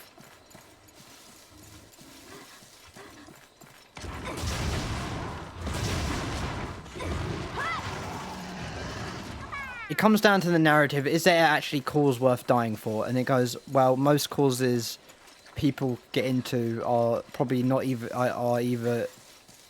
are there to exploit you. So no. The only cause worth dying for is the preservation and betterment of your own life, not in a selfish or vindictive, spiteful manner, but in a way that actually you're trying to stay alive in order to preserve life that you love, fight another day, and do right by others, and make people happy. That is the only cause in life anyone should be fighting for. End of story. I say this as I literally slaughter a bunch of things mercilessly by crushing their spine and skull with a hammer into powder and then snort said powder.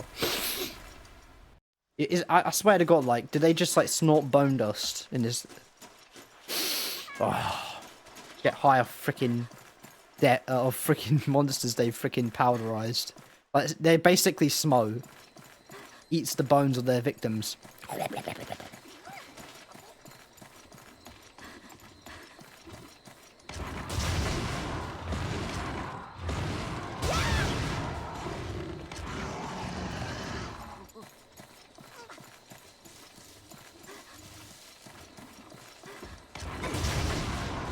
Boom.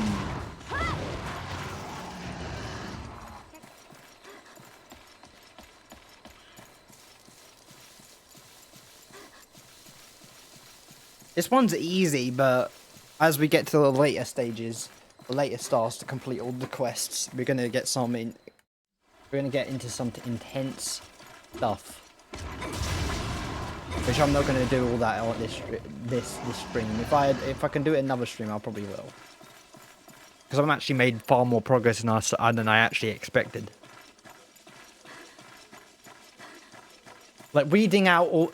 That's the best way to deal with it. Weeding out all the easy stuff for the hard stuff first will really just, like, flesh out really what all the challenging stuff to do.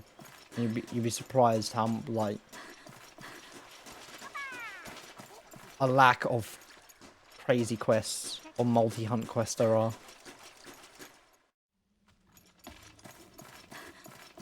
Would be the last one, I think. Yep. I didn't even know, I just guessed. It'll be the last one. And you was. I am psychic, chat. I am magical. You saw that shit? I knew. I just knew. I have sixth sense. Some people do say autistic people are the evolution of humanity, kind of. And, yeah. That is stupid. As a person with autism, that is just doesn't make sense. That's not how evolution works with freaking deformities or like disabilities. Why would it work that way?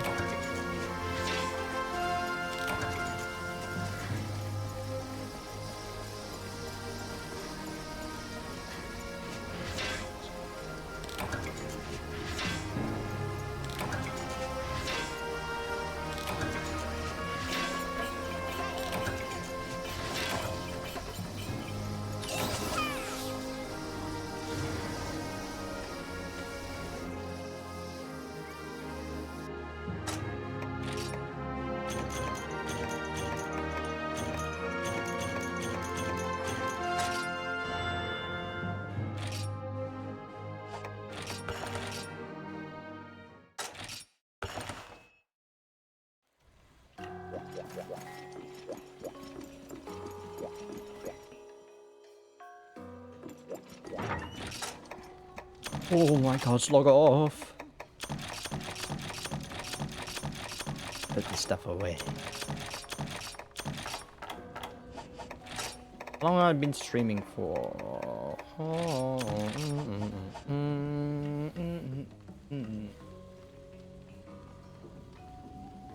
4 hours. We can do a little bit more. Come on, man. I'm liking this. I'm having fun. Yeah, I'm having fun. Surprised at myself under the yoke.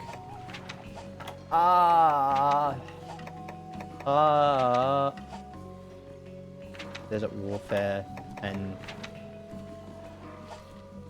herd mentality. Yikes. Jackers. I could do Siren Song. Be real easy. Yeah. Be super easy.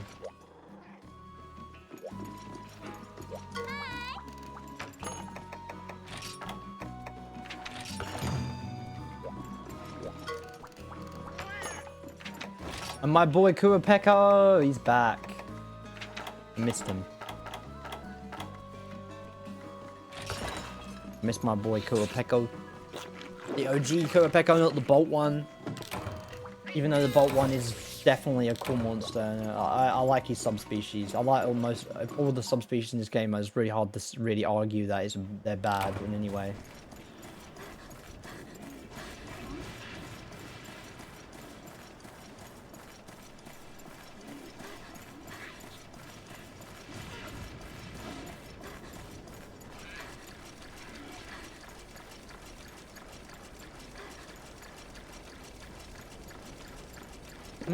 Blah blah blah blah blah blah blah blah.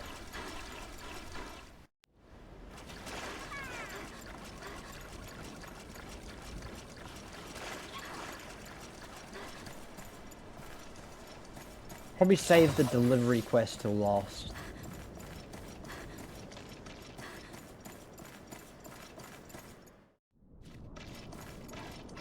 If possible.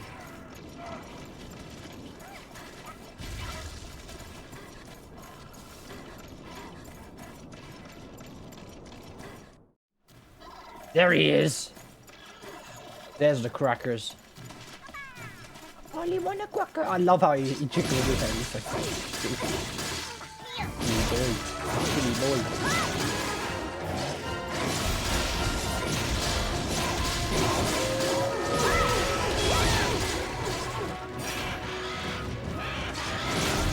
Silly boy.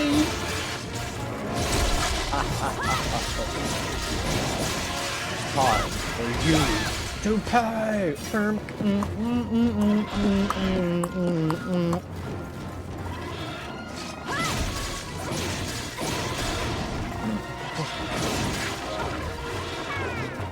He is powerful. Holly wanna Parker.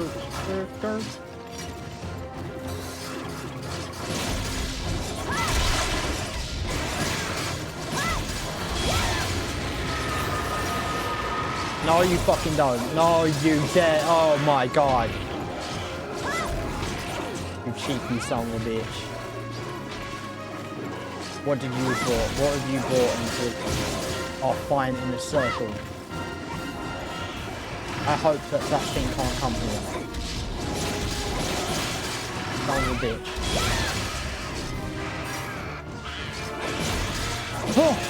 Oh, it's a ruffian.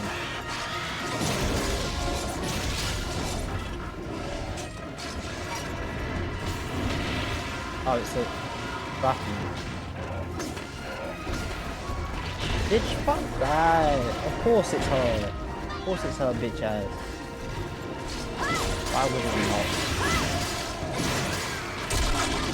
Ugh! Breaking the beak hurts me. Oh, that's horrible. You like die. I have to kill 3 of you, so or 2 of you, whatever the fuck.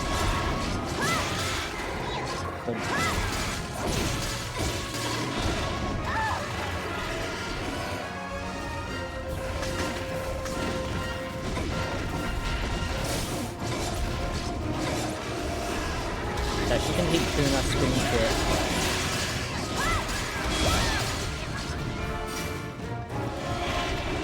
Haha, yeah, hit him. Go. That's funny. Funny. Ah, fuck you, bitch. Fuck you, me. Come on, man. Yeah. Got those kicks, though.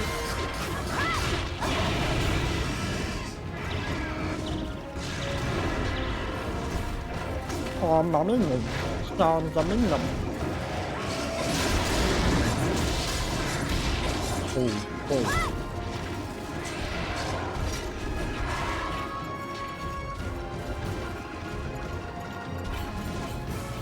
Oh, he ran away.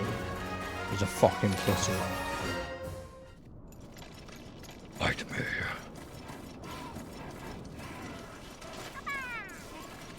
Fight me. I'm joking. I like Kopeko. He's just not strong enough.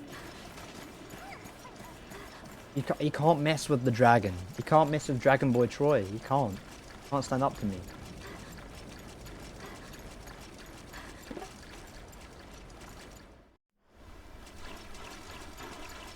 I'm not going to say I'm built different, but I'm going to say I'm built different for this occasion because at this moment my character is fucking cracked. I have a good stock of weaponry. I have a good understanding of what weapons are good and what are not, and I've made it 100% my mission to maximize my potential as soon as possible. But at the same time, I'm also happy to, like, you know,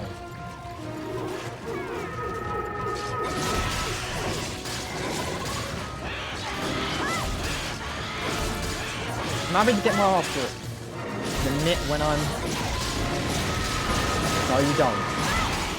Yeah, don't you dare. Sit down, you piece of fucking... Ibu caca. How are you still alive? I have no idea.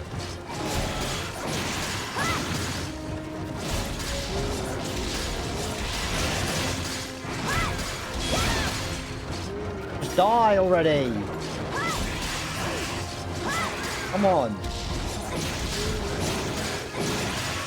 Yes, come on, man. Get in there. There we go. What?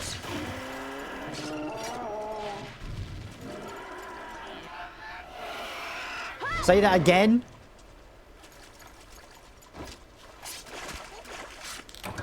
Huh? You want me to kill 5 of these fuckers?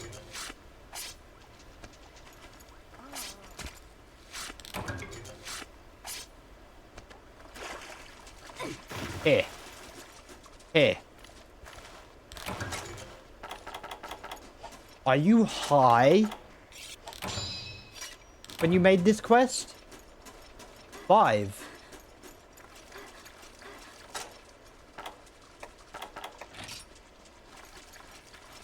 Survive until time expires or deliver a power.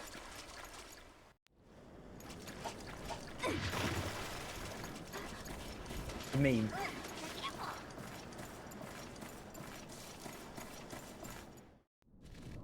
What do you fucking mean? 5? 5 whole Kuapekos you want me to freaking kill?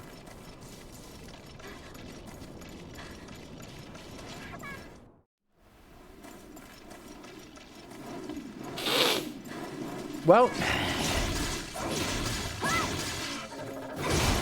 but I got to work freaking overtime because holy.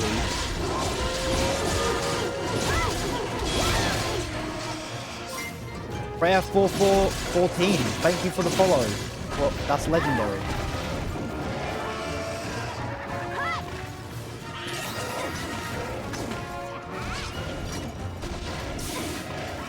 Not much, just enjoying trying to complete every quest in high rank and low rank village to unlock some juicy Elder Dragon content.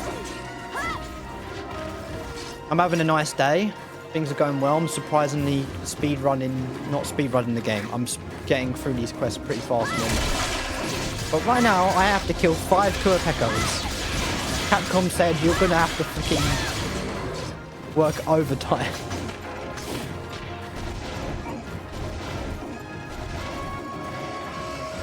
Pretty good. I'm literally sunk in my chair. Melted in the chair.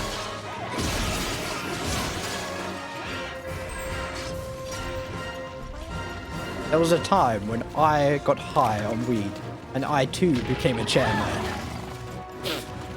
That was that was hilarious. For that, that was a day. It's also my parents' comment saying, I've never seen you not talk so much in my life and actually watch the TV downstairs and be quiet the whole time.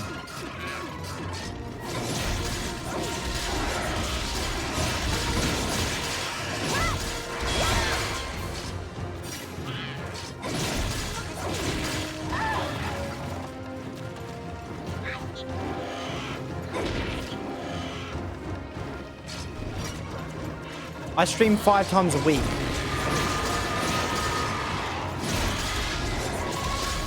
But I try to stream as much as possible. If I'm feeling good or up to it, I'll probably stream more than up to 7 times a week.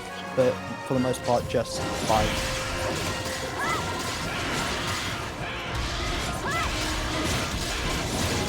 I'm having a break tomorrow, and I'm streaming the day after that for the Pokemon Fire Red randomizing Nuzlocke stream. My favorite game of all time in the franchise. My favorite game is Monster Hunter franchise as a whole. But I have so many franchises. I like Pokemon, I like Yu-Gi-Oh, I like Final Fantasy, I like Nier franchise. I love so many games. Mainstream and non-mainstream. But I haven't streamed those games. There's a game I really want to stream that is retro as fuck. That is, if you heard of Drakengard before.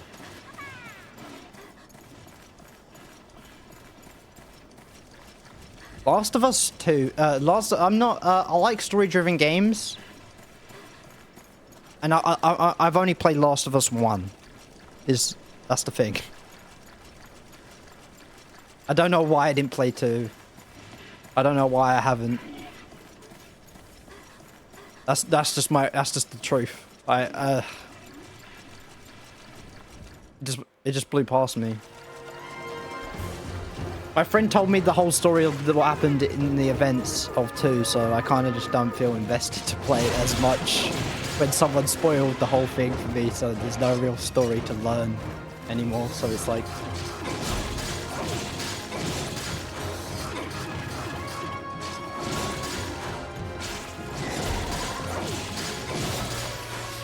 I like storytelling through gameplay and gameplay and games that have in-depth story, but not one that is like shoved in your face constantly. That's one that's like, if you take the time and listen, you'll be invested. But if you don't have to listen to the whole story to enjoy the game overall, if you don't want to.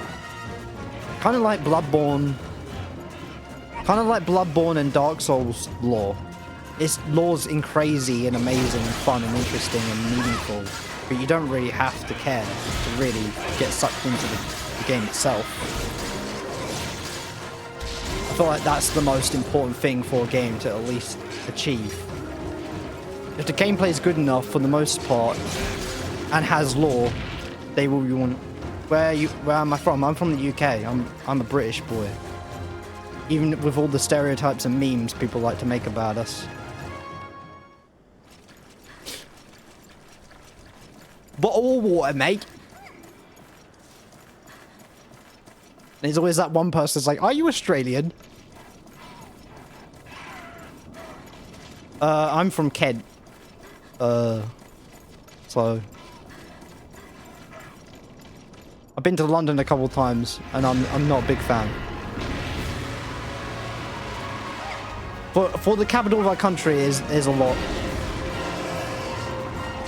I live in the countryside where it's just very chill.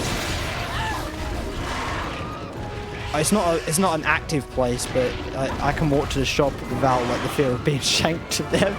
No offense to those that live like London a lot. And the rent isn't like crazy for a shitty apartment or something. Like most people commute to London don't live in actual London because of the price there.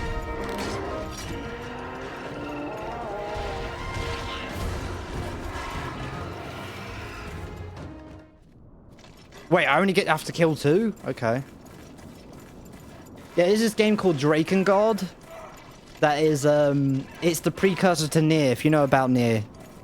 It's what made Nier exist in the first place. It's a PS2 game, and also a PS3 game for the third game, which is the one that is actually canonly connected to Nier directly. It's complicated, it's got weird lore, and there's multiple endings to the game. But Drakengard 1 is just... art.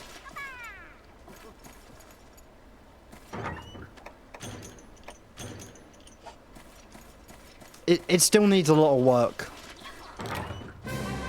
I'm still wet behind the ears.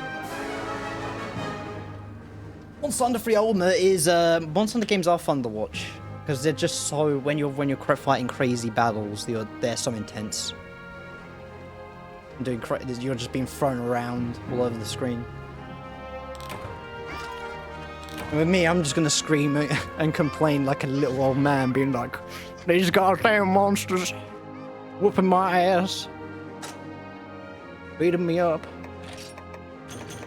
You call this gaming?" But in reality, this is my favorite franchise of all time. I love Monster Hunter to death. If I had to choose one game franchise to play for the rest of my life, it would be this game. These games, as overall. I've always felt that way.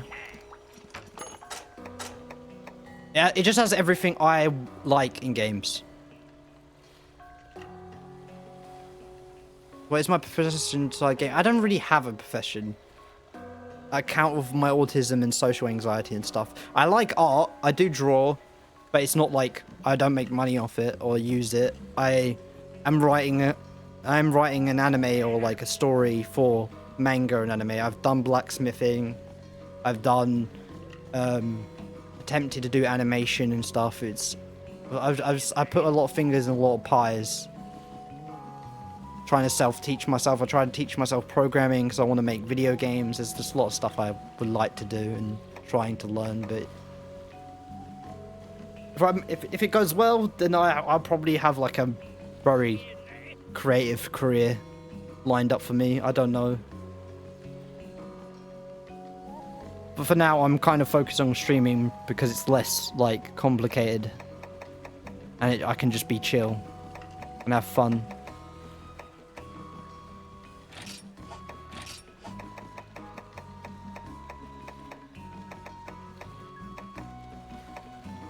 Oh shit!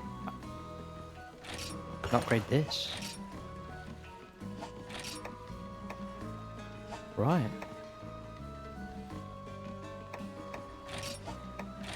Unfortunately, I never went to college out of a circumstance that is more complicated than just I didn't want to go.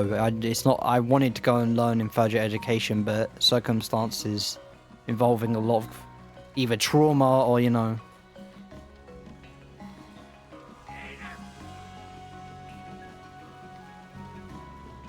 That's very good. Wish you the best of luck in both of those fields because, you know, they're very competitive and, you know, depending on how far you want to push it, can be very taxing and stressful and, you know, not much, little to no sleep. It takes a long time to actually, you know, make a very good game. Kind of like anime, you know, to make a really good anime takes a huge team of people and good teamwork and skills.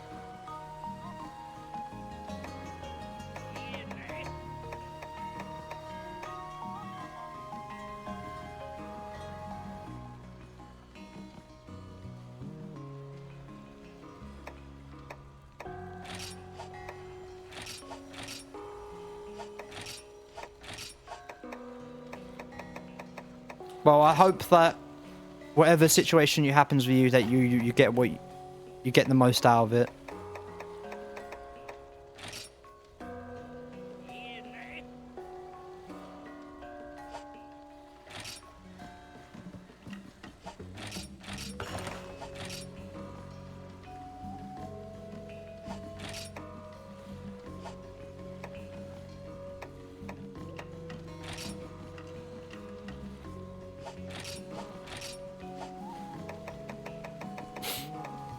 Now we need to hunt more. I don't think I'll be able to do finish all the quests this stream. I've been already streaming for a long ass time. I'll try. Oh, under the yoke. Egg gathering quest. Cringe. Cringe.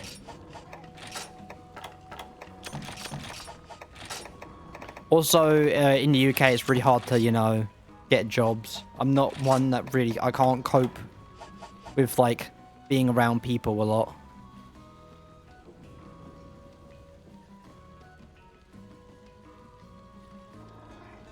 You can go down and add me on my Discord, it's fine.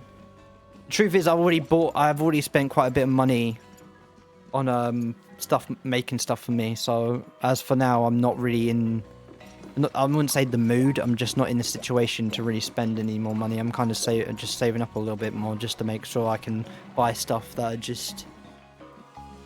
is not investing in bettering my channel, but more just, you know, buying unnecessary luxuries.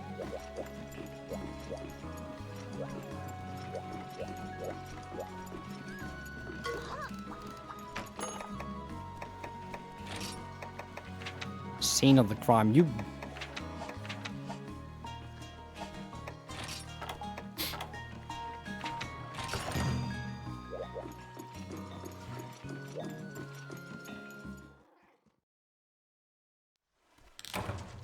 One thing about people selling stuff is that you have to be very careful with, depending on who you like. I'm not saying it in a rude manner, I'm just saying you've got to be careful who you pressure into wanting to buy your product, because that could instantly just shut down all communication, because either it happens a lot to them. Me, it hasn't happened that much where it's like, oh shit. Hundreds of thousands of people asking the same question and bombarding me with information that either I already know or just don't know enough to actually make a decision, and I can't choose a specific person out of the group because everyone's saying the same thing. So it's like, just be patient.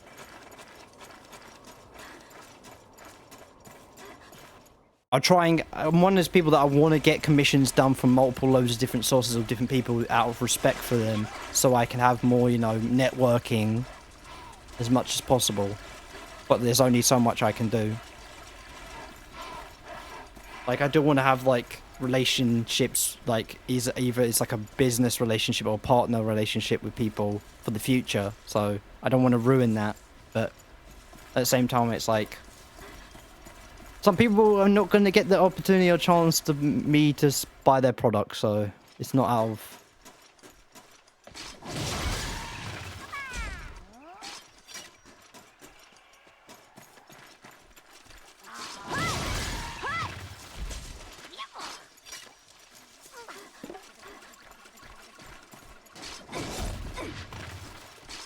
all that matters, if you're on my side and you're helping me,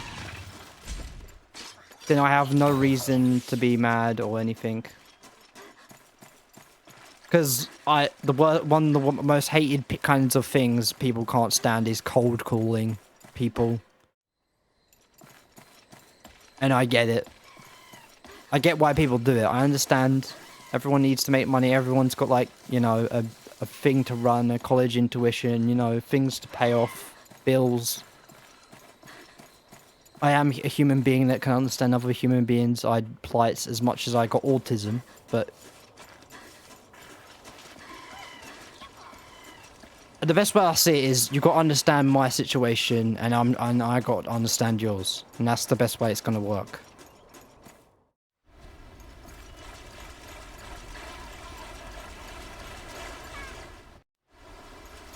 And obviously, I'm one of those people that want to make friends, and obviously, I want to understand the, you know, the understanding of my, if I want to make it into a career, I have to understand the ins and outs of how streaming works on a larger scale.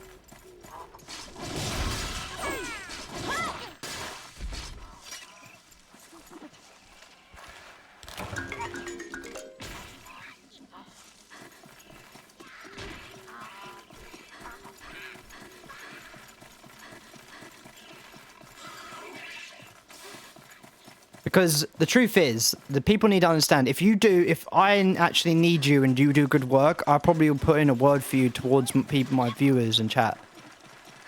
Like, I'll straight up say, like, this person did my work, they do good work. If you want anything for your streams, check them out. Like, I will actually, like, you know, help them give something back to those people as much as I possibly can. Out of respect for of their understanding to me. So it's like, the best way to get business is to just be chill about it. Networking should come to you. You shouldn't try and make it happen. It will just naturally happen if you're actually doing something what people want. You shouldn't have to worry about or like min-maxing that shit, because that's not how real people work. Oh my god, you saw nothing. You saw nothing. That glitchy shit, I hate it.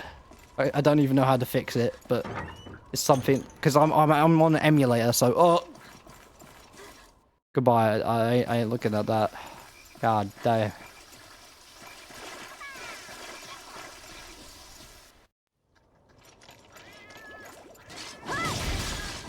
And yes, I'm murdering cats.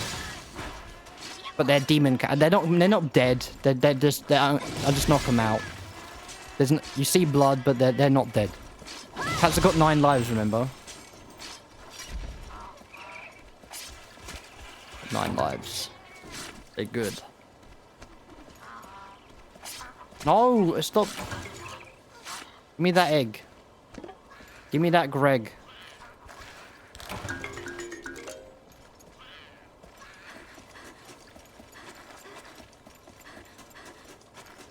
I'll probably finish up this, complete all the high rank the lowest star quests for high rank, and then we'll move on to, and then we'll end stream, because I don't want to, it's getting kind of late, and I have to respect my family by not being really loud.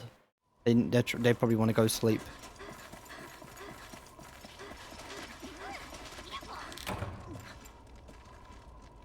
Also, I don't want to have my light on too much, because I have a pet snake and he's a nocturnal snake. So if I leave this on, it could stress him out. So I'm just thinking about what's going on. Oh my god!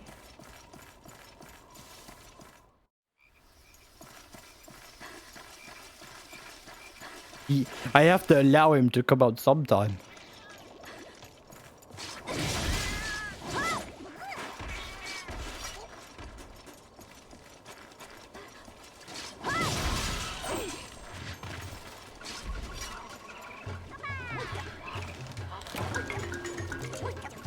The truth is that someone shouldn't be ashamed of being unemployed. I think it's rude to punish people. I just think it's wrong to punish people or persecute people when they haven't done anything wrong to anybody. Because people don't know people's story or why they're in the position they're in. And there's many different reasons why this happens. For me, I want to do streaming because either that's the only thing I have access of be available to me as a career path right now.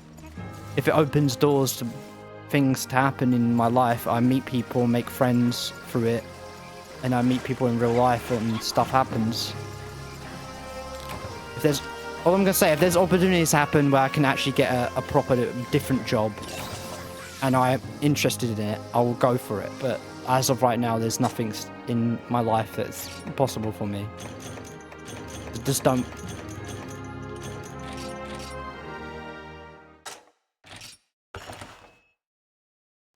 Because the truth is, the most richest people are the people that never went to college. I mean, look at Mr. Beast, bro. Most people that truly make the money are either doing something illegal or they did something that was done because of who they know, not what they know. It's always who you know. The connections you make with people that truly make you get into a position of either wealth or like respect and status. It's not what school teaches you 9 times out of 10 won't instantly put you in a good position. It's a lie. Obviously, knowledge is something you should seek out, and you should get education if you generally have a very specific path you want to go down, just so you know. But I'm not in a position where I'm like... The most things I want to do, you just have to learn yourself, like piano, arts. Yeah, I can get guidance for education, but there's no specific place in mind that will just like... just get it done. I just have to, you know, learn. I have to, you know, hard mode. But yes.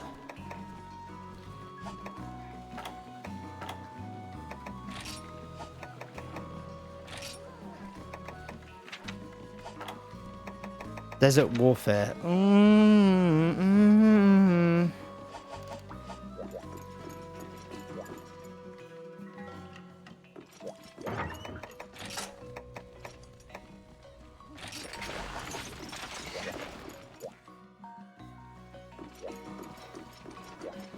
I'll add you, don't worry. I'll look at your stuff. It's just, I'll look at it after stream and text you. Don't worry about it.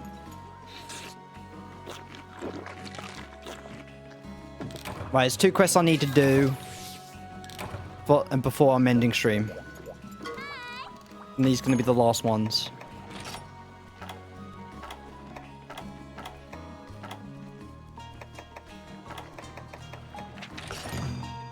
And objectively, these are going to be the toughest ones.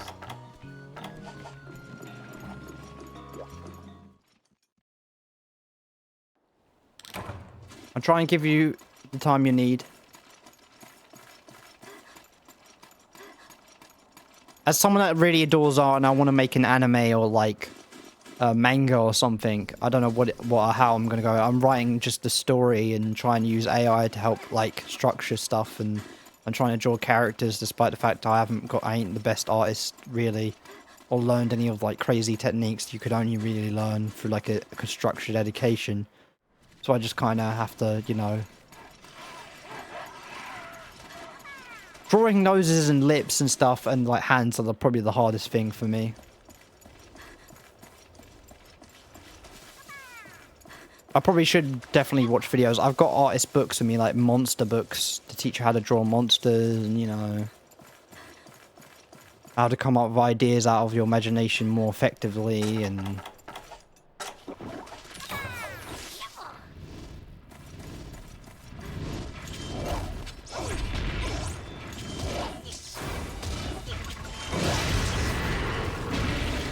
I only did blacksmithing for 2 days, but those 2 days were amazing. And I did make like 2 knives or something. They weren't that good, but I still, it's something that I definitely, just because I enjoyed it, I would like to come back to in a more structured, better approach. And have fun with that.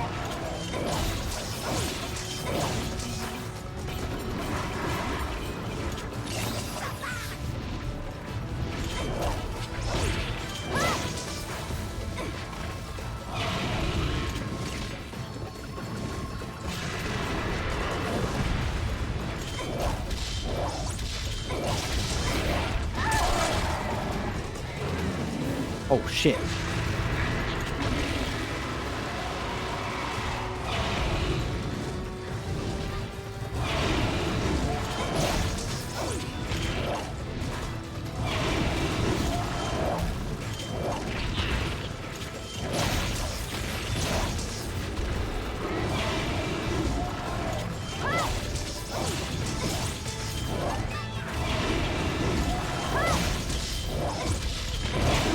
Yeah, don't even try it. Don't you dare try that, you ruffian. Freaking Mona. You Mona.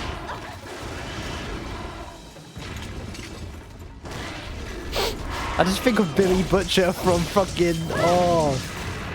You... Maybe... Spice Girls. The Spice Girl fucking speech. Oh my god, it's coming to my mind for some reason. Crazy stuff.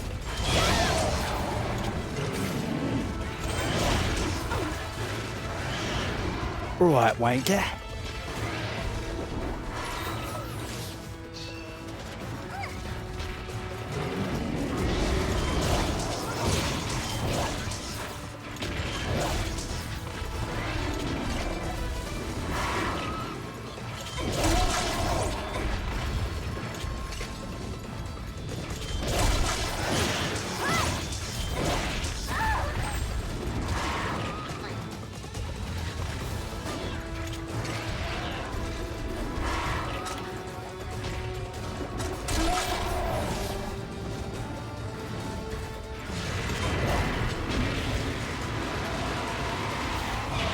Yeah, I don't know why I bought emotes someone made for me, because I paid for that, because I ain't affiliate with Twitch.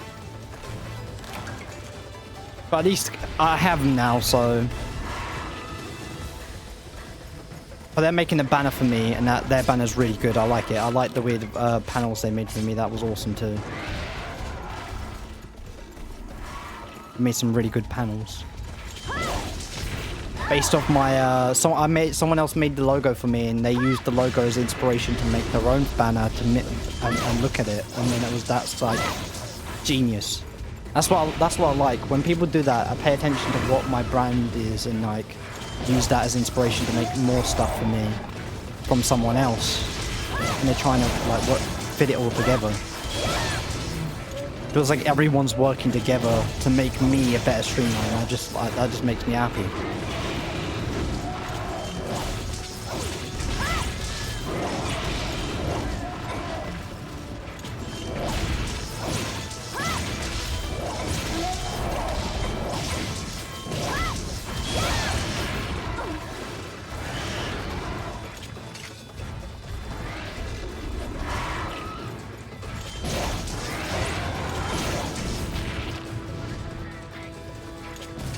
I have to get my phone.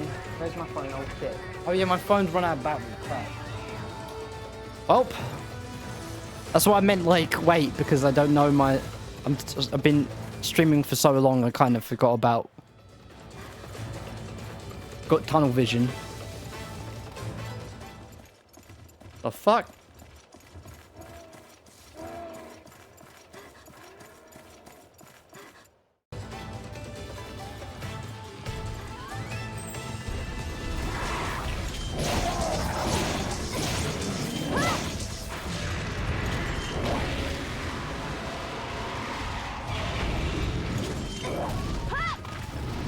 I mean, there's some intros and what's gonna call it, animations that are super expensive. What I've seen, there's ones that are like worth over 15 grand or something like that. Holy crap! They do look amazing.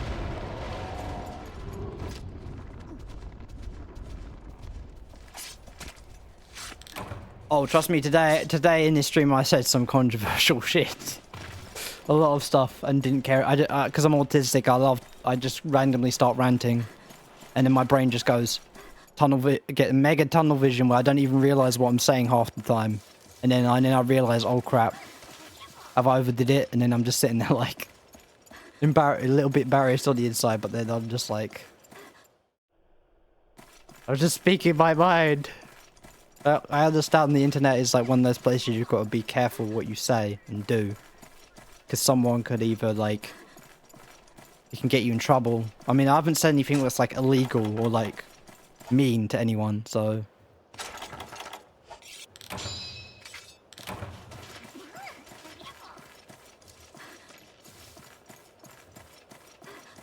I just don't want that one Karen to come in and be like, what you said that in that stream, that one part, was in crazy, absolutely deplorable. And I'm just sitting there like, I said on the stream, even when I said it, I was like, don't take me seriously. Don't take my rant seriously. It's just, I go a bit funny sometimes. It's just laugh with it. Just go roll with it. Don't think about it. That's the best way to deal with an autistic person, is to just understand that sometimes they just get overloaded with information. And they can go over the top sometimes. It's not with any intent to harm anyone.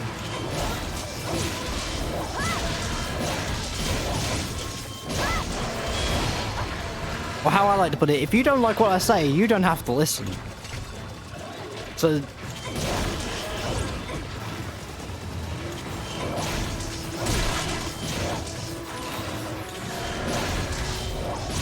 So if someone keeps listening...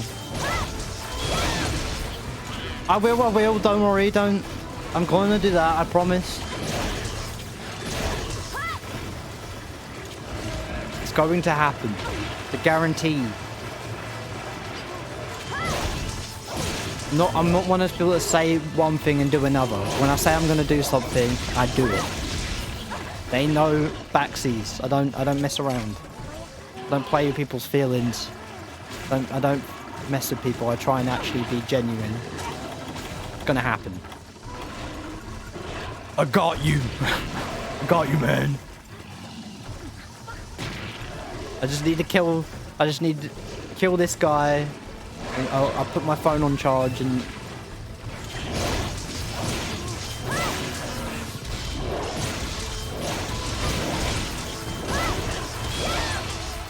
Trust me, you're not the only one that has said the exact same thing you're saying right now, like, check out my stuff. And I said to them I did it, and not once have I ever let people down. I check out their stuff and give it my opinion and really look at what art you've done, and I'll be like, oh, I like that. I like this.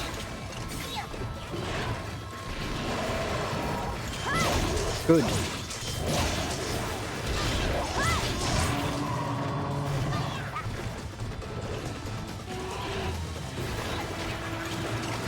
I mean, if you're professional, as you say, I 100% agree. It's really hard for me not to like it.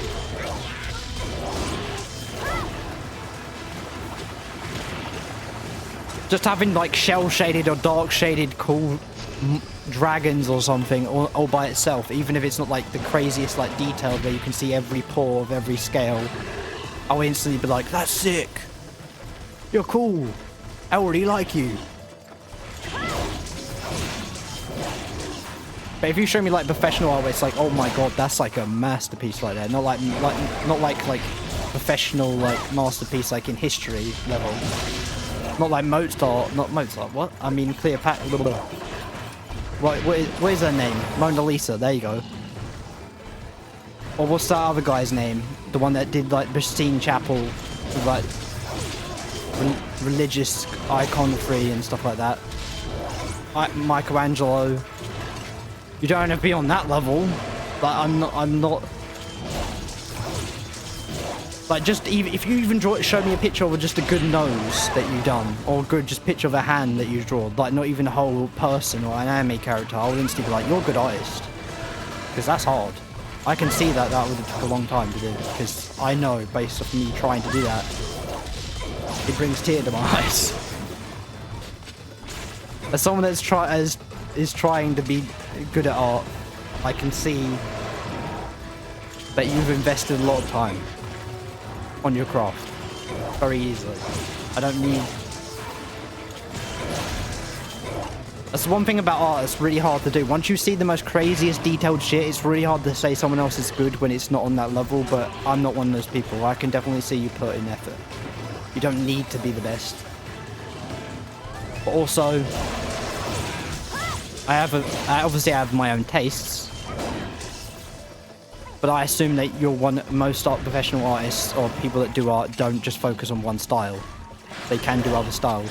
That's the best way to be, is be very flexible. And always try new things, like using colours and pencil, pen, you know, computer, chalk, paint.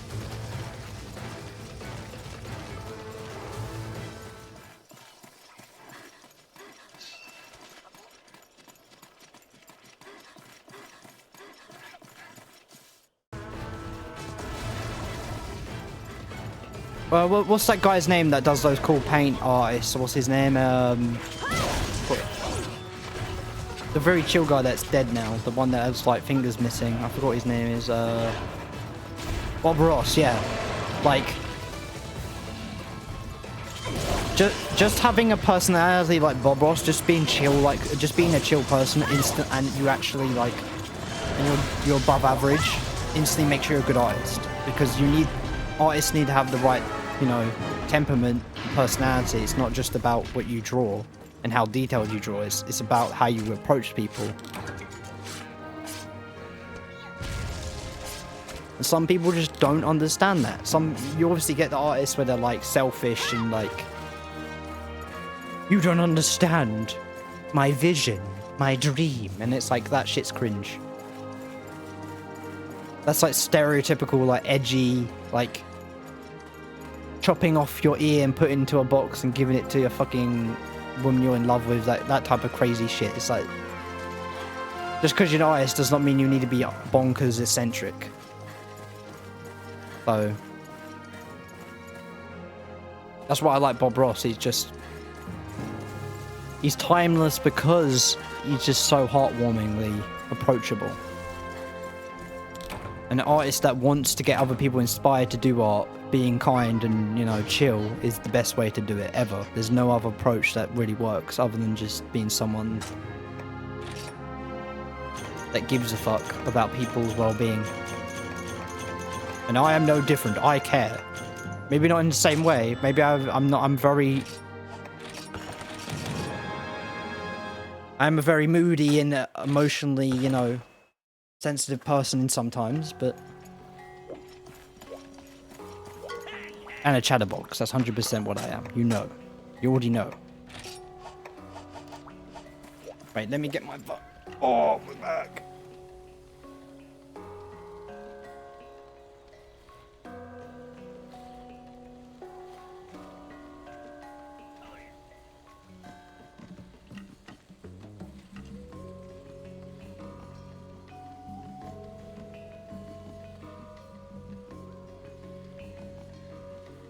Also, your name's named after Freya from, like, Norse mythology, but, like,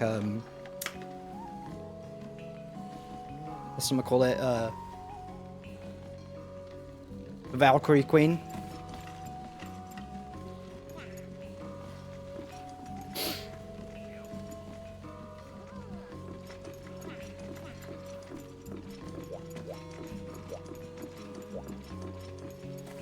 That mythology is nuts, though. The freaking ice giants want to sleep with her, and everyone wants to sleep with her. She's that hot. It's almost magical. What the hell? We're sorry for her. Sometimes pretty privilege is a curse, not a gift. Because some women just never get left alone. Just because they look good does not mean you should flirt with them. Someone.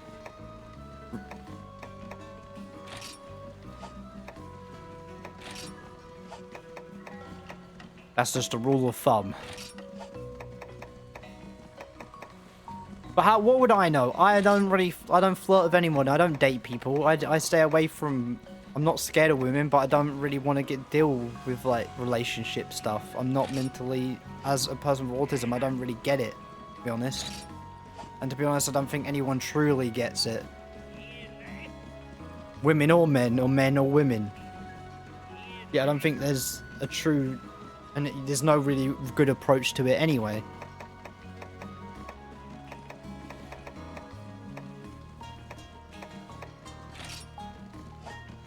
That's the only thing about TikTok I don't like, or the internet. There's always these bunch of like macho men being like, oh yeah, be dry and keep the same one-word answers and barely text her back and leave a day to make them entice you and make them want to chasing you and all that stuff, like psychology and manipulation. And like that shit's so dumb, but at the same time it's like, don't be freaking needy. Like, this common sense. If you be freaking needy like you're obsessed with them, of course it's going to come off creepy. Even if you have the best intentions, or not going to, or you're harmless. But oh my god.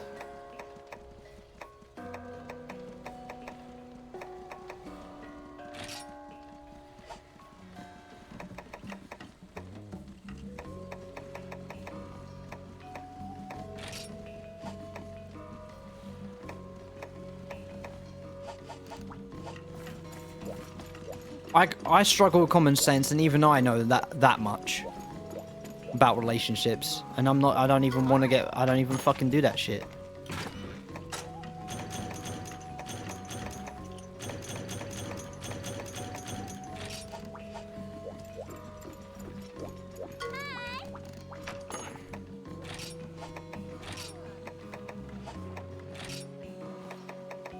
The thing I hate most about it all is that you feel peer pressure. Like, let me just say this one thing. You feel, when it comes to virginity and all that stuff, so many people, especially like men towards other men, as being a man myself,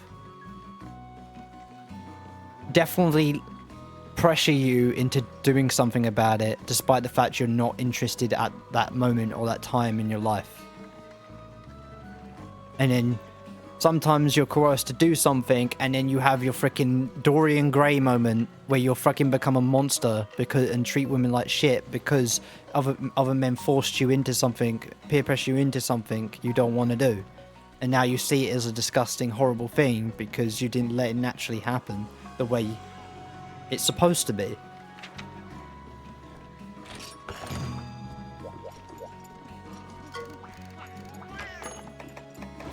That's the sad truth.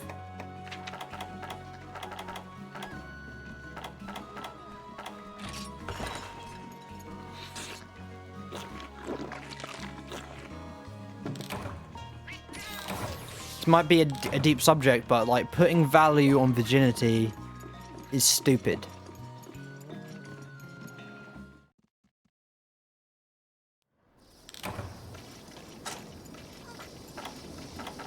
Because it's not like if you sleep with someone, it's this magical spell that really opens the world and gives you superpowers and makes you superhuman, strong, and now you're enlightened of all this knowledge.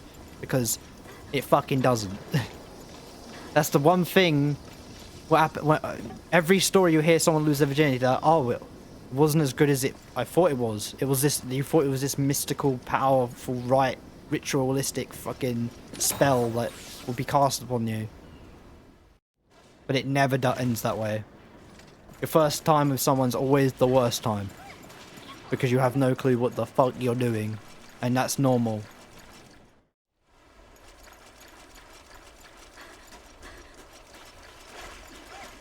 It's evil to assume false narratives towards something you don't even understand. Just because they do, does not mean they should put that label on you. That's the one message I'm going to leave with everyone. Don't listen to what other people say. If you feel comfortable in your own skin the way you are now, don't feel like you have to change yourself just to please other people. Fuck them. They're morons.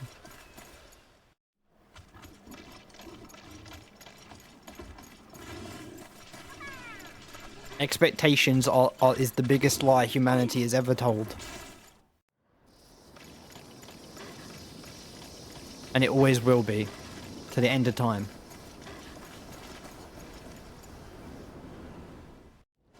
Because, like, even in nature, do you think nature sat down and said, oh, men are meant to be powerful and great? Like, you know, You think like this is some written down narrative that is like there's no such thing as normal because there's no direct path a life can go. If you see things as like I have to be normal, you're seeing life as a straight line. Beginning, middle, end. When there's no such thing. Just like perfection, it doesn't exist. It's a condition of the mind. It doesn't exist and never will, and it doesn't need to be. The most perfect version of a human being is always the human being that you want to be. You accept yourself as. That's it. It's cheesy as fuck. I know. But it's the truth. And it always will be the truth, no matter what you say, what everyone tells you. TikTok can try. Jordan Peterson can try and talk about his bullshit. Yeah, there's some truth into what everyone says in motivational speech, but if you don't understand how to motivate yourself, that won't make any sense to you. Then it's just fluff bullshit. Find out for yourself. Learn. Because I'm fed up of hearing motivational speeches from fucking extreme lifestyles from people that don't give a shit about the common man. Because it's too much, bro. It's too much. Like David Goggins even says, the shit he does is too much for most people. So don't try to be like me. Try and find something you want to do and put 100% into it. Because I don't think running 10 miles when you've never trained in a day in your life your legs will turn to fucking dust. Don't listen to him straight up just what he says. Because he's not the voice of reason in that sense. He's a voice of reason in the sense that you should never give up. But that's like, even anime says that. Everywhere says that. Fucking Yu-Gi-Oh! Says that and makes that much fucking logic. It's common sense. That's all it is. These speeches aren't anything special. They've all been said a million times by everyone. That has made it somewhat a decent life of themselves. The one thing David Goggins is truly, like, does a good job at is saying, everyone's fucked up, everyone has issues, don't stop worrying about it. Everyone has a dark side, there's people that can hide it really well and there's people that can't. That's the one takeaway you need to understand. Everyone is not perfect and everyone's fucked up. That's it. Rant over. Mic dropped.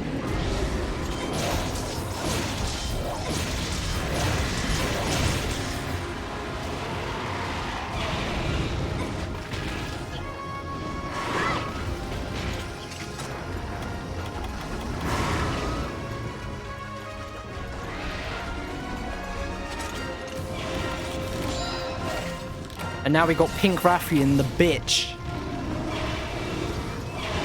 The tailspin spammer. She thinks she's a Dark Souls player. Spin to winning. Look at this shit. Get out of here.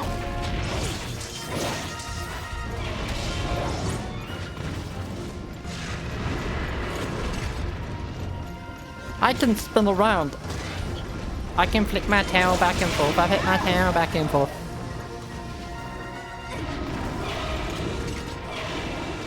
Get him, Kimbo. Get that hoe. But sorry for Zor Rathos just putting up with this shit. Just goddamn, she needs to calm down.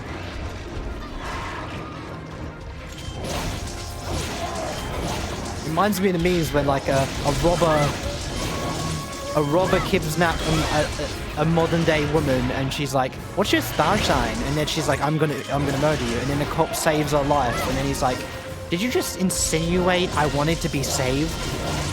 What is wrong with you?" It's like people nowadays are just make zero fucking sense.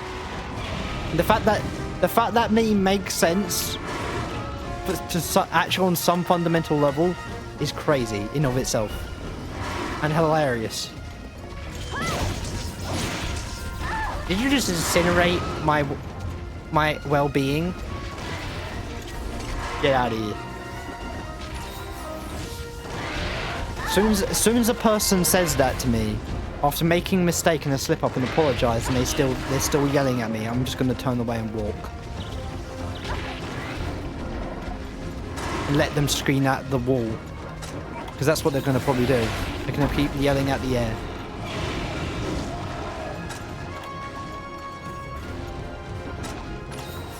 Because the only trans people I can put up with, no offense, this ain't to be rude, is the ones that if I say sorry, I mistaked your identity, and they're like, it's cool, it happens sometimes, you know, you weren't doing it out of malicious intent. And I'm like, cool. Like, if that was consistently what happened 24/7, I think trans people would be way more accepted more often. If you ranted less, if you preached less to people, to them, that would happen. That's most people's reaction would be,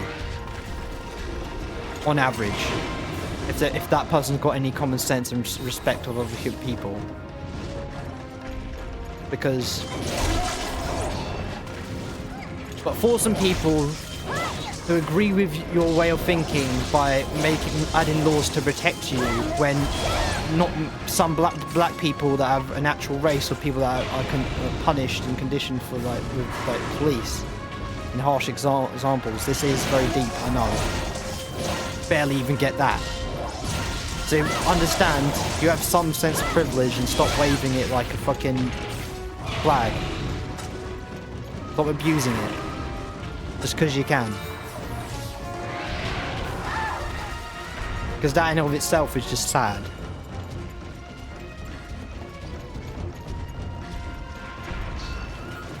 Just because you identify as something else does not mean you should identify as a fucking, moron. You can be a woman if you're a man if you want, but don't be a freaking idiot about it. Don't lose your humanity at trying to fight for a cause if you're not gonna sit down and actually think about what goes through other people's heads. And why do people attack people? Because they're different. 9 times out of 10 it's because they have the issue. If you just walked away and not, try and create a big old, baton to beat people with, they probably wouldn't see you as a threat or a problem. Now I'm going to argue on the other side for the trans people. Jordan Peterson, him just being like freaking, science, biology, blah, blah, blah, blah. It's written in the code of your genetics. It's how human meant to be, chose to be. It's mental disorder, blah, blah, blah. Fuck you.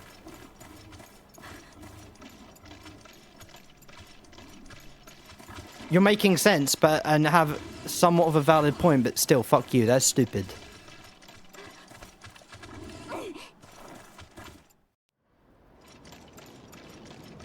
To me, that's the same as going, you're autistic. I'm just going to dismiss your existence because you're not neurotypical like me.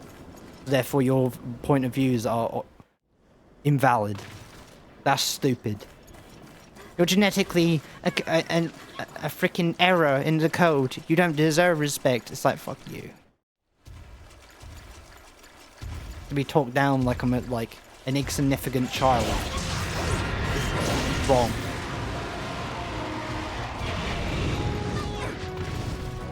There's always a better way to approach people and get people to understand your side of the argument, but,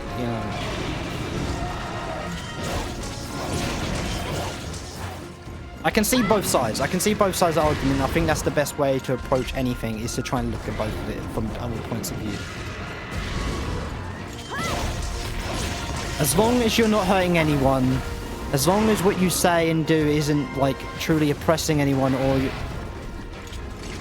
or you're going along with extremist actions, then you're fine in my books. You're fine. Be you. Do you.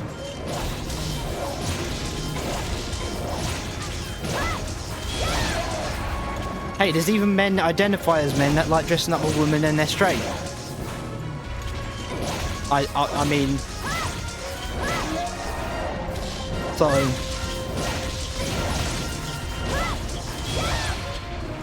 Sounds like trans to me is pretty okay in my books. If you want to, there's dudes that dress up as women and sleep with their girl while dressing up with makeup and the women, and that's not. I'm not making fun of that. I'm just saying that's. Some people like to do that. That's cool.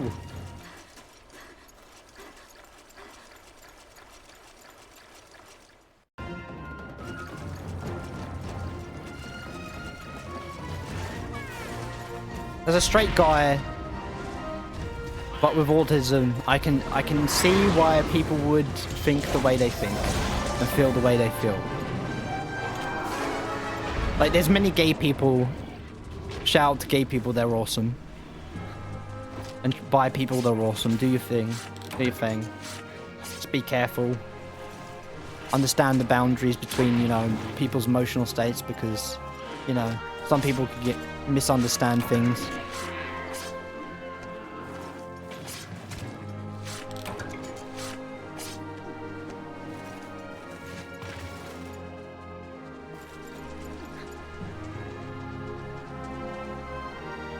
Some people like to suck on their thumb all day, rather than actually use their brain and actually consider, you know,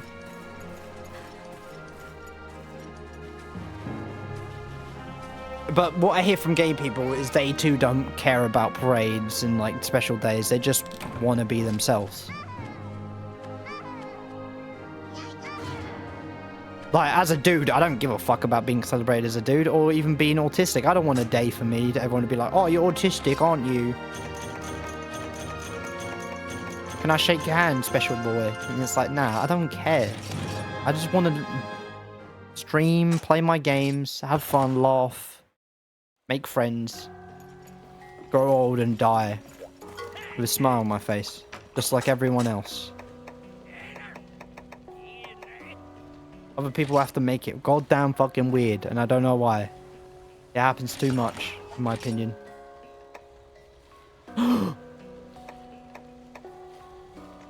Guandao!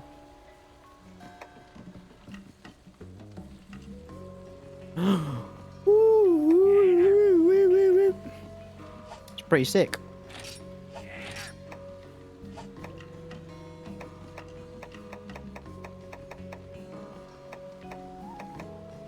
Okay, that is the last one. That is the last hunt for today. We'll take a break, or we'll end stream now. Hope everyone enjoyed. I'm sorry for ranting so freaking much about really random topics all over the place. I've been all over the place. 1, energy drink. 2, just me. And 3, don't worry about it. Just laugh. Try and see the try as hard as you can to see the funny side of it, please. Peace out. Love yourself. Love your friends. You know. One final thing to leave you with. Be patient, man. You've got time in your life. If you're in your 20s or 30s and you're sitting there going, what have I done with my time? I've wasted so much time on useless things. You still got time to turn it round, my guy. Don't give up. Don't lose faith, man. You can do this. You got this, man. I believe in you. Peace out. Like, comment, subscribe on my YouTube. I welcome you all in the comments section to say your piece about what either I said something that interested you, or you want to suggest a game to me, or, you know, you just want to chit chat about something. Peace out. Have a good one, you guys.